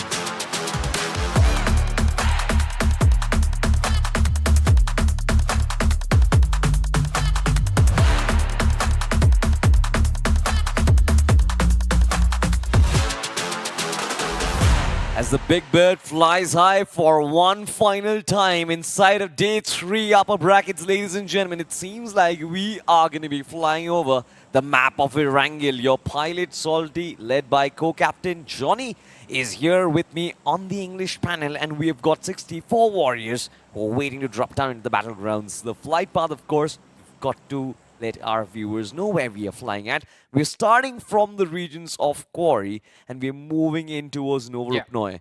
This is going to be a flight path that Destro would love, but sadly he's not playing anymore. I love the fact that there's camera on one of the players of 8-Bit and all of them just keep pushing the cameraman away to the next guy in line. He's like, go to him, go to him, go to him, go to him. And well, and then there's Kyo who's just staring into our souls. Look at the confidence they have. Jelly's there trying to make sure the team reaches the drop location, and Kyo is just having fun with Harsh over there, just keeping all the love to himself. Guys, you guys have to play a match. They realize that, right? It's time to drop into the action. It's a southern flight path as well. They drop in Novorupnoy. So, you know, before you actually throw the parachutes open, you don't really have much to do. You just have to follow one guy. They know it's not their job and they're just having a little bit of fun and banter. While Jelly on the side is like, all right, 800 meters. I got to time this precisely so that I drop at the perfect time. Our feet touch floor in sync. But anyway, southern flight path. We had a similar discussion earlier on in the day. Cincinnati kids now, since Godrain is not there in the lobby, they take advantage and go towards the military base. But hey, AX, they have a clash against the players of Genesis, I believe, in Milta City. And they have to be careful how they survive that. AX, they aren't having a good day today. Same goes for First Curiosity, Reckoning Esports, both the teams towards Milta Power. But here we have it, Soul against the players of Medal Esports. Now, this is a fight happening in the middle of nowhere. And by the way, Godlike also switched things up. Godlike went towards for a western drop. They're moving all the way towards Georgiopol. But guess what, ladies and gentlemen? The gods do not favor Godlike this time. We have a military-based circle. We have a circle that is extremely south, but we have to focus on this fight. Before that, have a look at this. Wait a second, I almost thought it was someone from the back lines, but it seems that Legit finds a first knock. One of their players, Venom, will be getting taken down. With the Erangel down, Medal Esports, do they hesitate to attack, or is it Team Soul's opportunity to pounce on them, Johnny? Hey, but hey, what just happened? K9 Esports, man! Did they not take off their glasses before they went into the game? All of that swag after the match won, and now it just... You can't hear me snapping my fingers, but snap and it's all gone. They are the first team to get wiped out in this game. And, well, who was it? Did you see who got the squad wipe, Salty? I think it was TrueRippers, but I'm not sure. And I think it's even CK. Cincinnati it was Cincinnati kids, right? But even the players of K9, they are confused on exactly what happened to their Medal Esports. Meanwhile, on the back foot, they are the ones who are dealing with the pressure. Being led by Soul, constant nades to just push them out of these compounds. And this is their last footing, to be honest. Their last piece of cover. Team Soul, they're moving in tandem. And I like their formation with the way they're pushing in. Goblin leaving the charge. He does have the M249 to work with as well. And Altu with the Scorpion. This is not the time where you can actually use a handgun to try and protect your positions. Medal Esports in deep trouble. Yeah, Metal Esports. Let's see how this turns out. Aimbot just runs in, barely avoids getting knocked out. Legend finds the opener. Termi knocked out. Aimbot also finished off, and there it is. The last man from the side of Metal Esports taken care of, and Soul quite comfortable. Not a single man knocked out, and they have 4 eliminations. But this is, well, there are so many fights that are broken out apart from this one. We have missed a lot of them on the big screen. I hope we get to see a replay, because Cincinnati kids have just gone ham. In a matter of seconds, they took out the players from K9 Esports. Then they started going after EVOX, TrueRippers, and FS Esports. One in a hovercraft trying to escape, which is going to be very slow in terms of movement, and then TrueRippers in a boat a little bit quicker, but that hovercraft can tank a lot of damage. And on a small island, these two teams collide. No Who's gonna way! come out on top? They What? turn around. This is a pirate ship maneuver from the players of TrueRippers, but it's just a duo. And they still kick things off. Jelly with the first knock. Levi hits the floor. Roman in the backlines looks for a trade, but he doesn't have the weapon. It's the Uzi. He's gonna run out of ammunition, and it's the last shot whiffed. And FS, they lose 2 players. And here comes the backup, the other 2 lads. And FS, well, it's a full stop that has been put on their momentum. This team is done for. Well, to be honest, none of these teams are actually going to matter, to be honest, because they're both going to the semi-finals. Both the teams have had an immense journey inside the upper brackets, but where on earth is this fight being taken? Where are you guys fighting? In the middle of nowhere. FS Esports never in their wildest dreams would have thought that Team TrueRippers would chase them like that. But now look at this, Godlike. He's still standing. He wants to bring back Lavish as well. And the surprising fact is TrueRippers have actually taken up a lot of resources before plunging into battle against FS. I mean, alright, all of this aside, Reckoning Esports, did you see them Yeah. just take their boats? They do not want any part of this. Well, now they hear the gunshots. Maybe we're going to see them stop, but nice nade coming in from Harsh. And TrueRippers in a fight that should have been comfortably theirs. They kind of mess things up.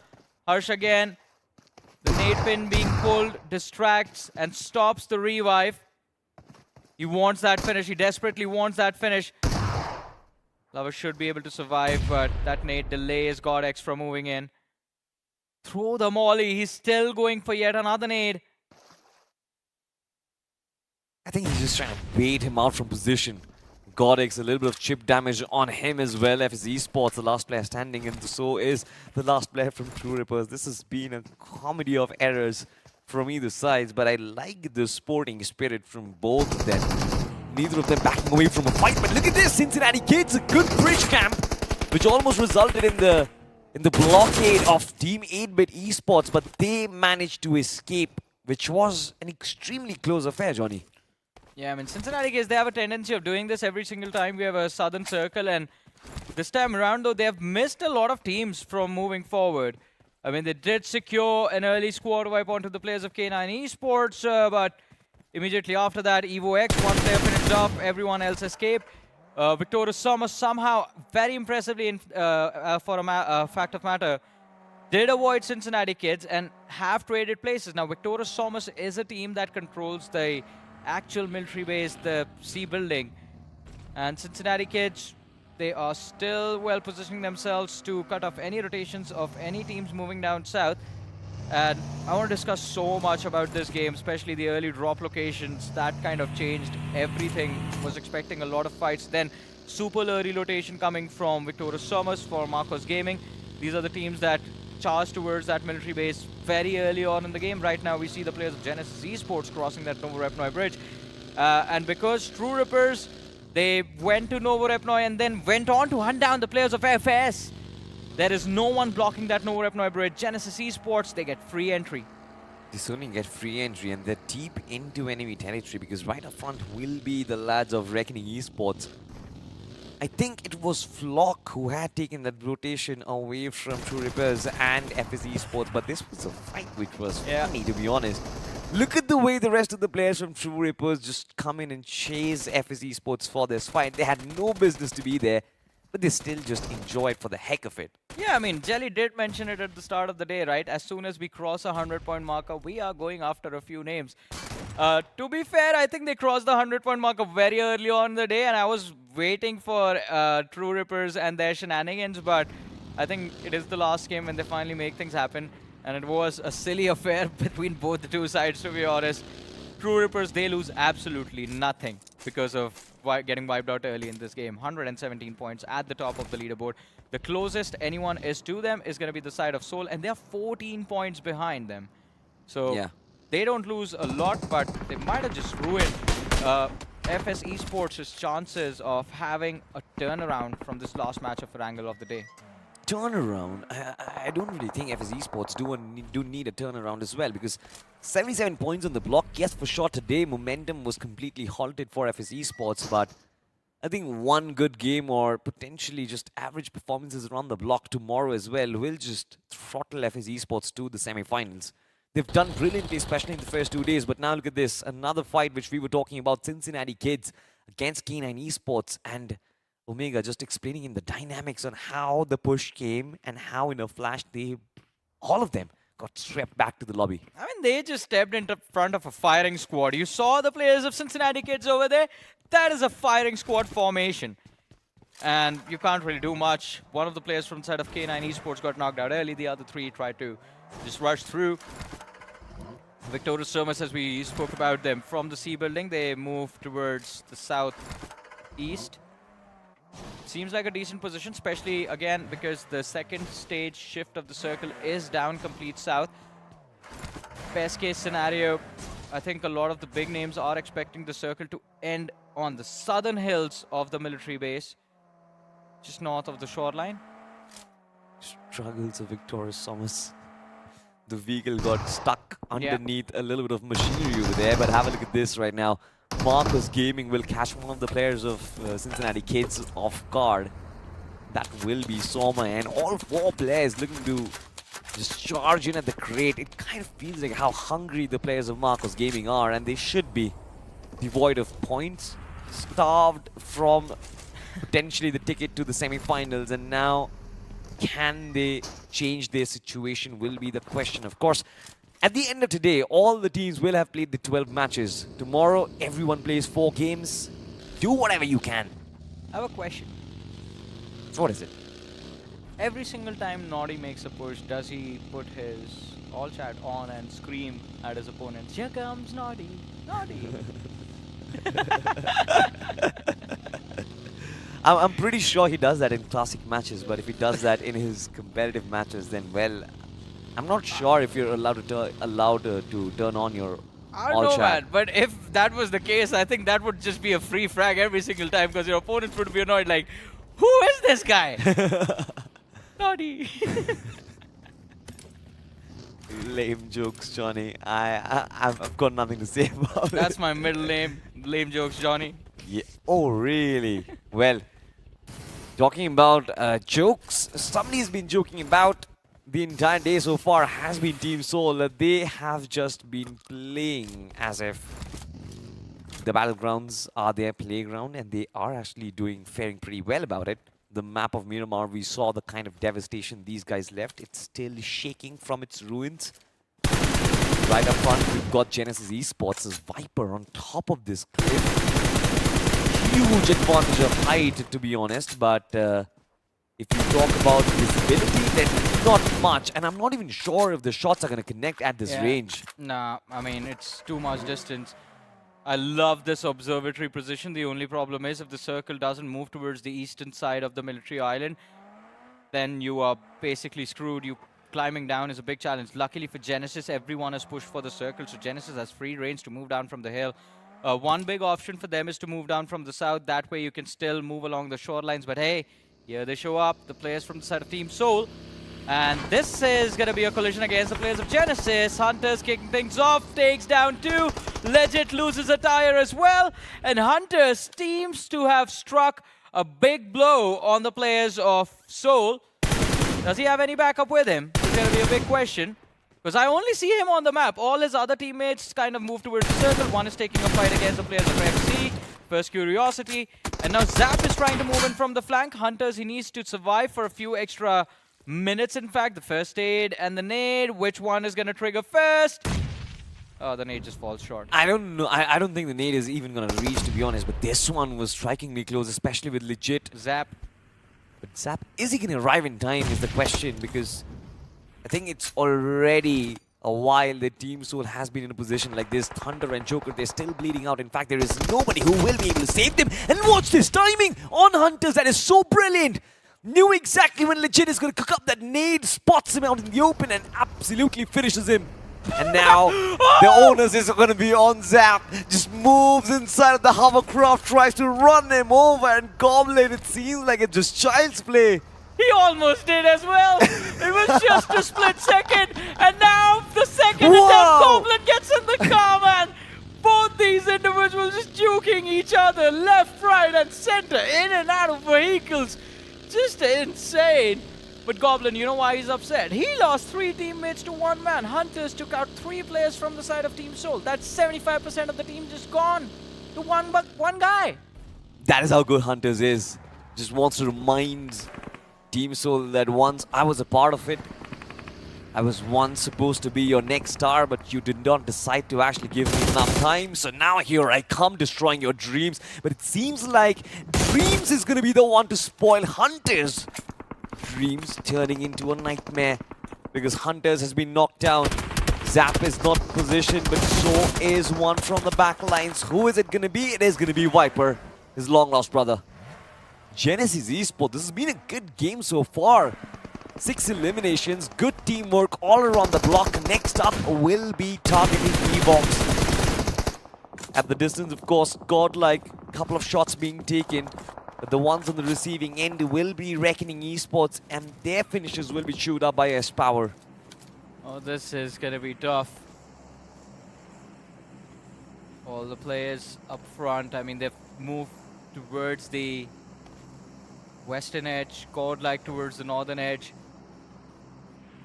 This could be the classic military base ending that we get to witness. Cincinnati kids, this could have been their game, but that move to abandon the C building very early on in the game has just costed them a few extra bodies that they would have needed to close out this match. 1 player lost, Somme picked off early at the hands of Marcos Gaming, but Soul Goblin still trying to survive. Running in the middle of silos. EVOX right up front, but I don't think they would have info of this man until he actually gets too close. He senses the threat and just backs off, and here we have it. The Hunter gathering all of those finishes. Look at this. This could have actually worked out. It's just momentum wasn't there, and then this Goblin just gets in and drives away. Good presence of mind from Goblin, to be honest. Yeah. I think the second attempt from Zap was brilliant.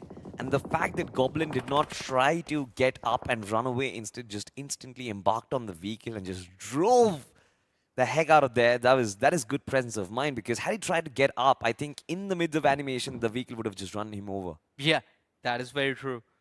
I mean, half his body would have been squished.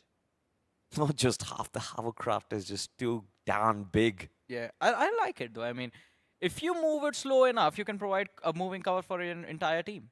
Yeah. I mean, or a faster cover if all your teammates get in, but I would never... I mean, it's a big risk, all 4 players in the same vehicle, because if an entire team just sprays you down, then it just blows up instantly.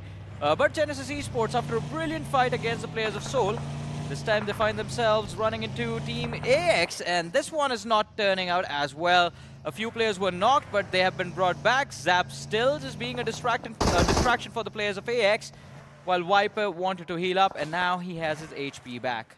Certainly has his HP back. Look at this, Genesis Esports. Couple of shots being taken, but none of them will connect. I heard the analysts talking about Team Aryan, and of course their concerns were valid. It seemed like all of a sudden the firepower from Devotee, Cyrax, and the rest of the lads, which was so evident inside of day 1 and day 2, now has extinguished into thin air. It's almost as if vanished. The positioning is still good. They're still finding themselves inside the top 5, but then to try and get yourself points which lift you off from the mid pack is absent from Team AX, and that is something which they need to work on. Hey, but that finish feed, look at that. We see the name Meta NINZA pop up as they try to pick apart Cincinnati kids. I believe 1 knock finish has been converted. Oh, Genesis, he stops in the middle of nowhere, and Henry whiffs. That was an easy spray. No contact for the players of Team AX. That might just come back to haunt them because Genesis has found a way inside of the circle. And here they come, the players from set of 8-bit charging towards Godlike, Gods and Punk. It was very important for them to hold their ground, but they fail. They get finished off. Godlike yet again down to their last 2 players very early into the match. Godlike Esports once again just cut off by 50%. Admino and Jonathan, the dynamic duo who has been holding the ground for Godlike Esports, holding the ship. Seems like from the distance, Jonathan will be the one to get knocked out. Admino still standing tall, but that might just be the go call from 8-bit.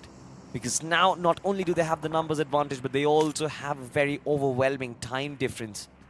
All that they have to do is to just slam in inside this compound, and I think they might just be willing to do that. It's just that it's outside the circle, so they just allow Godlike to live. So that is a boon that Godlike have. If Admino and Jonathan both manage to live out of this fight, I think they can still play out for that survival game. I agree with that. I think 8-bit, if they get distracted, then Admino and Jonathan can walk away with a few extra points. But one-man army, Goblin taking on Marcos Gaming as well on the other end. Well, quite literally on the other end of the circle. This fight is happening towards the... This fight is happening towards the northwest. That fight is happening towards the northeast. Goblin finally shut down.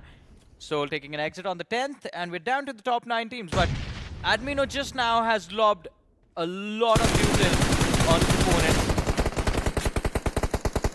Absolutely catching no one in the fray, but calling out Team AX now.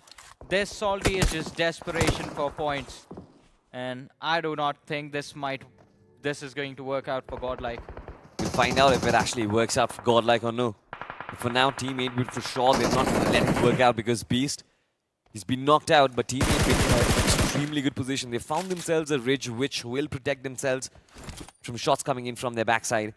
And of course, they know that all that they need to care for is going to be these outliers being strangled in the middle of nowhere. Jonathan falls as Raiden and his sprays do connect.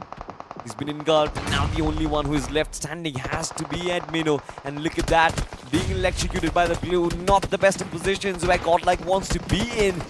Just one finish point being secured so far. He wants to live, but I don't think he'll be allowed to because that is the last first aid kit, and now Admino will have to push up. I think it's so Godlike Admino. He spots out the players from AX, a desperate attempt to try and spray them down, but runs in the shack, accepts his fate, his demise, and Godlike taking an exit outside of that placement point bracket. This has been a heartbreaking day. I really was hoping to see this team climb their way inside of the top 12, but even though they somehow do end the day with 66 points, there's hope for tomorrow. Today was a massive letdown, I'll be honest about it. Yeah, it certainly was.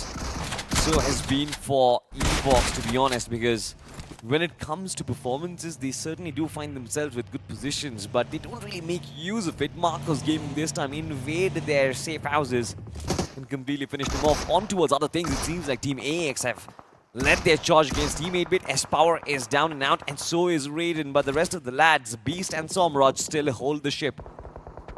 Revives should be pretty easy. 4 finishes in the bag for Team 8-bit, but they need to push up about 50 odd meters before they enter the circle. And 8-bit actually has, they are doing quite well for themselves in this particular match. 4 finishes secured in the game so far. Not a single player lost as well. And of course, their opponents, threats up front, already distracted as we see NINZA taking a fight against Victoria Sumus. EVOX eliminated from the game on the 8th position. We are down to 7 teams, 22 players still alive. Cincinnati kids, they might have lost numbers, but they haven't lost hope yet. They're still dishing out damage to a lot of these teams. But look at this, NINZA, they run out of utility and they're like, all right, we have had enough. They just push towards the players of Victoria Sumus, which turns out to be a big mistake. Those shotguns go off, and NINZA, they go off as well.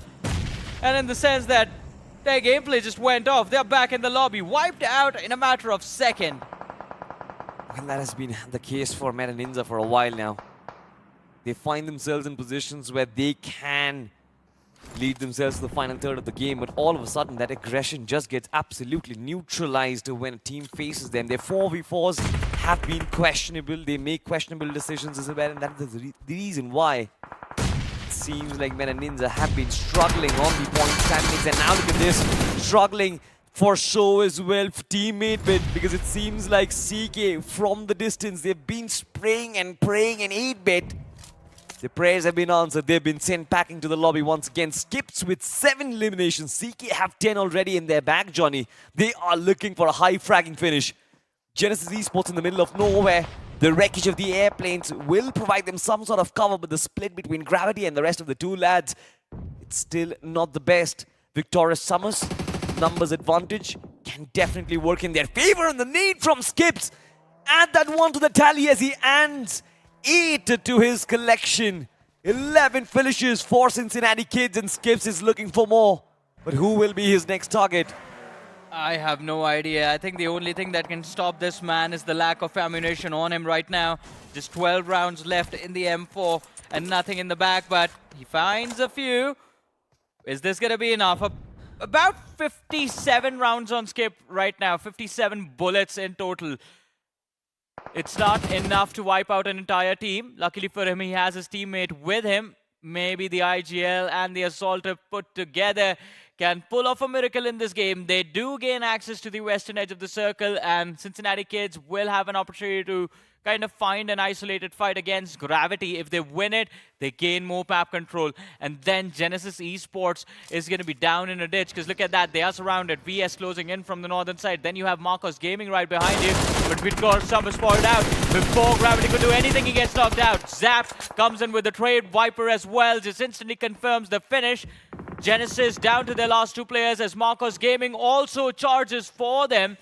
This team is facing pressure from every single direction at exactly the same time, and they're running out of utility to just shut down the momentum, the flow of these other squads. And there you have it, Genesis Esports, an early exit for them. Now Victorious Summers, Marcos Gaming, and Cincinnati Kids remain. 3 teams, 8 players. Victorious Summers looking for that big chicken. They've been struggling at the bottom half of the leaderboard for a while now, as always gets taken down. In the front lines, every single need has been so properly played. Cincinnati Kids, they are not making a single error of judgment. This is insane stuff, but here comes Marcos Gaming. They did try to make that run through, but Skips will not allow that, will push him back. 9 eliminations on this lad, and he's not stopping. Another nade does land in. It flies from the side of Marcos Gaming. Wizard, extremely close proximity, but it seems like Victorious Summers. It is unfortunate, but they're getting tag teamed by CK and Marcos Gaming. Yeah, I think Victorious Summers is done. They made the same mistake as Genesis, the centric position of this endgame in this plain graveyard. Not really the best spot to be in, all thanks to Cincinnati Kids getting to that western edge a few moments ago, about 3-4 minutes ago. And now NINZA from Victorious Summers, the last survivor. It's a 3 versus 2 versus 1 situation. Marcos Gaming, they have the upper hand, and well, they are going to be the reason that Victorious Summers finished 3rd. 3 versus 2, the end game. CK, we knew, and we know in fact, that they are running out of ammunition, they're running out of utility. But Skips, is this going to be double digits? Finds the opening knock, brings it down to a 2v2. He sees Stone BGMI running out into the open as well. Information relayed to Juicy, but Skips has done a lot of heavy lifting up until now. Juicy also needs to step in. Confirms the frag, double digits for this man for sure. An MVP performance in the last match of the day. MVP performance for sure, but we head on towards the last final 2v2, ladies and gentlemen. CK versus Marcos Gaming. It's a battle between 2 teams who have been reeling at the bottom of the charts, but this game can be the table turner for Cincinnati Kids, because what a performance from this one lad, Skips. So many doubts, so many questions. When you're a part of a team as big as Team Soul, but when you're also thrown out, a lot of questions do get asked if you did utilize that opportunity or did you absolutely squander it. And it seems like he's answering all those questions now, being under Juicy and his ship. He is on the flank, of course, reeling all the information back to this lad. And with the high ground advantage that Skips does have, it seems like he's just waiting for the opportunity. Let his fingers go. I mean, all right, about what you just said, we're going to talk about it once this game comes to an end, because that is a very interesting story arc. Not just for Skips, Zeref, Some, Juicy used to play for 8-bit. He just took everyone that got kicked out of his sister team and formed a new team, Cincinnati Kids. We are going to be successful, and they are moving towards success. He found 2 nades, and this could be the end game. There it is. Juicy chimes in. Finally, the IGL is like, all right, boy, I got it. The nade is the closer, and no, it secures the finish, but maybe this one. And well, it does. There it is. Boom. Goes the grenade, and the celebrations begin for Cincinnati Kids. 25 points secured, Salty. 25 freaking points. But add 11 to Skips. What an individual performance has it been? And is it the highest fragging individual performance that we have seen in a while inside of the Showdown? Because No. Today only sold it 31 points. no, but individually on Skips, I don't remember anybody getting 11 finishes all by themselves, right? Goten had 9 at max. We've had a day's total, I think the highest of the day's total was Goten, who had 9 eliminations in one, 7 eliminations in the other, but then 11 freaking eliminations in one game. That is how good Skips was. Yeah, I mean, incredible. And it's very surprising, right? Because let's go from the start of the match. Cincinnati Kids drop in the military base. It was a good position in the circle. They go all the way towards the military bridge, pick off a few teams here and there. Juicy shut down his own friend Omega, wiped out his entire team. Then one man, Some, just runs into the C building, loses his life. Another man picked off. 2 players remain, the IGL and Skips, and they just hand a thrashing to anyone that stood in their way and the chicken dinner. It's almost be like Skips wanted Juicy to be his eyes, Juicy wanted Skips to be his arms. Yeah. And they both functioned so well together. Yeah, they functioned really well. It was an impressive performance from the eyes and the arms. Well-oiled machine. Yeah, well-oiled machine, if you will. And Some, he's smiling. Can I say got carried in this game? I think you can say that. I think you can say that. They needed him for the early fight. The early fights were 4v4. That military bridge situation, that camp they set up, if that wasn't successful, then this would have been a horrible start. Zeref got taken out early as well. 0 finishes, 129 damage. But look at Skips, man. He did more damage than his other 3 players combined. I'm pretty sure he did more damage than a few other teams at the bottom combined together. He did more damage than K9 Esports put together. Yeah, I mean, this is a performance which is better than both the chicken dinners combined coming in from God's Reign. All right, I mean, sure. I mean, but God's Reign today, we give them a little bit. Yeah, they played well. Today they played well. Yesterday as well. The last game was pretty much in their favor. But I like pulling God's Reign's legs, man. Destro is a friend of mine who keeps running away. I think he's going to regret making you and Krat his friend, you know. Both of you are the same way. But anyways, talking about Cincinnati Kids and what you said in that last fight, right? Some, and you said the same thing about Some.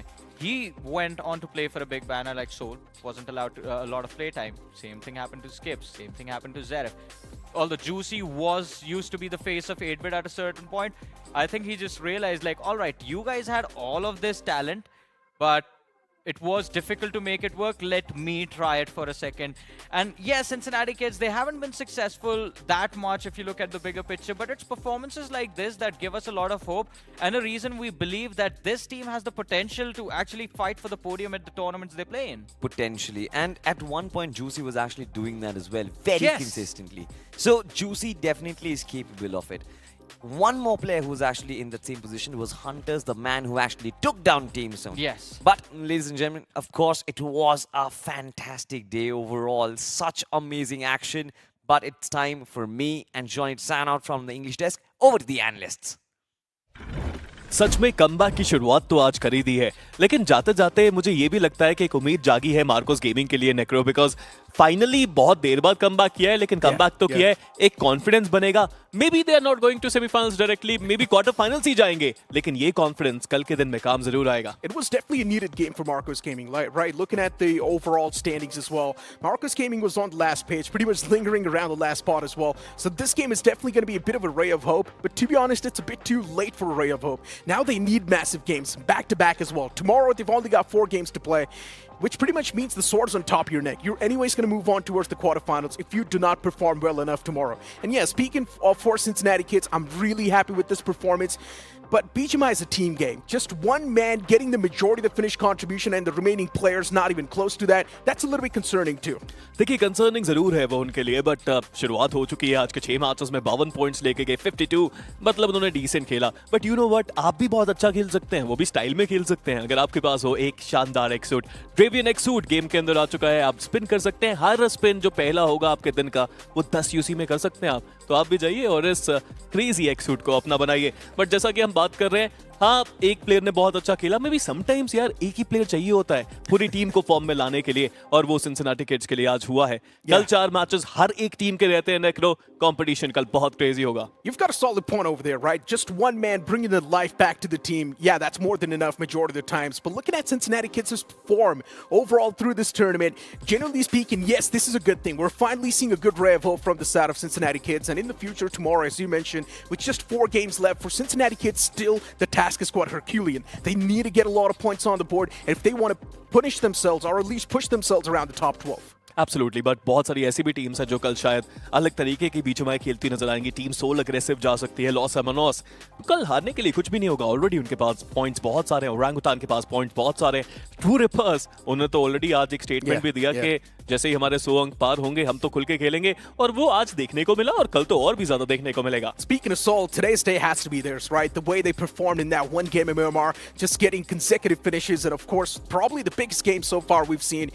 Seoul, it was their day. Then later on, we also did see Seoul playing without Knuckle for 2 upcoming games, which was absolutely insane if you think about it, giving a chance to Thunder to be back there inside of the form. And maybe in the future lines, we might just see that constant switches. You never know. Absolutely, Omen. But उससे पहले चलते हैं MVP की तरफ और देखते हैं कि स्किप्स ने कितने फ्रैग्स निकाले।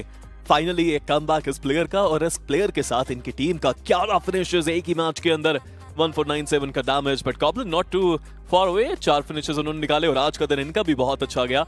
मार्कस गेमिंग के विज़र्ड ने बहुत अच्छा खेला, 3 फ्रैग्स उनके पास, Genesis के viper with 3 and VSK Mafia with 3 as well. But चलिए, बहुत बातें होगी इंडिविजुअल परफॉर्मेंस की, अभी के लिए चलते हैं पॉइंट्स टेबल की तरफ और देखते हैं कि टीम गेम में कौन है सबसे ऊपर। Of course Cincinnati kids with that chicken, 25 points उनके पास। Marcus Gaming with 13 points. Then you've also got Genesis Esports with 12 and Victor Sumus with 11. You can say today's day was also decent for Victor Sumus. I expected a lot more since in the overall standings. They were on the last page. But you never know. I still want to look at the overall standings and where Victor Sumus has positioned themselves after this game. If they're not there on the last page, then today's day was incredibly good. If they're still on the last page, then we all know what's going to happen. Absolutely, but not a great day if you ask me for Godlike. कोशिश काफी कर रहे थे, अच्छा split था, but problems काफी बड़ी। Meta ninjas भी आउट ऑफ फॉर्म नजर आए हैं। अभी तक कोई भी मैच इतना प्रभावित नहीं करके गए कि लगे कि वो आसानी से सेमीफाइनल्स पहुंच जाएंगे।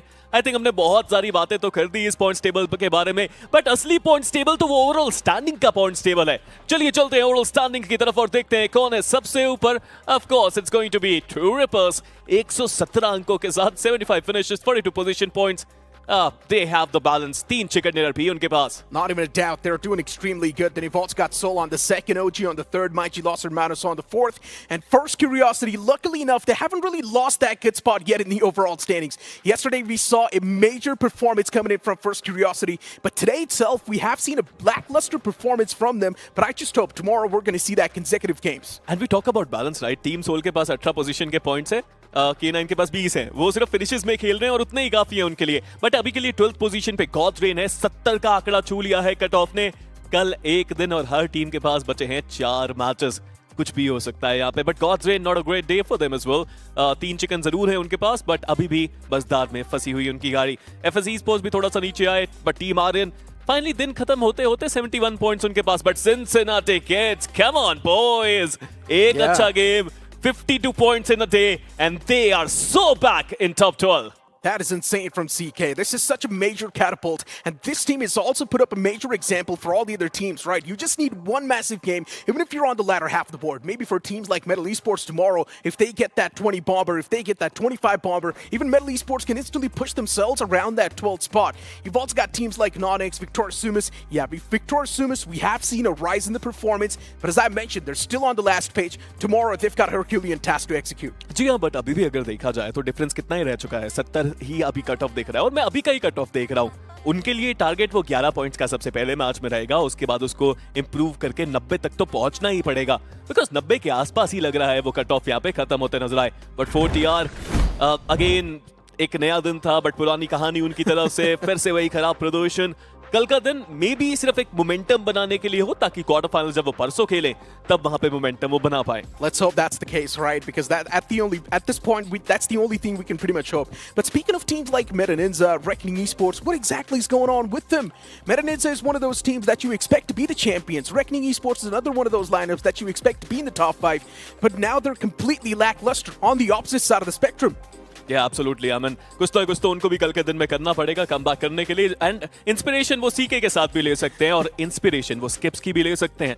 बट स्किप्स की बात कर ही रहे हैं तो स्टेज पे चलते हैं, क्योंकि स्किप्स के साथ एंकी बोर्ड खड़े हैं फॉर एन इंटरव्यू और मुझे लगता है स्किप्स बहुत कुछ बोलना चाहते हैं। तो to you एंकी।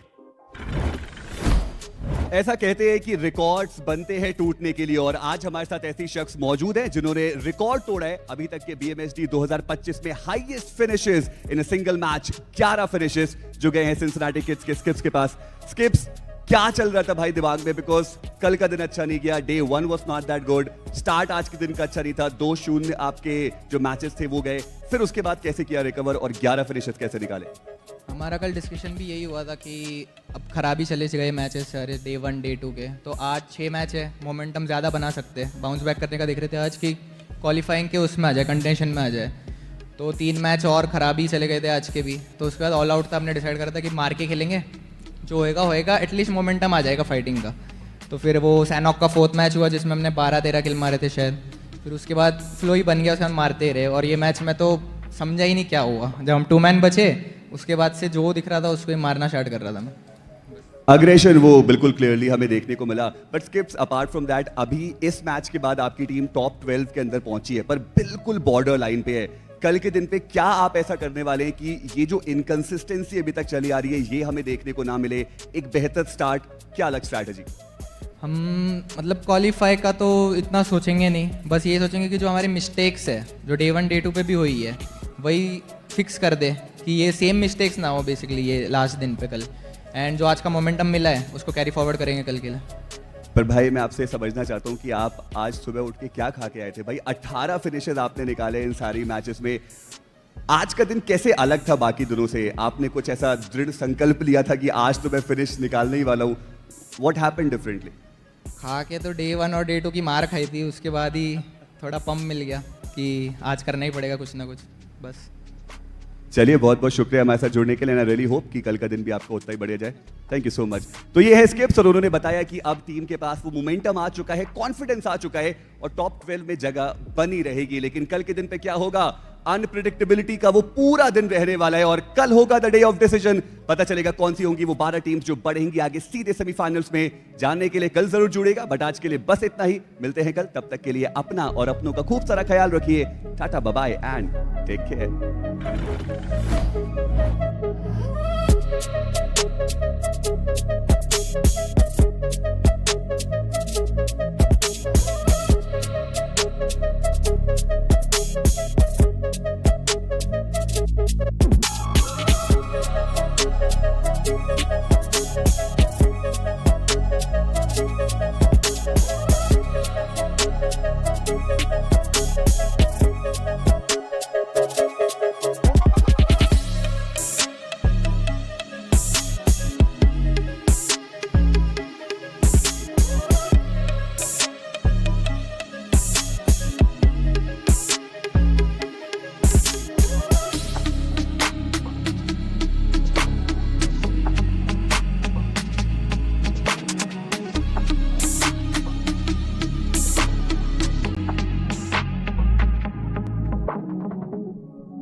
dragon's power knows no bounds or fear.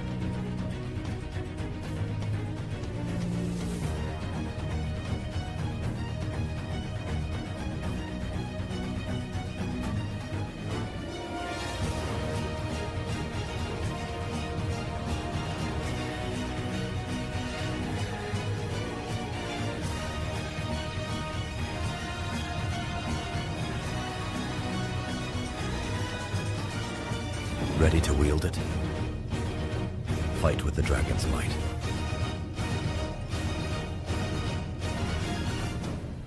Dravian X suit. Get now.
Front deck, roll out.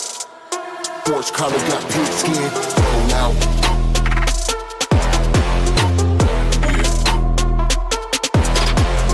Roll out.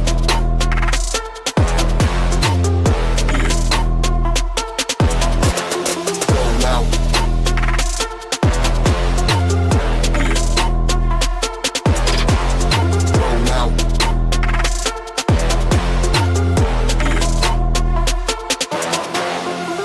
out. Drop back, defend on the gridiron, got another head, no horse color, got pig skin. Roll out, rush in, drop back, defend on the gridiron, got another head, no horse color, got pig skin. Roll out, rush in, drop back, defend on the gridiron, got another head, no horse color, got pig skin. Roll out, rush in, drop back, defend on the gridiron, got another head, no horse color, got pig skin. Roll out, drop back. Roll out, drop back, roll out, horse color got pig skin, roll out, drop back, roll out, drop back, roll out, horse color got pig skin.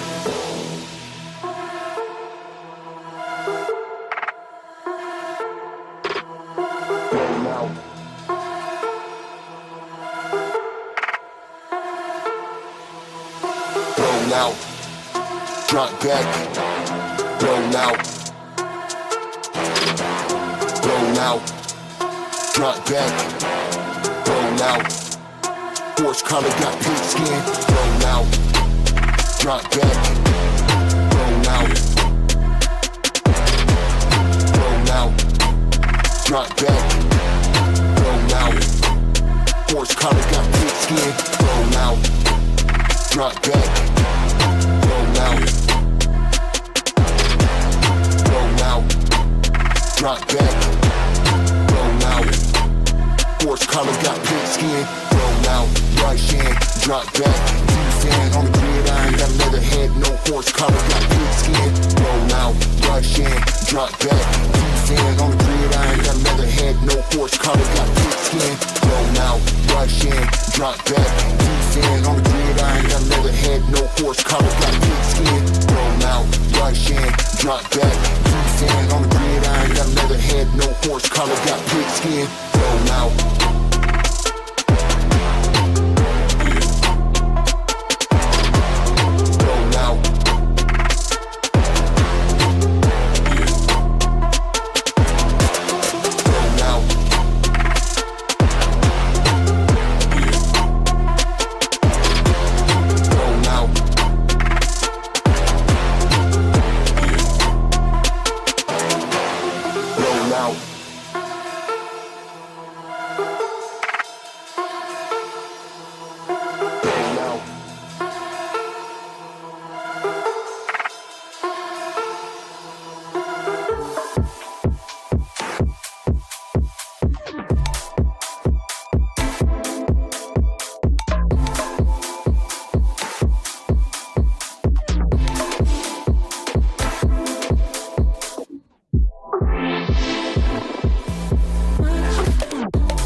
like Jester. B tell me that I'm ill cause I'm messed up. Underdog, 016 Leicester. Bro's got a job on for man like Leicester. I'm a big ball in my name in the Esther. Key up being left, ain't nobody Wester. Send a big man west with a tester. Rotten, I'm sick, don't watch them on fester. Built too many lines like too many times. Key to key, G, I got too many rhymes. Got the sick flow, man's blowing his time. Ahead of my time, where the way I go.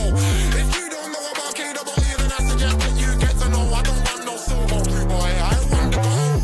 My flow go silly like Jester. B tell me that I'm ill cause I'm messed up. Underdog, 016 Leicester. Bro's got a job on for man like Leicester. I'm a big ball in my name in the Esther. Key up being left, ain't nobody Wester. Send a big man west with a tester. Rotten, I'm sick, don't watch them on fester. Built too many lines like too many times. Key to key, G, I got too many rhymes. Got the sick flow, man's blowing his time. Ahead of my time, where the way I go. If you don't know about KWE, then I suggest that you get to know. I don't want no silver, blue boy, I want the gold. My flow go silly like Jester.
Roll out. Roll out.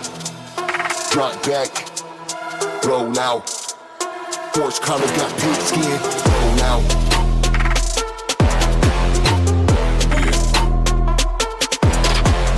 Roll out.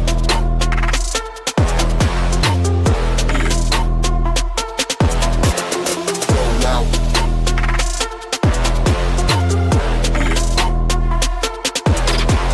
Roll out.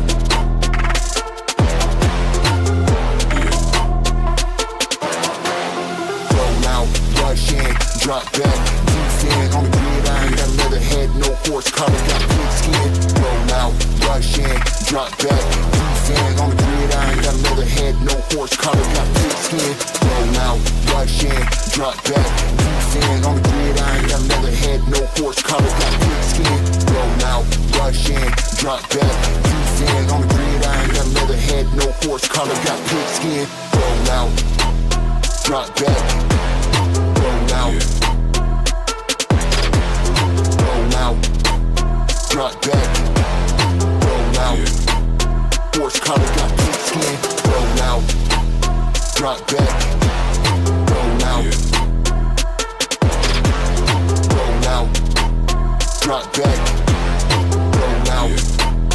Force collar got pink skin.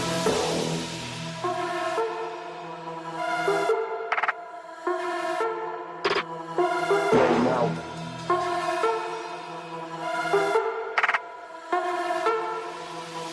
Roll out.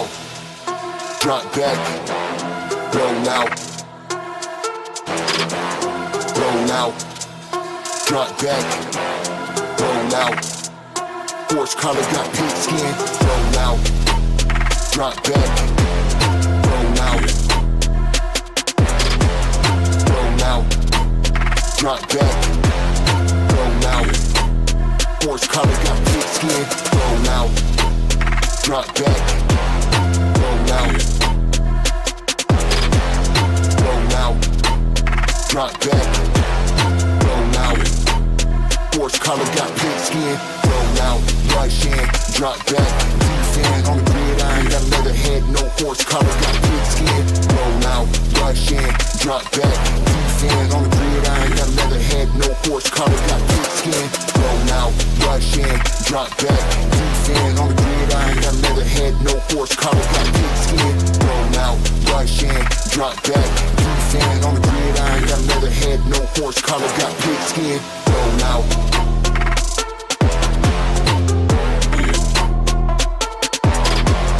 Roll out.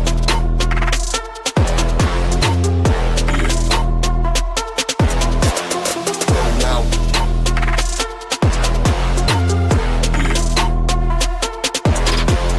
Roll out.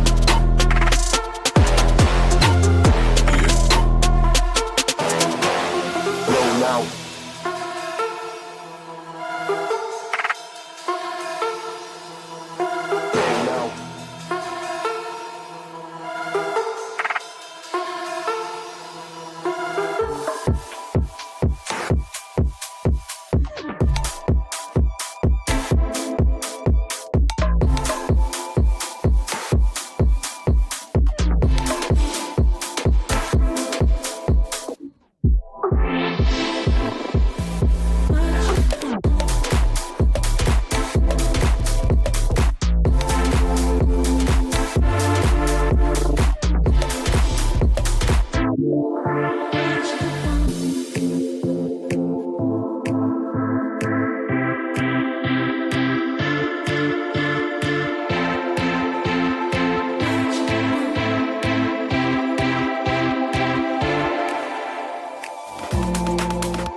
jester. B tell me that I'm ill cause I'm messed up. Underdog, 016 Leicester. Bro's got a job on for man like Leicester. I'ma keep all in my name in the S-Star. Kia being left, ain't nobody rester. Send a big long back with a tester. Rotten, I'm sick, don't watch, I'm on fester. Built too many lines like too many times. Key to key, G, I got too many rhymes. Got the sick flow, man's blowing his time. Ahead of my time, by the way I bowl. If you don't know about KWE, then I suggest that you get to know. I don't run no sumo, blue boy, I want the goal. My flow don't silly like Jester. B tell me that I'm ill cause I'm messed up. Underdog, 016 Leicester. Bro's got a job on for man like Leicester. I'ma keep all in my name in the S-Star. Kia being left, ain't nobody rester. Send a big long back with a tester. Rotten, I'm sick, don't watch, I'm on fester. Built too many lines like too many times. Key to key, G, I got too many rhymes. Got the sick flow, man's blowing his time. Ahead of my time, by the way I bowl. If you don't know about KWE, then I suggest that you get to know. I don't want no sumo, blue boy, I want the goal. My flow got silly like Jester.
Roll out. Roll out. Drop back. Roll out. Force colors got pink skin. Roll out.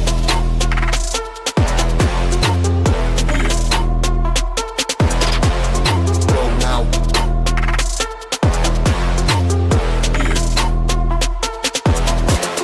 Roll out.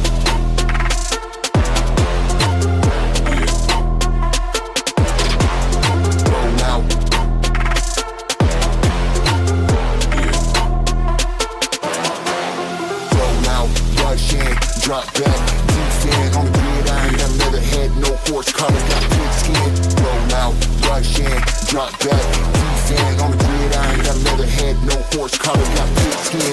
Roll out, rush in, drop back, defend on the gridiron, got leather head, no horse collar, got pink skin. Roll out, rush in, drop back, defend on the gridiron, got leather head, no horse collar, got pink skin. Roll out, drop back.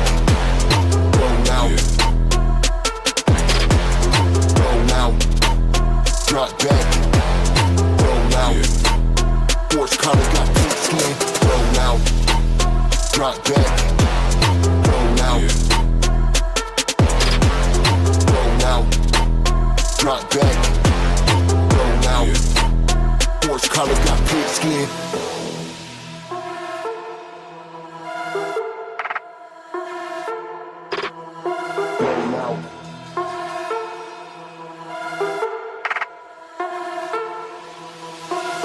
Out, drop back, roll out, roll out, drop back, roll out, horse collar got pink skin, roll out, drop back, roll out,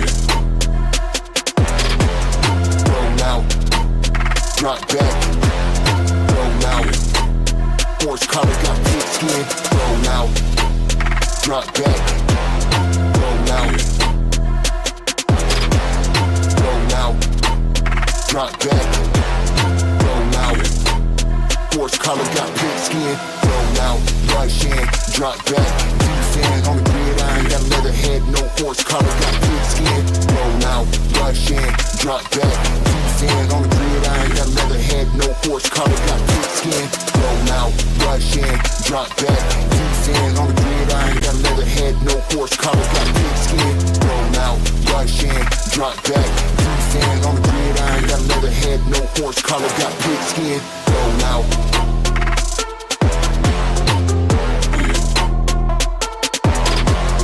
Roll out.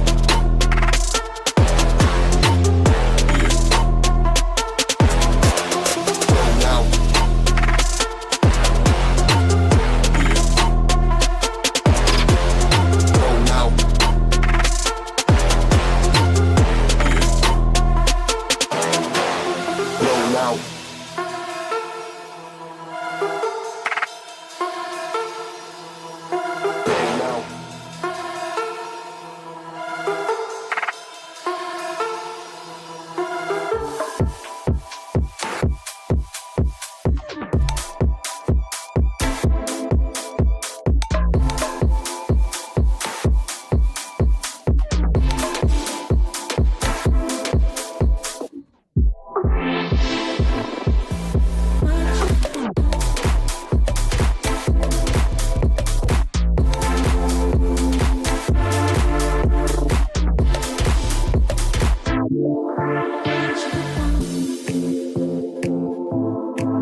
that I'm ill cause I'm messed up. Underdog, 016 Leicester. Bro's got a job on for man like Leicester. I'ma keep all of my name in the S-Star. Key up being left, ain't nobody pressed up. Send a big man west with a test up. Rotten, I'm sick, don't watch, I'm on fest up. Built too many lines like too many times. Key to key, G, I got too many rhymes. Got the 6 flow, man's blowing this time. Ahead of my time, wait the way I go.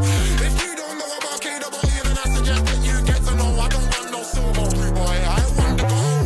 My flow goes silly like Jester. Beat tell me that I'm ill cause I'm messed up. Underdog, 016 Leicester. Bro's got a job on for man like Leicester. I'ma keep all of my name in the S-Star. Key up being left, ain't nobody pressed up. Send a big man west with a test up. Rotten, I'm sick, don't watch, I'm on fest up. Built too many lines like too many times. Key to key, G, I got too many rhymes. Got the 6 flow, man's blowing this time. Ahead of my time, wait the way I go.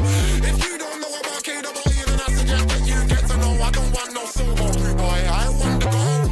My flow goes silly like Jester.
Roll out. Roll out. Drop back. Roll out. Forged colors got pink skin. Roll out.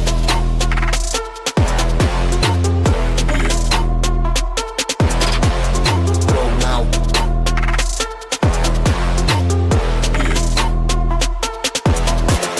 Roll out.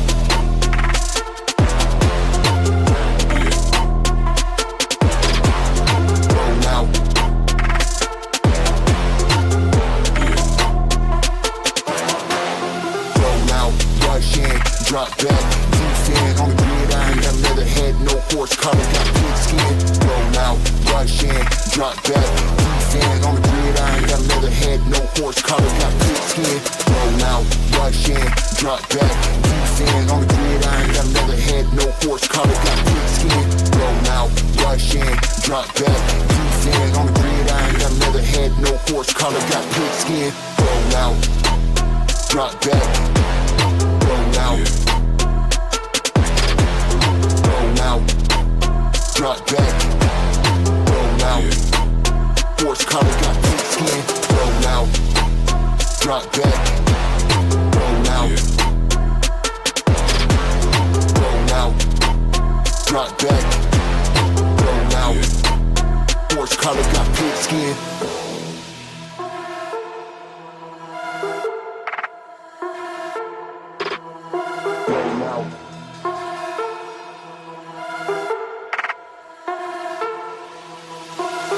Out, drop back, roll out, roll out, drop back, roll out, forged color got pink skin, roll out, drop back, roll out, roll out, drop back, roll out, forged color got pink skin, roll out, drop back. Roll out. Roll out. Drop back. Roll out. Forged color got pink skin. Roll out. Rush in. Drop back. Defend on the gridiron. Got leather head. No forged color got pink skin. Roll out. Rush in. Drop back. Defend on the gridiron. Got leather head. No forged color got pink skin. Roll out. Rush in. Drop back. Defend on the gridiron. Got leather head. No forged color got pink skin. Roll out. Rush in. Drop back. Defend on the gridiron. Got leather head. No forged color got pink skin. Roll out.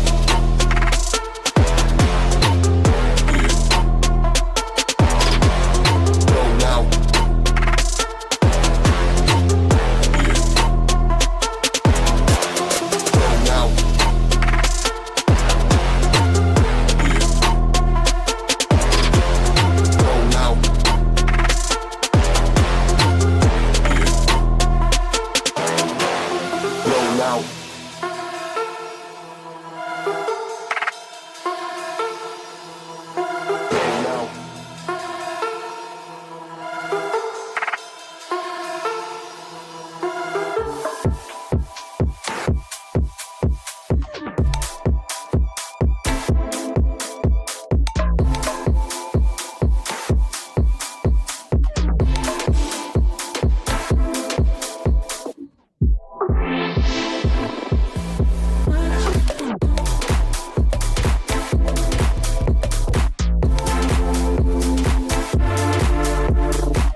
milk cause I'm Leicester. Underdog, 016 Leicester. Bro's got a job on for man like Leicester. I'ma keep all of my name in the Esther. Kia being left, ain't nobody Leicester. Send a big man breath with a tester. Rotten, I'm sick, don't watch, I'm on Fester. Built too many lines like too many times. Key to key, G, I got too many rhymes. Got the sick flow, man, flowing this time. Ahead of my time, way the way I go. If you don't know about KWE, then I suggest that you get to know. I don't want no silver, blue boy, I want the gold. My flow goes silly like Jester. B tell me that I'm milk cause I'm Leicester. Underdog, 016 Leicester. Bro's got a job on for man like Leicester. I'ma keep all of my name in the Esther. Kia being left, ain't nobody Leicester. Send a big man back with a tester. Rotten, I'm sick, don't watch, I'm on Fester. Built too many lines like too many times. Key to key, G, I got too many rhymes. Got the sick flow, man, blowing this time. Ahead of my time, way the way I go. If you don't know about KWE, then I suggest that you get to know. I don't want no silver, blue boy, I want the gold. My flow goes silly like Jester.